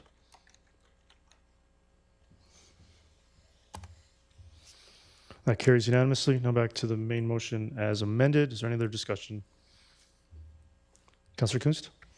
Do we know if the S on 232nd that leads right into Rollison, is that getting any sort of, is that part of the, Mr. Cooner? Or the, Mr. Rule the can S going into? Mr. Rule can clarify that recommendation in the agenda is to advance some funding for design and regulatory approvals for that intersection at 232 in Ralston. Yes, that's correct. Okay, there's the intersection, but then there's the road that kind of goes after the intersection. I guess that's my question, because that's a super dangerous. Yeah. So, Mr. Rule, correct me if I'm wrong, but that's not included in the scope of the North Langley truck route project because that's already a truck route. That's correct, that section. Okay, thanks. So that would have to be a separate project advanced separately to upgrade that upgrade that corridor. Yeah. Correct. Seeing no other discussion, call the question on K2 as amended. That carries unanimously. K3, I'm going to move the alternate motion, which turns it into a multi-year funding project with not allocating money that can't be spent for a period of time. So I'll move that. Is there a seconder? Seconded by Councillor Pratt. Councillor Pratt, go ahead. Yeah, thank you, Your Worship. I do have an amendment to the first clause of the alternate motion. There's no other speakers, so go ahead. So this area here, anybody who's familiar with it, the intersection itself, serious problem. It's the vast majority. Get that seconded. Is there a seconder to that? Seconded by Councillor Bailey. Go ahead, Councillor Pratt. Thank you. So it's the biggest issue, in my opinion, of why there is such a traffic headache at that area. Looking ahead, timelines that TransLink's provided about potentially delivering BRT. We look at the renderings in 2040, the 200 Street document that we've provided. Any conversations so far with TransLink indicate that one of two options are either across the 200 Street interchange or down 86th Avenue for BRT, whether it's dedicated or if it's simply rapid bus. So this amendment here sort of tries to preempt the issues we might face in the future of trying to remove vehicle travel lanes for dedicated bus lanes. You can imagine the consternation that people might have if all of a sudden we go from 2 travel lanes in either direction to only 1. So this instead would preempt that by saying we'll provide off-street parking and off hours so that there's not the sort of getting used to of this road being 2 lanes in either direction. There's a subsequent part to it, or a second part to it, that just includes signage to indicate that those lanes may be a potential future BRT dedicated lane. I'm happy to entertain a division if people don't like the off-peak parking and only want the signage, but I think that this would kind of head off a lot of future headaches for potentially this council, maybe the next council, but just for the public in general to be aware that this is potentially a transit route. Thank you. Yeah, I think these are worthy of consideration. Any other discussion on this amendment? I'll call the question on K3 amendment. This one. That carries unanimously. Back to the main motion as amended. Any other discussion on K3? Seeing none, call the question on K3 moved and as amended.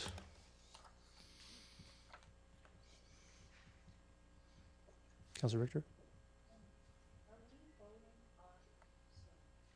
Go ahead. Are we voting on your recommended alternate motion or on the original motion? I moved and seconded the alternate motion, and then Councillor Pratt made an amendment that was adopted by council. Okay, so I did want to know why we need to pre-approve the 400,000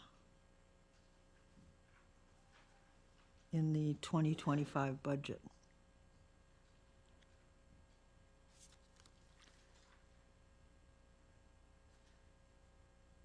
Yeah, I mean, it could be included, it could be pre-approved. The idea is that it'll be included within the capital plan. Well, there's a difference between being included and being pre-approved. Pre-approved says it's going through. Yes, but it could also be removed from the budget if council so chooses. But I think it's indicating to staff that this project is a high priority and would be moving forward. Okay, thank you. So with that, I will call the question on K3 as amended. Carries unanimously. K4, Councillor Van Popta moved reconsideration. Is there a seconder to reconsider? Seconded by Councillor Rint. We'll call the question on reconsideration of K4.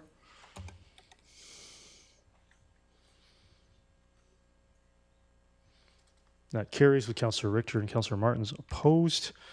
So I think we have to move that again. We haven't done one of these in a while, Ms. Bauer, so it has to be moved and seconded again. Yes, Is that correct? it's as though it never happened. That moved by Councillor Van Popta. Is there a seconder? Seconded by Councillor Rint. Is there any discussion? K4. Councillor Kunst. Why is this being reconsidered? I can move on to the mover if you wish. Sure. Okay. Councillor Van Popta, go ahead. Because we have numerous tower projects in the pipelines. This is a bureaucratic piece of red tape that, in my opinion, shouldn't have, be defeated last time around on a tie vote. So I'm trying again to see if we've got anybody else willing to support this. It's important that we remove bureaucratic red tape. When it comes to pouring concrete in a tower, the amount of hours that it takes, the amount of time, the amount of trucks can be up to 15 hours. And so I don't believe, maybe staff can correct me if I'm wrong, that we've ever rejected an increase to the noise bylaw for the exception of concrete pours. So I don't think we've ever declined it, so we might as well just pre-approve it. It happens in other jurisdictions, and we have so many towers in the pipeline coming up that we might as well just get this bureaucratic piece of red tape out of the way. Great. Councillor Martins? Yeah, thank you. So this bureaucratic piece of red tape, I would like to know practically if staff can walk me through the process currently, if they are needing to apply for an exemption for a concrete pour. What does that look like? Mr. Cooner? To your worship, to Councillor Martins, it's part 11 of the bylaw itself. That's permitted sound and control exemption. The exemption, an individual would have to do an exemption application. A person must submit the exemption application under Section 11 to the manager of permit licensing and inspections, and then they must comply with the requirements. And unless permitted, it must be received by the municipality at least 7 business days prior to the commencement of any sound. So they are usually done, the exemption application reviewed on a bit of an urgent basis and are made to staff. Okay. And does this apply to projects being done by the township as well? Do we need to apply as well for an exemption at this point?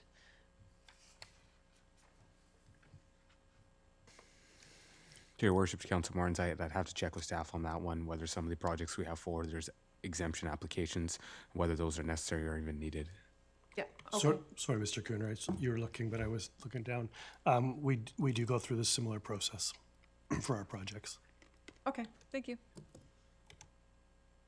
Seeing no other discussion, I'm going to move the amendment in the agenda that council directs staff to review the merit or lack thereof for aligning construction noise requirements to exactly or most closely align with the city of Surrey, and add that to this report.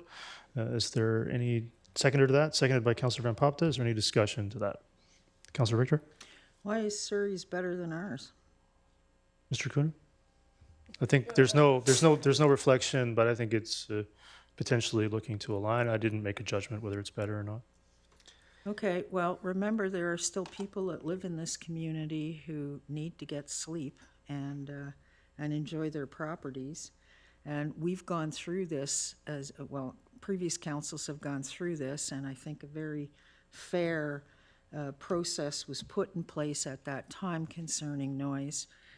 I just don't want us to have to go back and receive a whole bunch of complaints again from people who are just simply trying to get some sleep. Thank you. Councillor Van Popta? It's important to note that sometimes that these requirements actually have to do with safety. I believe it was the municipality of Pitt Meadows this past month lifted their noise exemptions for construction activity due to the extreme heat. A lot of workers work directly in the sun all day long in this extreme heat, and unless we want economic activity to kind of halt during these heat waves, we have to allow provisions for people to work when it's cool. Not everybody has the luxury of sitting in an air-conditioned theater like this and work outside, and it's important that we support the safety of these people and also to be able to meet the housing demands that are put on us and to get things built. Yeah, thank you. And just a report. So now I'll call the question on that amendment to K4. That carries. So Councillor Richter, Councillor Martins opposed. So now back to the main motion as amended. Any other discussion? Seeing none, call the question on K4 as amended. That carries. Councillor Richter, Councillor Martins opposed. Mayor and council report. Does anybody wish to make a report? No, seeing none. Anybody wish to make a Metro Vancouver Regional Committee report? No.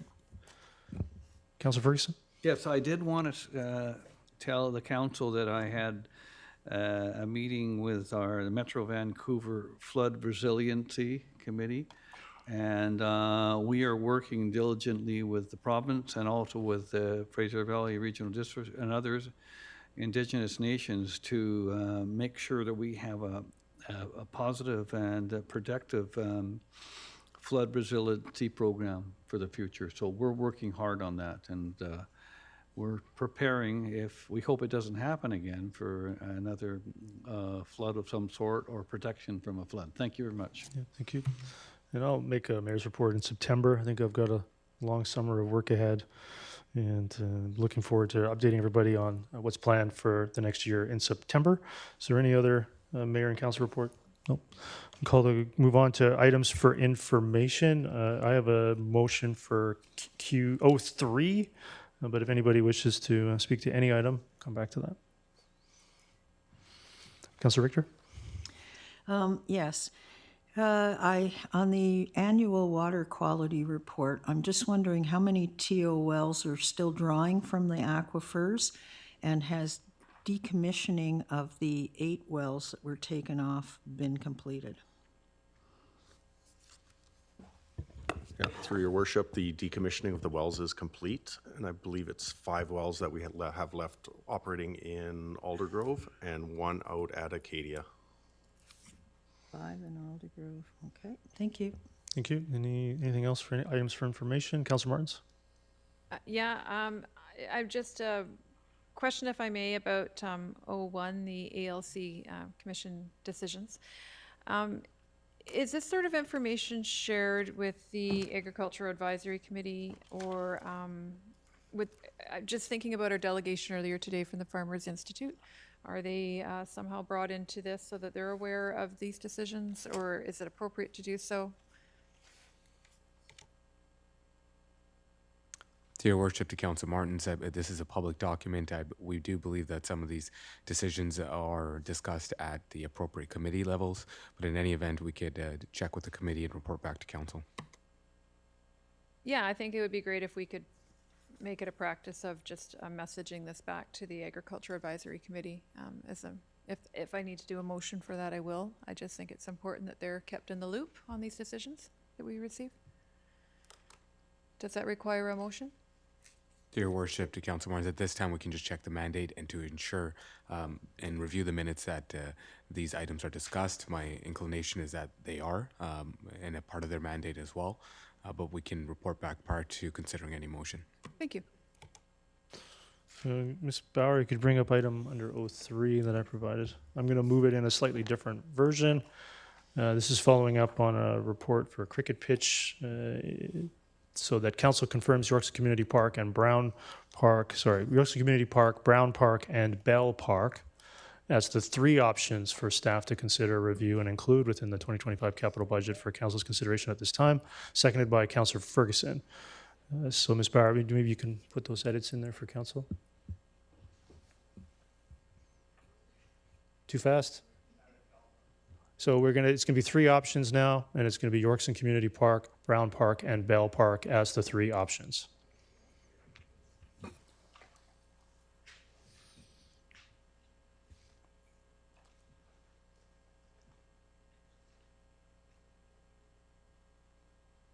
There we are. That's what I'm moving. Is there a seconder to that? Seconded by Councillor Ferguson. Is there any discussion on those options, that motion?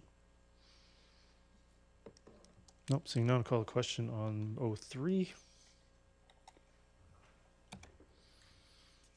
That carries unanimously. Is there anything else on 01 to 10? Seeing none, I'll go to P1. Ms. Bauer, you could bring up the amended version. I highlighted the amendments in red. There was some good feedback over the last 3-4 days on this. So I've highlighted, this is the motion verbatim in the agenda, and the changes are highlighted in red. So there's only one addition of users at the beginning, and then there's a slight amendment at the end to remove that stipulation at the end. So I'm going to move that. Is there a seconder to that? Seconded by Councillor Pratt. So I don't know if you want to make it a little bigger, Ms. Bauer, and just show the amendment at the bottom. That's the only major amendment.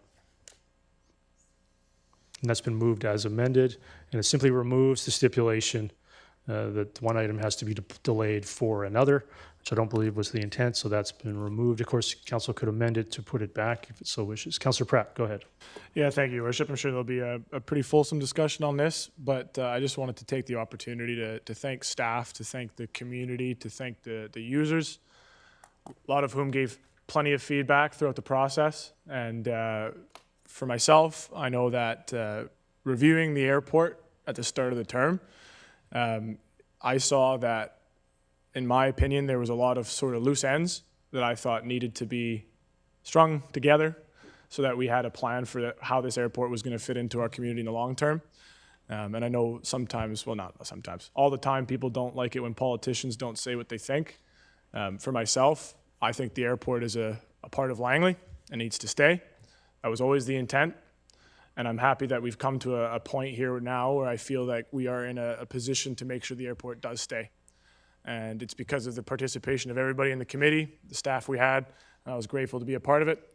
So looking forward to the rest of the discussion, and hopefully we can take a step forward today. Councillor Bailey, go ahead.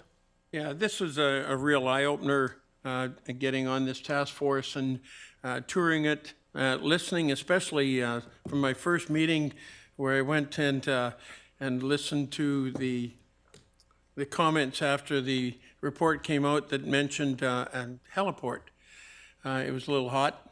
I kind of talked to them about forming this committee, and I got to admit, from the first meeting of the task force to the last meeting of the task force, it was incredible to see both sides having really rational discussion on how to move forward, and people making concessions on both sides. This airport, I didn't know anything at all about it. I did a couple of tours and had the opportunity to talk and, more importantly, listen to the airport users and say this was a really good experience of actually listening to people out in the field that I know nothing about, other than planes come in and go out and find out what the problems are. So I really am glad that I was able to participate in this and hopefully move this thing forward to a conclusion of where everyone, to me, it's kind of like going to mediation or arbitration. You got your both sides out here, and they come to a reasonable compromise in the middle. And to me, that's what I see has occurred and is occurring here. So it's a very interesting process to someone who knew nothing at all about this and still really doesn't know all that much.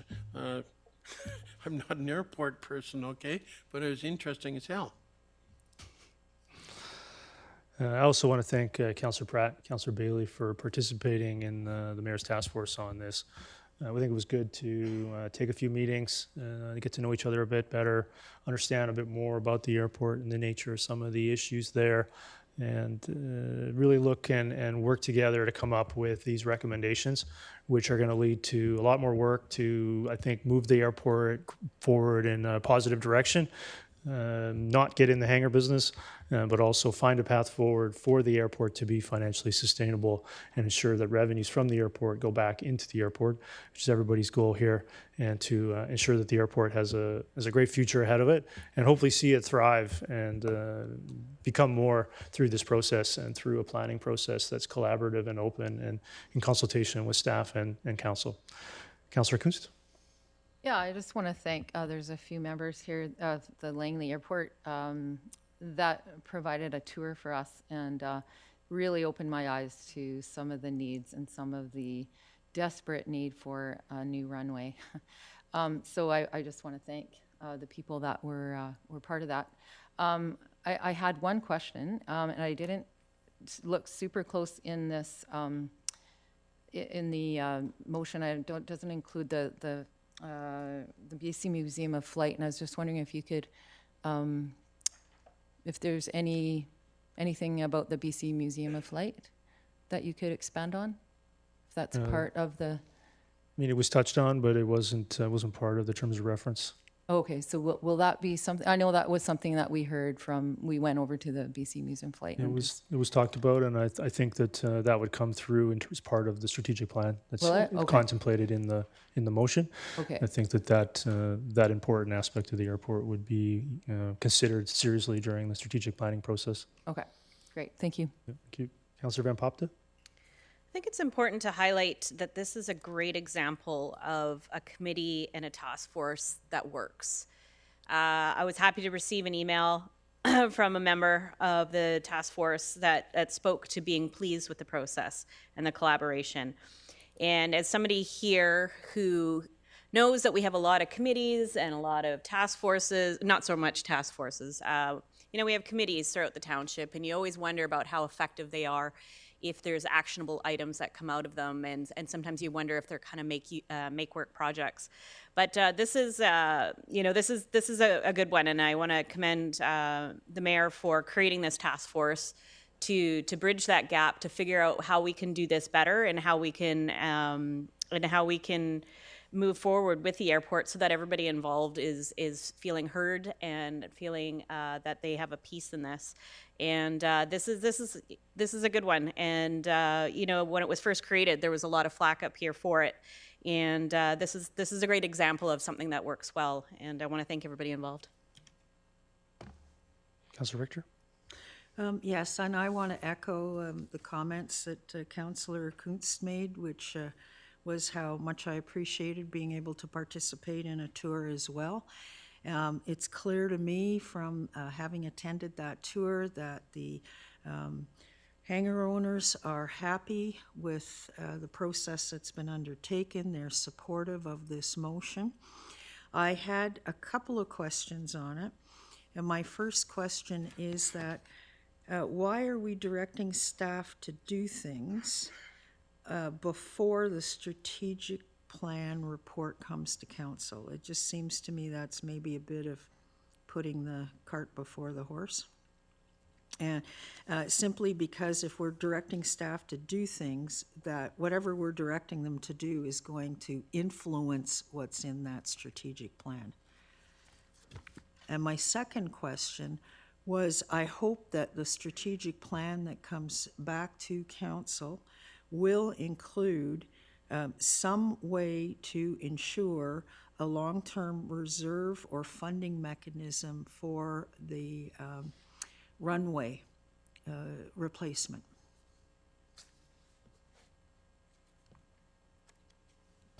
Councillor Ferguson? Yeah, well, thank you, Mr. Mayor. And I appreciate the work done. Councillor Richter, you're not finished? Well, I didn't get an answer to my question. Why are we directing staff before we get the report? That's the motion before us. Yeah. Oh, so it's got no reason? One of those, there is no rationale ones? Okay, thank you. Yeah, thank you. Councillor Ferguson, go ahead. Yeah, well, thank you, Mr. Mayor. I appreciate the work done by the committee, and I know that a number of people are in the audience here that are supportive of this. Now, the protocol is for us to speak to council, so I'm speaking to council, but I did want to break protocol a bit by acknowledging a few people in the audience, George Miller, Chester Glendelling, and Al French, amongst others, that have been around the facility a number of years. I have spent an awful lot of time over the years at the airport. I've been up in planes. I don't fly myself many times. I think I've gone on record as being with somebody for the shortest trip at the airport with former Mayor John Beals, where we went up in the airplane, and next thing we knew, we're landing. I think his engine had broken down, and we glided in. But anyway, it's a great report. I think that the folks will be happy at the airport. I appreciate all the work that's done, and we're turning the page, and we're going into another future of a better airport, and for the best for the people that use the facility. Thank you. Yeah, thank you. Councillor Martins? Yeah, thank you. And I just want to echo the comments said earlier. I really appreciated the people at the airport, the tenants, the staff, those involved with the airport community. taking the time to allow me to see the whole airport, what was going on there firsthand, touring it, even got to walk the runway. Just, I find it always very helpful when people take the time to speak with all of council and provide that direct feedback and input, and then then it allows us to feel comfortable that the decisions we're making are reflective of the people. So I thank everyone for the efforts there.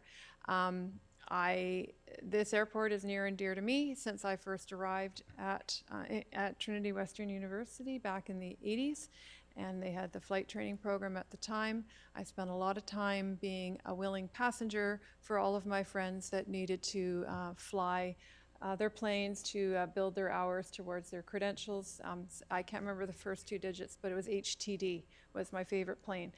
And so on a personal level, it is really important to me, the history of the future of this airport. And I'm delighted to see that we are looking at some sort of plan moving forward, and hopefully to preserve and protect what we have and make it a great asset, good for everybody in the community. So thank you for this exercise that you've gone through and the discussions that were had within the committee and the outreach to all of council. Thank you. Councillor Pratt. Yeah, thank you, Your Worship. And it's almost like Councillor Ferguson copied my notes. But we're 5 hours on, so I want to wrap it up quickly. But I did want to make sure to thank personally the people who got the airport to where it is today. Just because that there was some things we need to address moving forward doesn't mean it hasn't been a worthwhile endeavor to this point. And it, quite frankly, wouldn't be the gem that it is without the people who have been around and making sure that it's become the job center, the cultural center, just the cool part of Langley that it is. So I just wanted to make sure that was on the record.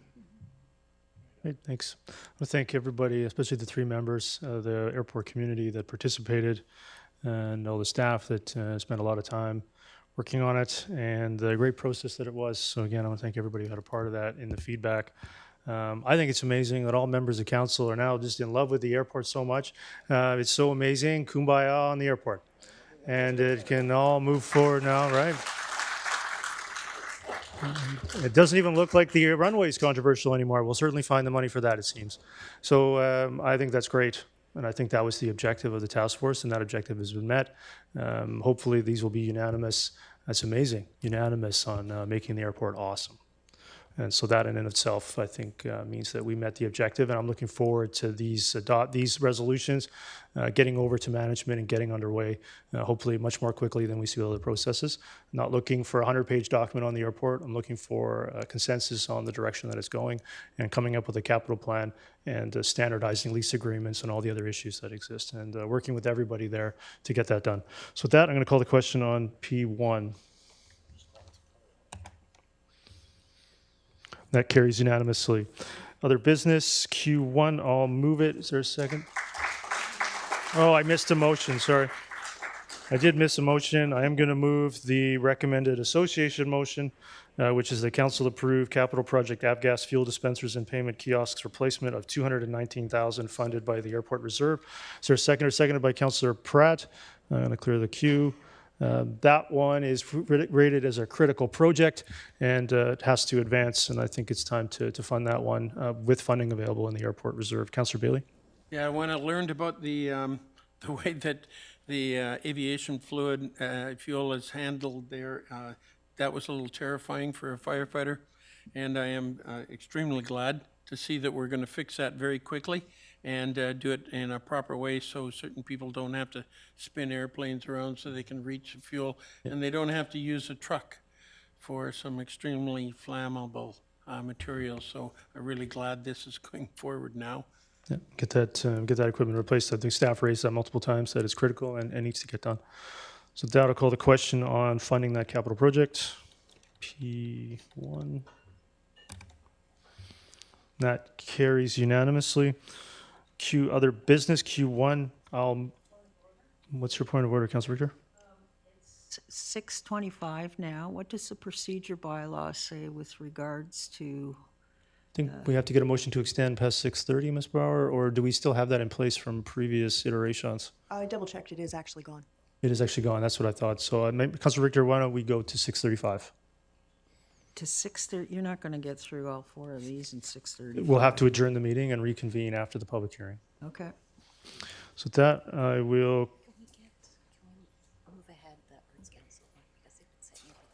We'd have to vary the agenda, Ms. Bauer. If we wanted to dispose of Q4, we'd have to vary the agenda to do that. At this point, yes, it would take a motion to vary the agenda, and we could do that. So Councilor Van Popte has moved to vary the agenda to address Q4. Is there a seconder? Seconded by Councilor Ferguson. Call the question on varying the agenda to consider Q4 now. Councilor Kunst? That carries with Councilor Richter opposed. So Q4, Councilor Van Popte, go ahead. So, sorry, it's already been moved? No, you need to move it. I get to move it. Okay. You gonna move it? Yeah, I'll move it as, actually, I'll read it out. Whereas the Langley Arts Council is a charitable organization that has been serving the residents of the Township of Langley for over 50 years. The Langley Arts Council serves Township of Langley residents, artists, and creators, arts organizations, community members, educational institutions, tourists and visitors, local businesses, underrepresented and marginalized groups, government and civic entities, donors and philanthropists, and local cultural organizations. And the arts are valuable and needed for an overall community, and additional programming, support, and services to the community of the Township of Langley is worthy of additional funding. Therefore, be it resolved that Council hereby directs staff to include within the 2025 budget and 5-year financial plan a pre-approved annual contribution of $100,000 for 2025 and an additional $25,000 in 2026 and further. That Council confirm a draft multi-year funding agreement for Council's consideration with the Langley Arts Council for the purposes of confirming the additional programming, facility support, recognition with contemplation of the need for a proportionate contribution from the City of Langley. Is there a seconder to that? Seconded by Councillor Pratt. Go ahead. Do you wish to speak to it some more? So just today just taking a quick count, we've talked about cricket, pickleball, tennis, biking, skateboarding, 5 sports. In any one meeting, we have always contemplated our sports contributions and rec centers. What we have not done well in the past, and we are trying to correct now, is emphasize the importance of the arts within our community. It is an underserved entity. We are one of the few municipalities that does not have an active participation and support of our art societies. And this motion is trying to correct that. I think it was 1990 that I received a scholarship from the Langley Arts Council back when I was very young. And my first letter to the editor in 1995 was in support of the arts and the Arts Council. So I'm happy to present this motion, and I'm hoping that we will, as a unanimous show of support to the arts community, bring funding to them. Great. Any other speakers? Q4. Councilor Richter? Yes, I have a question as to why we're pre-approving. We've been doing a lot of that pre-approving today, instead of just bringing it to the budget of $100,000 in 2025, but only $25,000 in 2026. What is the rationale behind this? My understanding, the way this would work is that it would be included inside the funding envelope. It sends a message that council wants to see that included in the funding envelope. And the way it's worded here, I believe it's very deliberate, that $100,000 in 2025 permanent annual funding until removed by future councils potentially. I mean, that's always a issue, but it'll be included in the operating budget indefinitely, and that would be increased to $125,000 in 2026. So this is a community group that's getting basically $100,000 grant this year and $125,000 next year? I don't think it would be a grant. It's going to be included in the budget as permanent annual funding, similar to Langley Environmental Partner Society. Okay. And where's the report supporting this? It's a motion. I don't think I need to. You don't need, okay, so we'll This is just. a notice of motion. If you wish to refer it for report, you could do that. Oh, well, I know where that's going to go, so why waste time? I appreciate that. I I don't object to supporting the arts, but I do object to creating an unlevel playing field with other community organizations. And I think the word precedent's been said earlier tonight. I think this sets a precedent. And we're going to need to be willing and able to do this for other groups that come to us as well. The second thing is, I really don't like the why these motions keep pulling in the city of Langley. I mean, this has got nothing to do with the city of Langley. This has got to do with the township of Langley. So when we put motions forward that say contemplation of a need for a proportionate contribution from the city of Langley, I think we're overstepping our jurisdiction. So as much as I would like to support this, I'm not, because there's no report and there's nothing to support why this should be done other than the preamble to this notice of motion. Thank you. Yeah, so the precedent, I mean, it wouldn't be any more than this council's support of the Langley Environmental Partner Society that I believe, correct me if I'm wrong, Mr. Cooner, I believe they get 125 or 150,000 per year. That's been approved in a similar arrangement, multi-year funding agreement. I don't recall that being a precedent of concern. And I believe I would support the motion simply because it clearly states a contemplation of, it's not a requirement. Councillor Ferguson, go ahead. You know, yeah, I just, first of all, clarification. We contribute to the Salvation Army Gateway of Hope. That's in the city. We contribute to the Langley Seniors Resources Society. That's within the city. There's probably, the list goes on, whether it's Langley minor hockey, the soccer folks, the ball hockey folk, and the list goes on. Okay, so back to, this is the Langley Arts Council folks. They're a very quiet and respectful group. I've seen a number of people come and go out of their group for many years. They're passionate about the arts, whether it's from something with a paintbrush or a crayon to sculptures to thespians and acting, and the list goes on and on and on. They contribute extremely to our community through their creative and other means. Plus, whenever there's a need for somebody to go out and help an organization or group through music or other things, they're always the first ones to be there to help. I don't think you need an explanation to see what they've done over the years. I don't think we need a report. Whether this is enough, I don't know. I sure wish we could give more, and I know that if they reach out to the community, more and more may come. I'm supportive of this. I appreciate it coming forward, and one day, I don't know when, we've tried it once before on a arts facility that got defeated by many of us. I was defeated because of that as a municipal councillor, but that doesn't mean to say one day we will be sitting in one of their facilities. Anyway, I'm supportive of this, Mr. Mayor. Councillor Pratt? Yeah, thank you, Your Worship, and I really appreciated the chance to be able to chat with the organization about the needs. And for myself, I'm a pirate.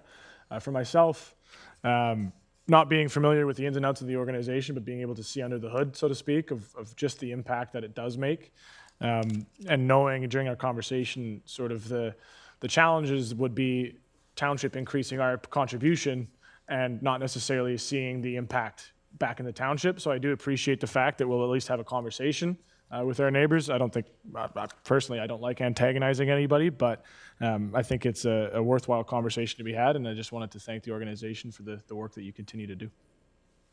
Councillor Martins? Thank you. Yeah, question, if I may, through the chair to staff. Is there any funding currently provided to the Langley Arts Council through community grants or some other fund? Mr. Cooner? To Your Worship, to Councillor Martins, I don't recall any funding being provided, whether it's through community grants or any other funding source at this moment. We can get that confirmed. I think they are in the grant. I think they are in the grant program, Mr. Cooner, but I can't recall. Yeah, they are. I think they are in some grant funding, which is insufficient for the programming that they're providing and contemplating to provide. We don't have the exact amount on that. We can get that to you. confirmed. Yeah. Okay. So I was pleased that this organization did reach out to me and allowed me to meet with them and learn more about them and what they do and what the needs are.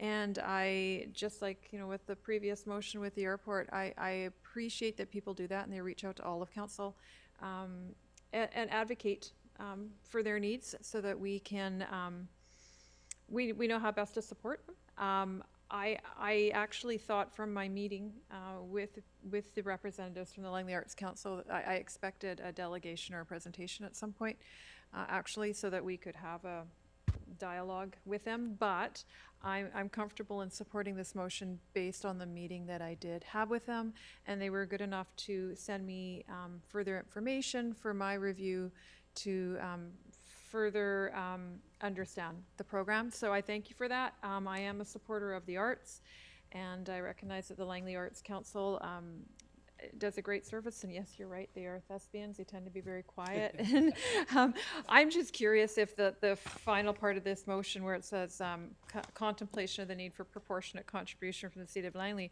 I wonder if we should extend that to Abbotsford as well, considering the fact that they're right in Aldergrove there. I wonder if people from Abbotsford are also benefiting from this wonderful organization that we have. Just a thought, but not enough for me to move an amendment unless someone else seems...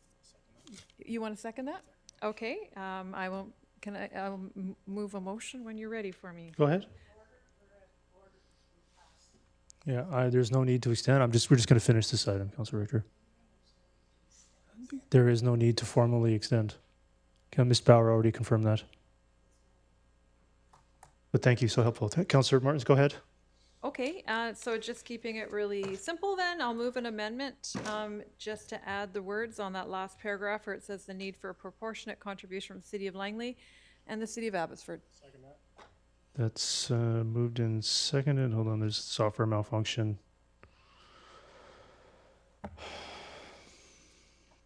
Okay, so I'm going to open that up. That's cleared the queue. Councillor Martins, go ahead.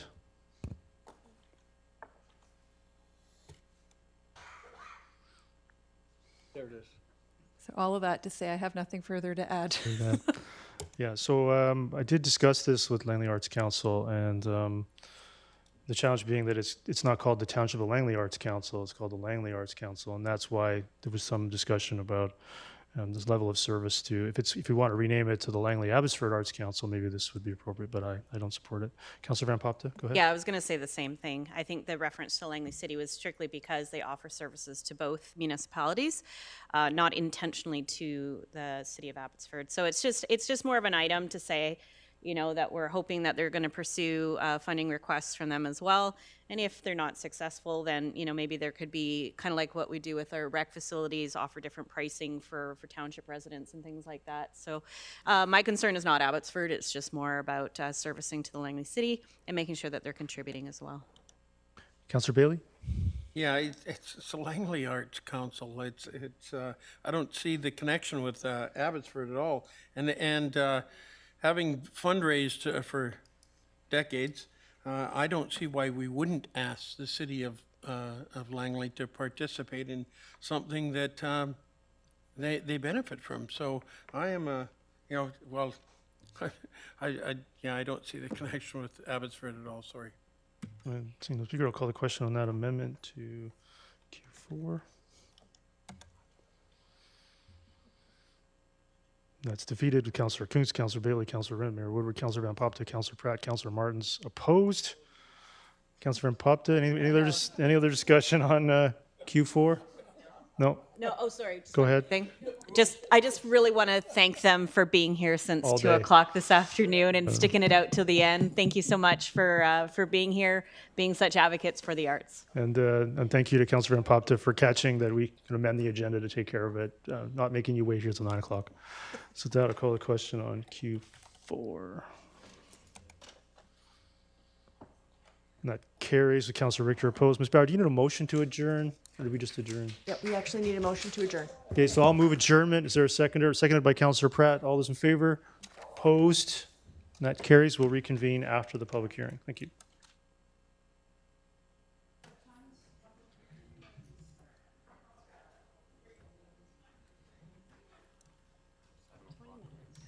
Mayor Woodward? Mayor Woodward, if I can inquire, is the public hearing starting for 7 o'clock as scheduled? Or, okay, thank you.